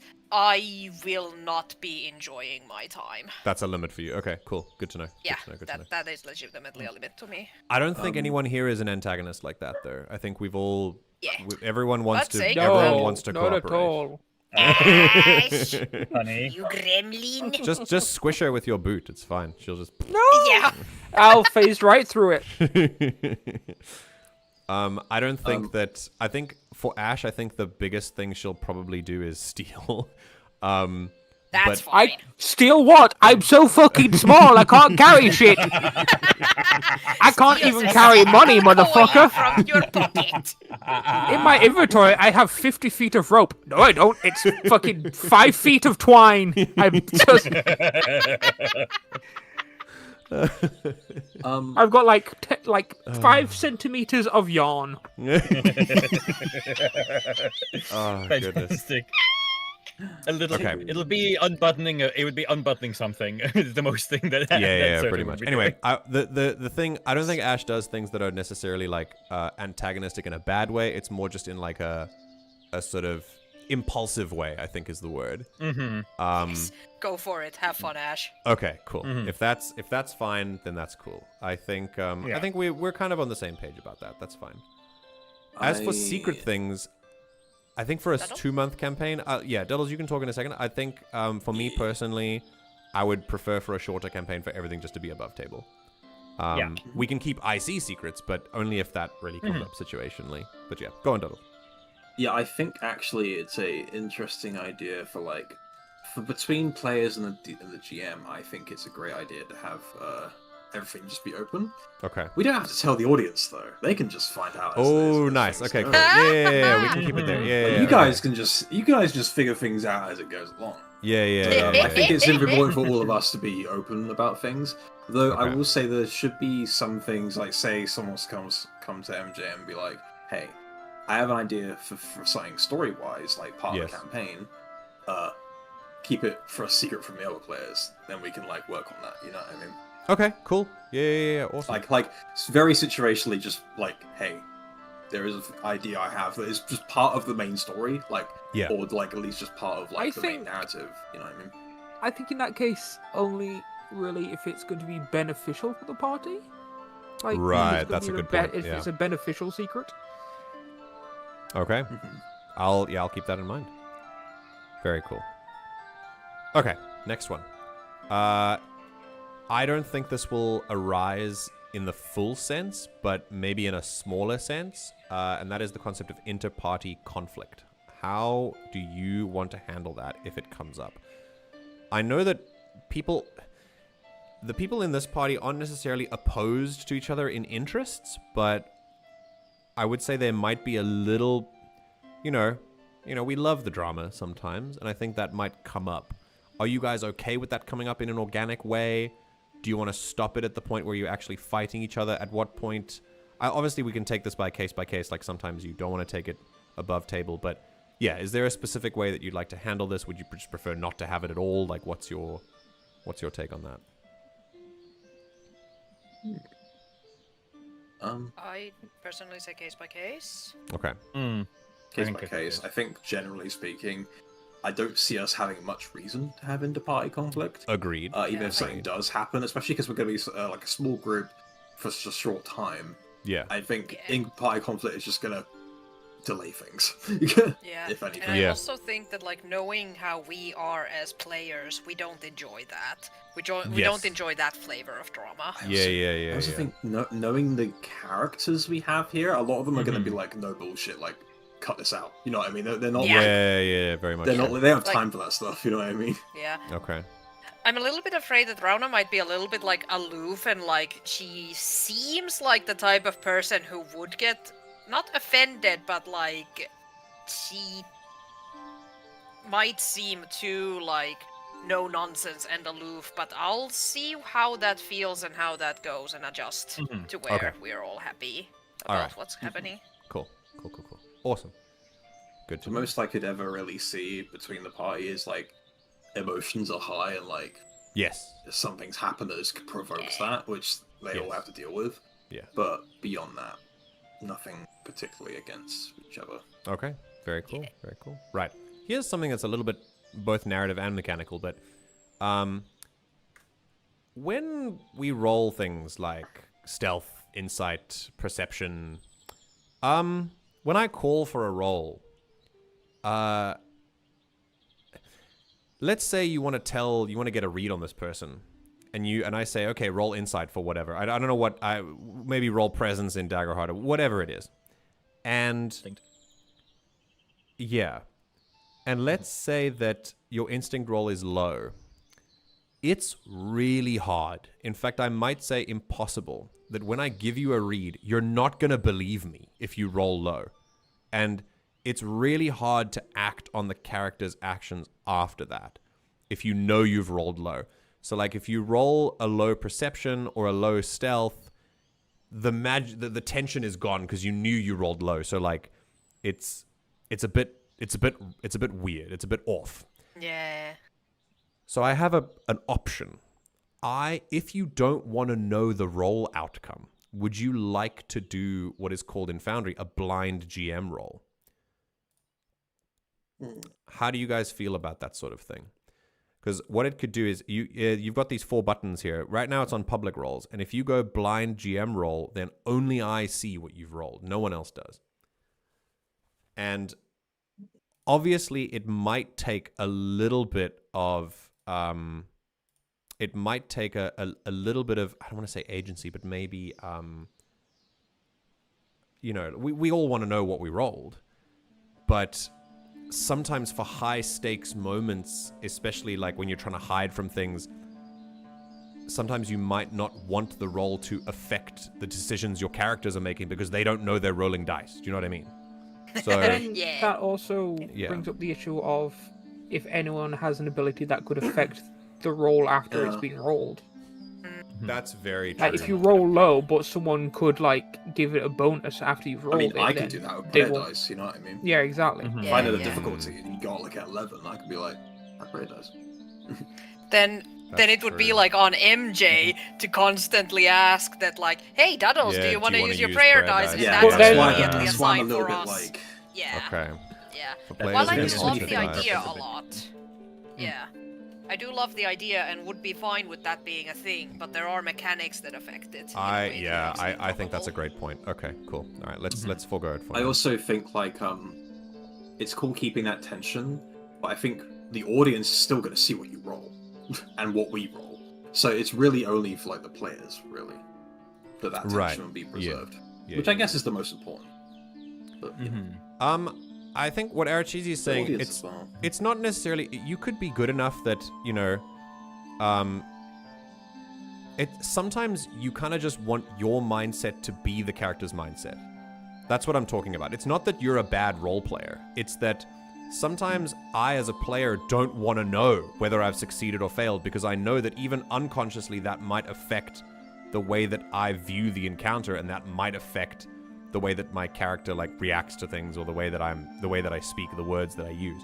Sometimes I'm quite a fan of rolling stealth and then not knowing what it was, because then it doesn't clock whether I've succeeded or failed. I'm just trying. It builds that tension a lot.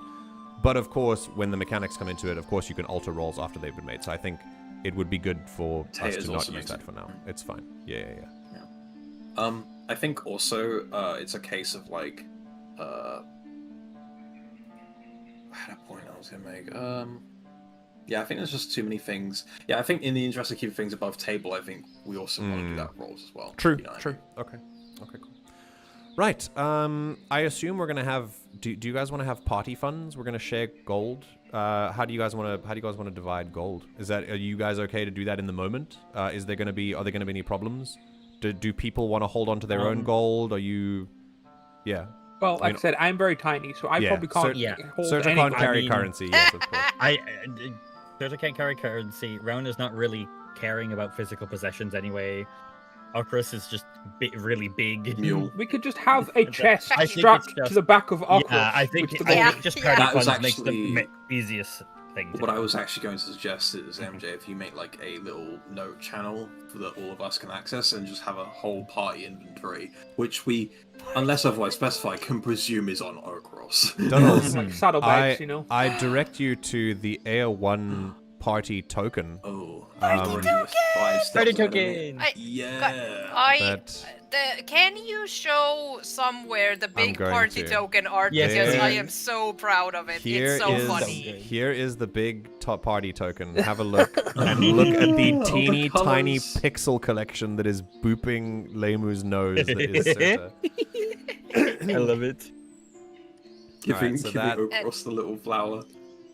Yes, an apple. it's the She's apple. giving him an Feeding him a apple. fucking apple. It's great. Hungry? Okay, so this is the party token, and you can track your resources in here. You can Okay, track your sure. inventory as well. Yeah, there's in the inventory tag you can track how much coin everyone has as well. So yeah, feel free to do that however you I am want. the party cart. Let's do it. Yeah, you guys don't need a horse or a cart. You got Ochros. It's fine. Nope. Yeah, True. Ochros. Yes. Okay. I think I know the answer to this question. It's fine.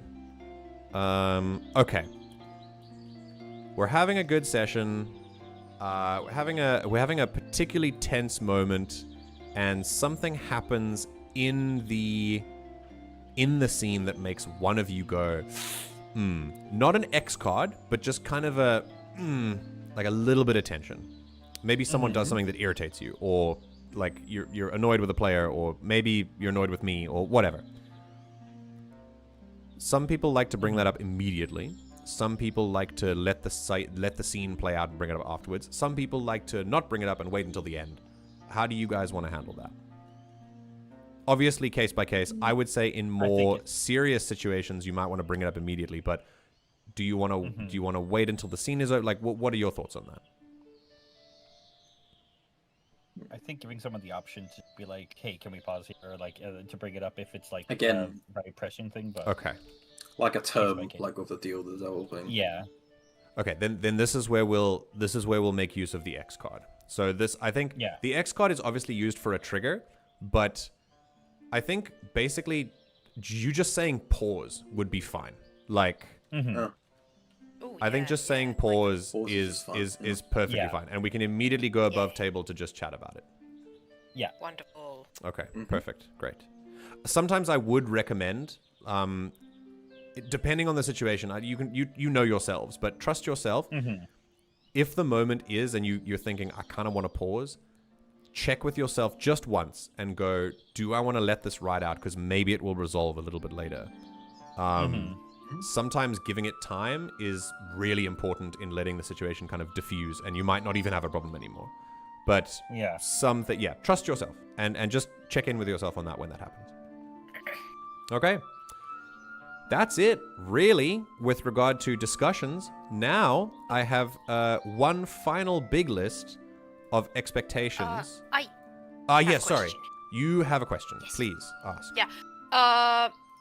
A lot of us, at least from what I've, from how I know how we RP, we tend to, when we're doing like, if someone's doing like a big talky action, like talking with someone, a Yes. lot of us tend to like write little like emotes into the chat. Of like what our characters are doing on the sidelines that aren't necessarily disruptive to what is happening to the big side. Awesome. Yeah. Is that Good idea. good? Is that acceptable? I'm inclined to encourage it, but I think it's good that you've told me, because then I can switch back to chat a lot. Because if you're going to be using this, use the Foundry chat. So then if you're going to be using Foundry chat to emote, do that. Yeah. But now that you've told me, I can prepare for it, because otherwise I'm just going to be flipping through things and I won't see it. Yeah, So no, it's good that's that We do all the- usually do that, yeah. for the audience should be able to see it as well. So Now let's use the YouTube chat. It's also- it is also a case where, like, while someone's emoting and talking, there's still things. Yeah, it's a way for people to still emote what they're doing without Yeah. having to take the spotlight. You know what I mean? yes. Yeah. Okay. Right.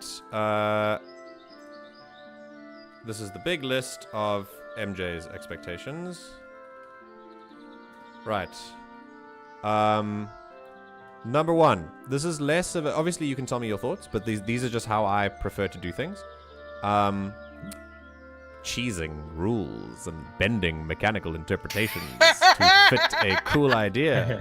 Especially abilities that you have.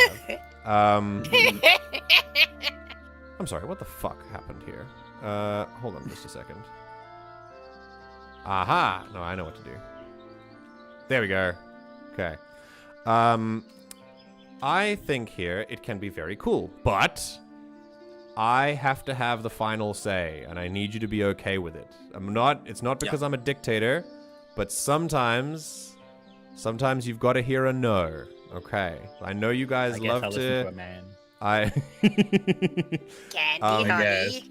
Someone has to have the final say, and that's why the GM exists. So if you want to bend something, I love the ideas you guys can come up with. I think it's amazing, and it's one of your greatest strengths, especially those of you that I've played with before, the two of you that I have. The stuff that you can come up with is wonderful. Sometimes it's okay for me, it's got to be okay for me to just be like, that wouldn't work here, and we can just move on. Are we cool with that? Yeah. Okay, awesome. Absolutely. Very cool. Otherwise, please don't be discouraged, though. I want you to try. I want you to test boundaries, try and bend rules, but just be okay if I say no. Okay. Cool. Right. Next. This just goes without saying, and this is also non-negotiable, but we start with open, honest, and kind communication at all times. You do not have to be honest you can be honest and kind. I've always believed this.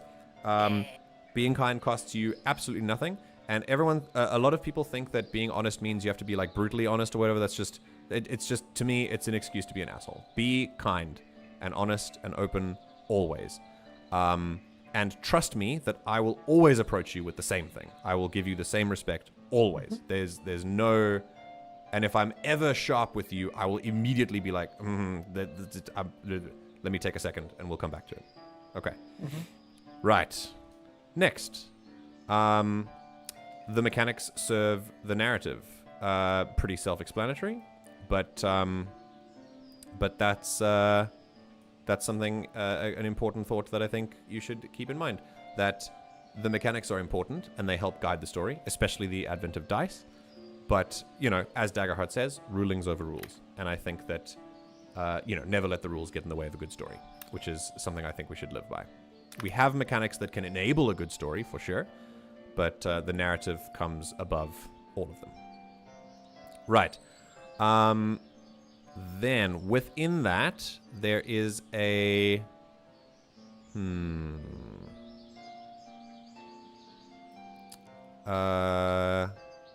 yes, this is something that I would really enjoy, if you feel like it. But sometimes, if there's a lull in the narrative, and there's a bit of a pause between the action and the tension, I really want to encourage you guys to try to make your characters curious about other characters. Like, if there's a moment of lull, take some time, ask some questions, get the other members of the party talking, ask about their interests, their hobbies. Do some improv, Like, don't worry, Ramba got that covered.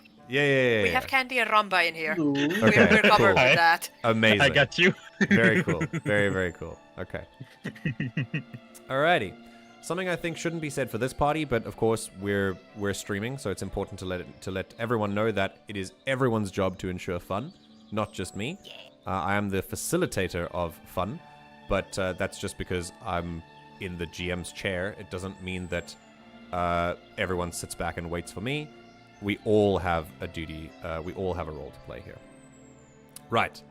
Then, very quickly, handling failure of dice. You guys are, I think pretty much everyone here is okay with it, which is good.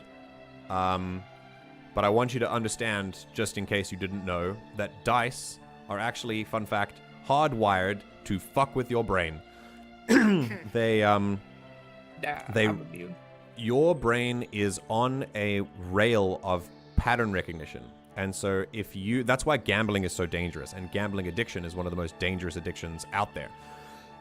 Because your brain is hardwired to recognize patterns. And if you roll something in a bad way, your brain tricks you to keep going or to feel a certain way about it because you convince yourself that you're going to succeed next time. Or dice confuse your brain's pattern recognition.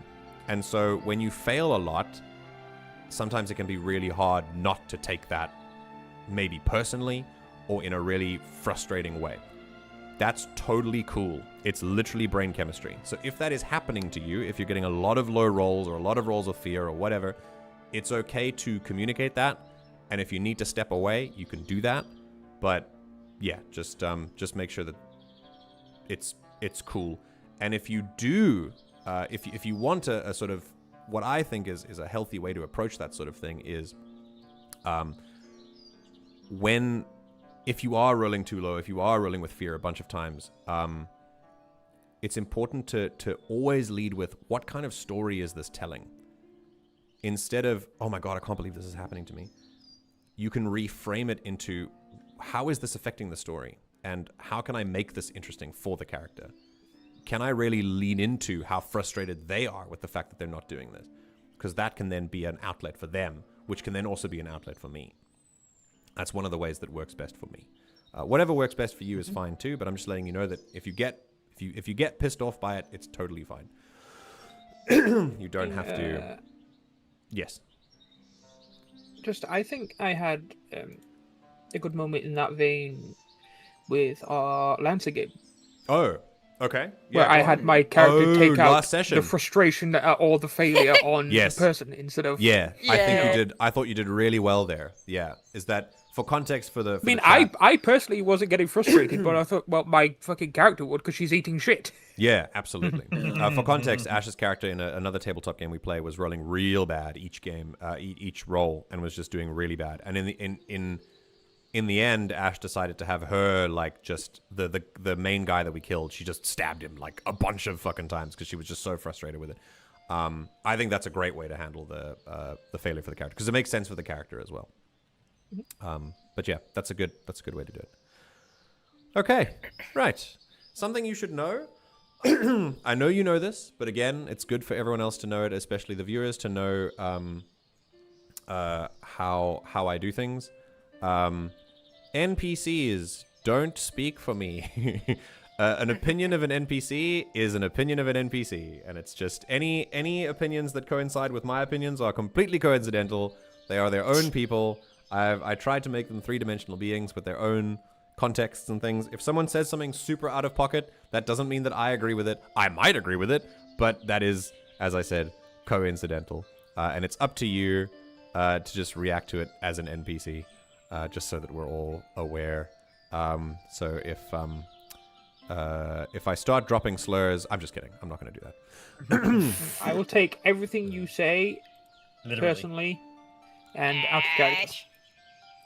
Perfect. I will That's clip exactly in what I wanted each from this. individual moment and play them back to you in the future. Okay. Then again, another thing I think... right. Another thing I think you should do is just trust in me. Trust me to give fair complications and roll with the story. However, if you think that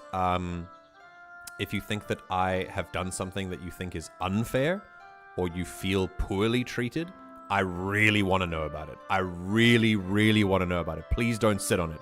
I want to know that you have an issue. But again, keep it, open, honest, and kind when you communicate it. But I still want to know about it. Usually, if I've done something that's maybe unfair or I've treated you badly, I would like to know about it at the end of the session because I'm not really in a position to handle it in the middle of the moment unless it's a big, like, X-card moment. That's something I want to know about in the moment. But if there's something I've done that you want to bring up with me, wait until the end of the session and go, hey, this thing you did, why? Can we chat about it? I'm so happy to handle it and make your experience better. I want to know. Okay. And if you don't bring it to me, I have to assume that there's no issue. That's how I'm going to handle it. Mm-hmm. Cool. Are we on the same page? Excellent. Right. When I tag you in the server, please respond. That's all. Next point. I cannot promise. At the very least, it takes you 2 seconds to just react. I know that we live in a world where we are all on call 24/7 because we have our phones in our pockets, and I know that's annoying. I know. I'm so on board with that. But if I'm not going to tag you incessantly. As soon as you're able to, just give a little check mark or a thumbs up to show that you've seen it. Otherwise, I don't know. And I just, yeah, as responsive as you are physically able to be, if you can send a message, that's great. But at the very least, I would love just a reaction to the message. That would be great. Thank you. Right. Something to remember, and this is also related to the failure. I think I've mentioned this already, but remember that we're all telling a story together. The characters that are failing is not your personal failure. It's just how the story goes. When something bad happens to your character that in the moment makes you react very strongly, try to imagine it like a show you're watching. Like, would it still be cool to watch? Probably, yeah, because we kind of like to see characters fail and then rise from failure. So it's cool to remember that. Right. I also want you to know, I know we're jumping around topics a lot, but this just came to me. When I wrote this list, it came to me randomly. So changing stuff that isn't working for your character midway through, like class, domains, domain cards, equipment, whatever. It's fine. We can do it. We can work with it. If you think that something's happening that isn't working, if there's an experience that's not working for you, if you want to change it out, please do it. I really don't mind. Just tell me first, and we can work on a substitute for it. So just so you're aware of that. Okay. Another thing.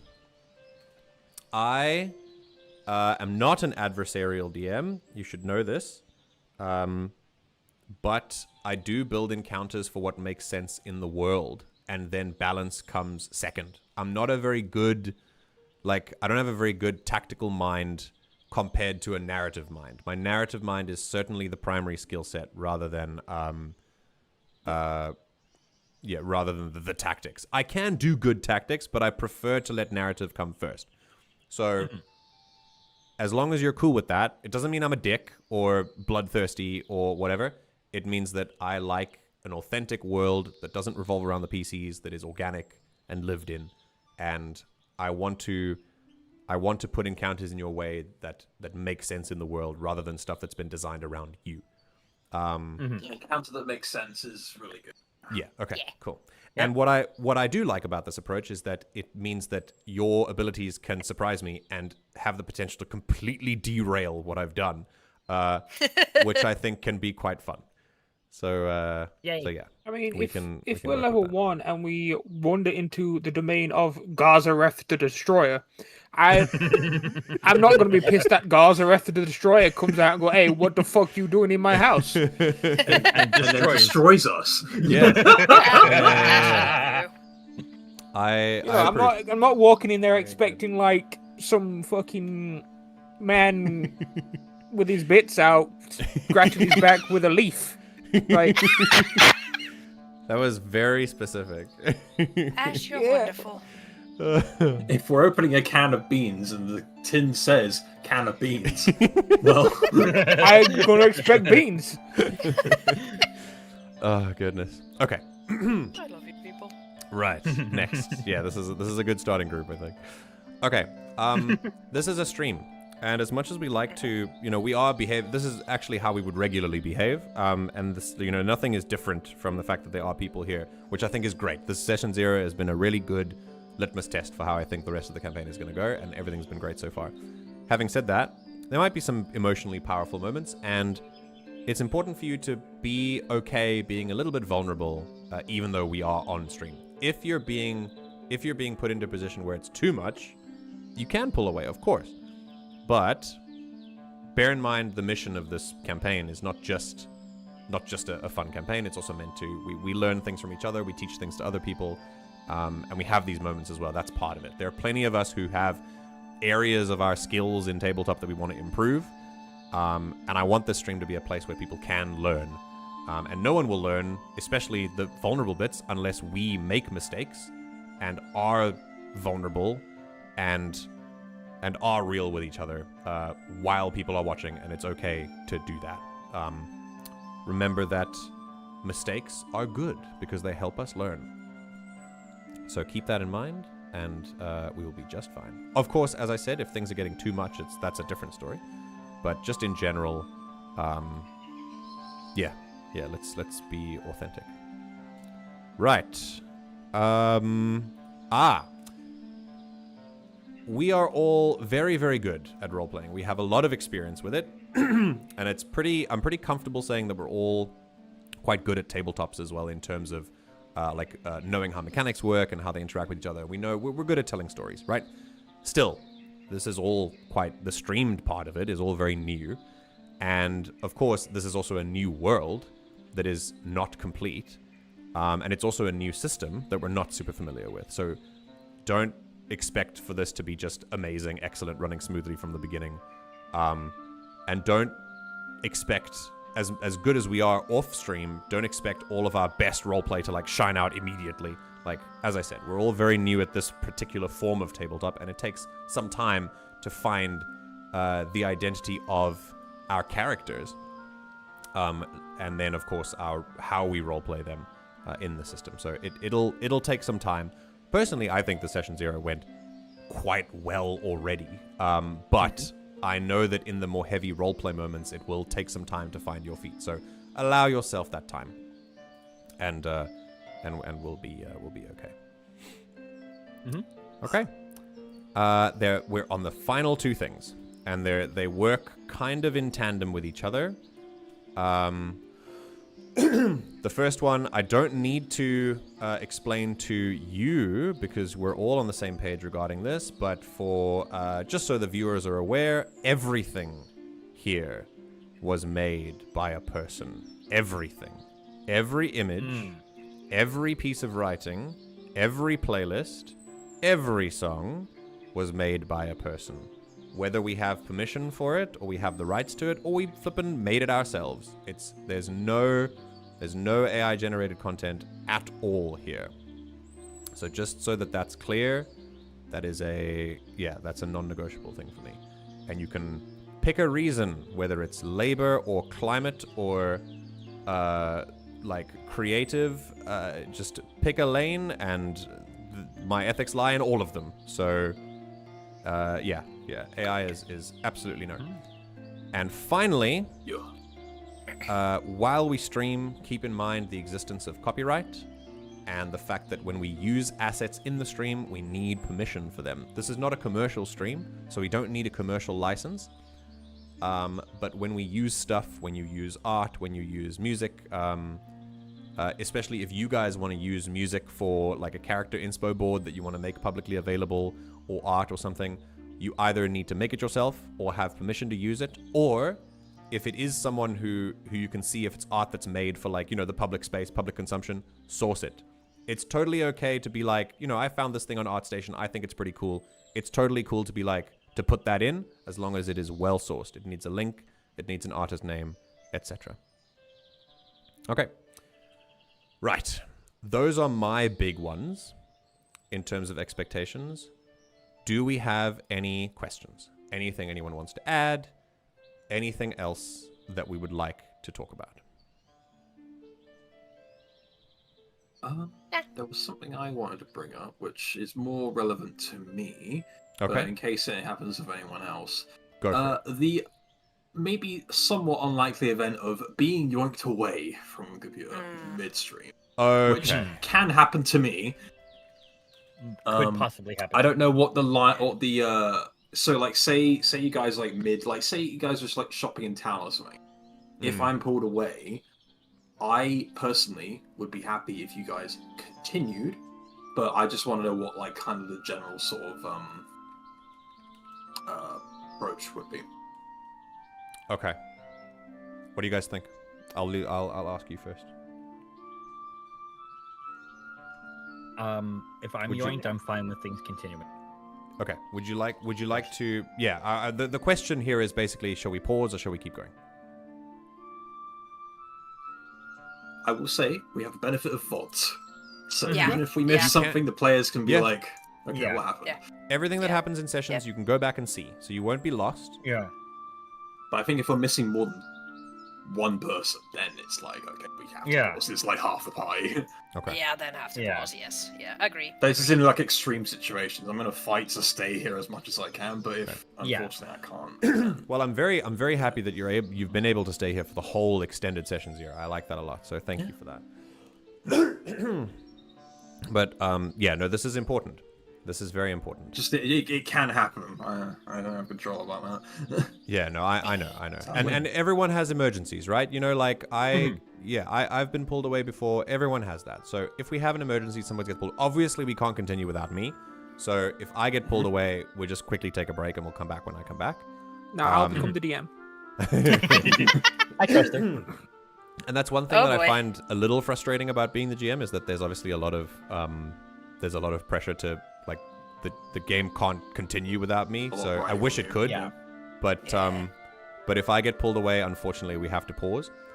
If we're in a casual moment, though, I'm quite happy to just step away, Okay. turn off my camera, and you guys can just roleplay for a while. Like that's fine too. I think it depends on the. I would say, Yeah. I would say ask the players that, because it might be a case of like, Yeah. no one has brain to like make something, so it's just like we just might just start talking to the chat or Yeah. something. To be fair, as well, actually. Yeah. Yap moment. I will say continue if it's one person, pause if it's two, and if the scene is intense or important, pause anyway.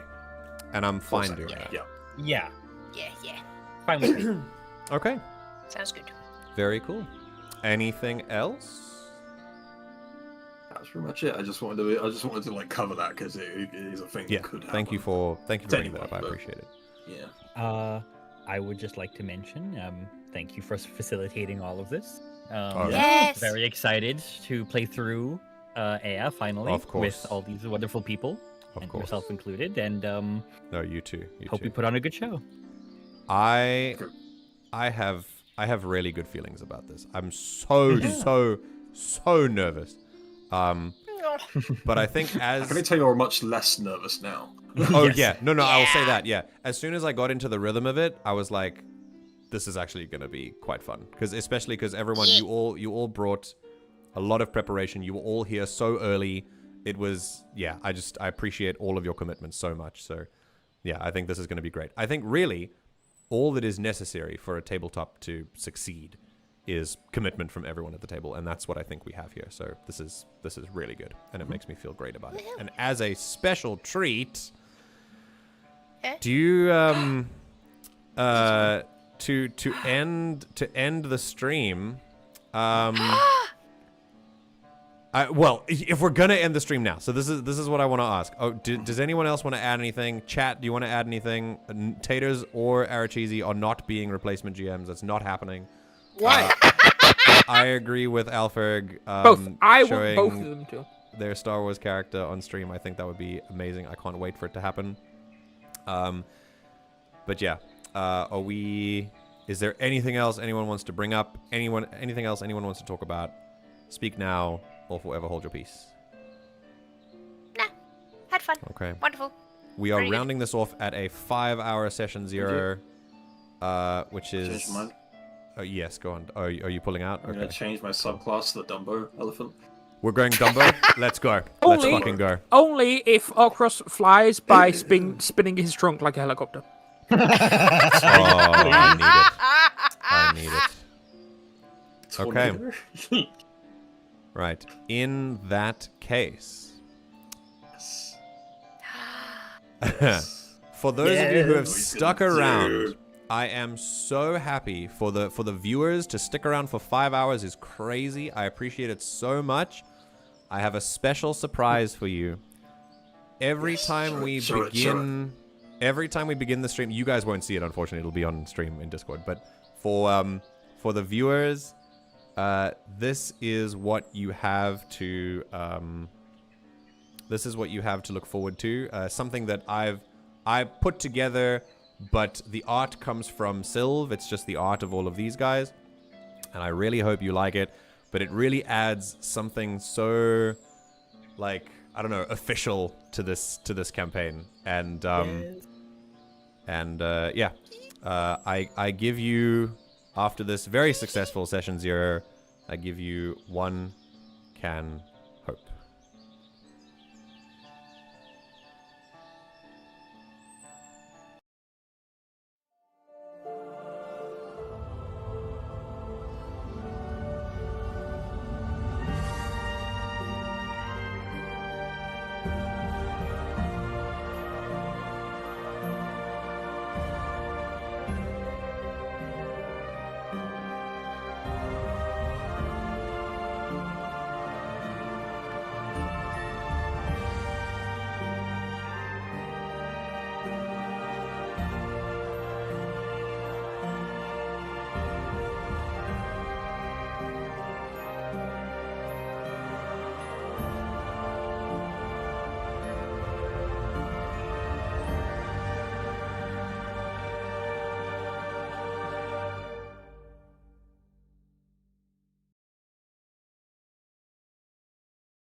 Let's go! Yeah. That, my friends, is our title sequence. That is what you will see at the beginning of each episode. It will kind of move us in. We'll start each episode with like a kind of a sort of little intro, any announcements we need to make, whatever, just like a regular actual play, you know.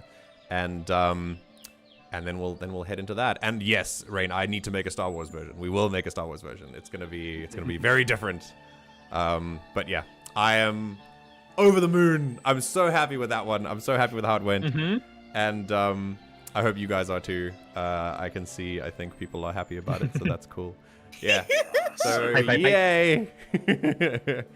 Like, it's so simple, but it's so nice. Yeah, Yay! it just ties it in together so nicely. And I love the music as well, which I think was Alex Rooney, our resident community composer. That's one of their pieces that they have on their YouTube channel. You can go find it. It's called The Way Back Home, and it's also sourced down in the description of this video. Perfect. Really, it's such a beautiful They've piece. edited it a little bit to make it like work well within the time frame of the title sequence, but the main, that's all their work. As I said, an entirely all entirely human-made stuff. And also, what I think I'm most proud of is it's all community-made stuff. That even though, to make this a very full circle moment, even though it has been almost 2 years of not streaming, we still have everyone here committing to create and to support this idea so that it looks as good as possible from the beginning, which I just think is so humbling and so cool. So yeah. I don't know if I'll be able to find... I don't know if they really do Star Wars. No, they do some sci-fi stuff. They love Doctor Who. We'll see. I'll ask them and see what they say. For now, I think that's it. So, Discord friends, anything else you wanna say before we head off? Thank you. Oh, you're all so very Clear back blast. Clear back blast. What did you say, Ash? What's your opinion on fish? Like, just as a concept. As a concept. Please no, not again. Well, I do know one of my favorite fun Korean facts is that the literal translation of fish is water meat. So that's always fun. Perfect. All right. I'll come and chat to you guys in a little bit. But for now, say goodbye, stream, and I will. Goodbye. I will chat to you guys soon. My friends, a nice, chill outro to this. I'm so excited. Thank you all so very much. Yes, Taters, Taters is right. This wasn't something original made for us. This was something that already existed, and we found it. But yeah, I love that. I love that we're starting with the references early and getting them out of the way. And yeah, we shall see you all next week, same time, not for 5 hours, for session 1 of One Can Hope, season 1. Thank you, everyone, and take care.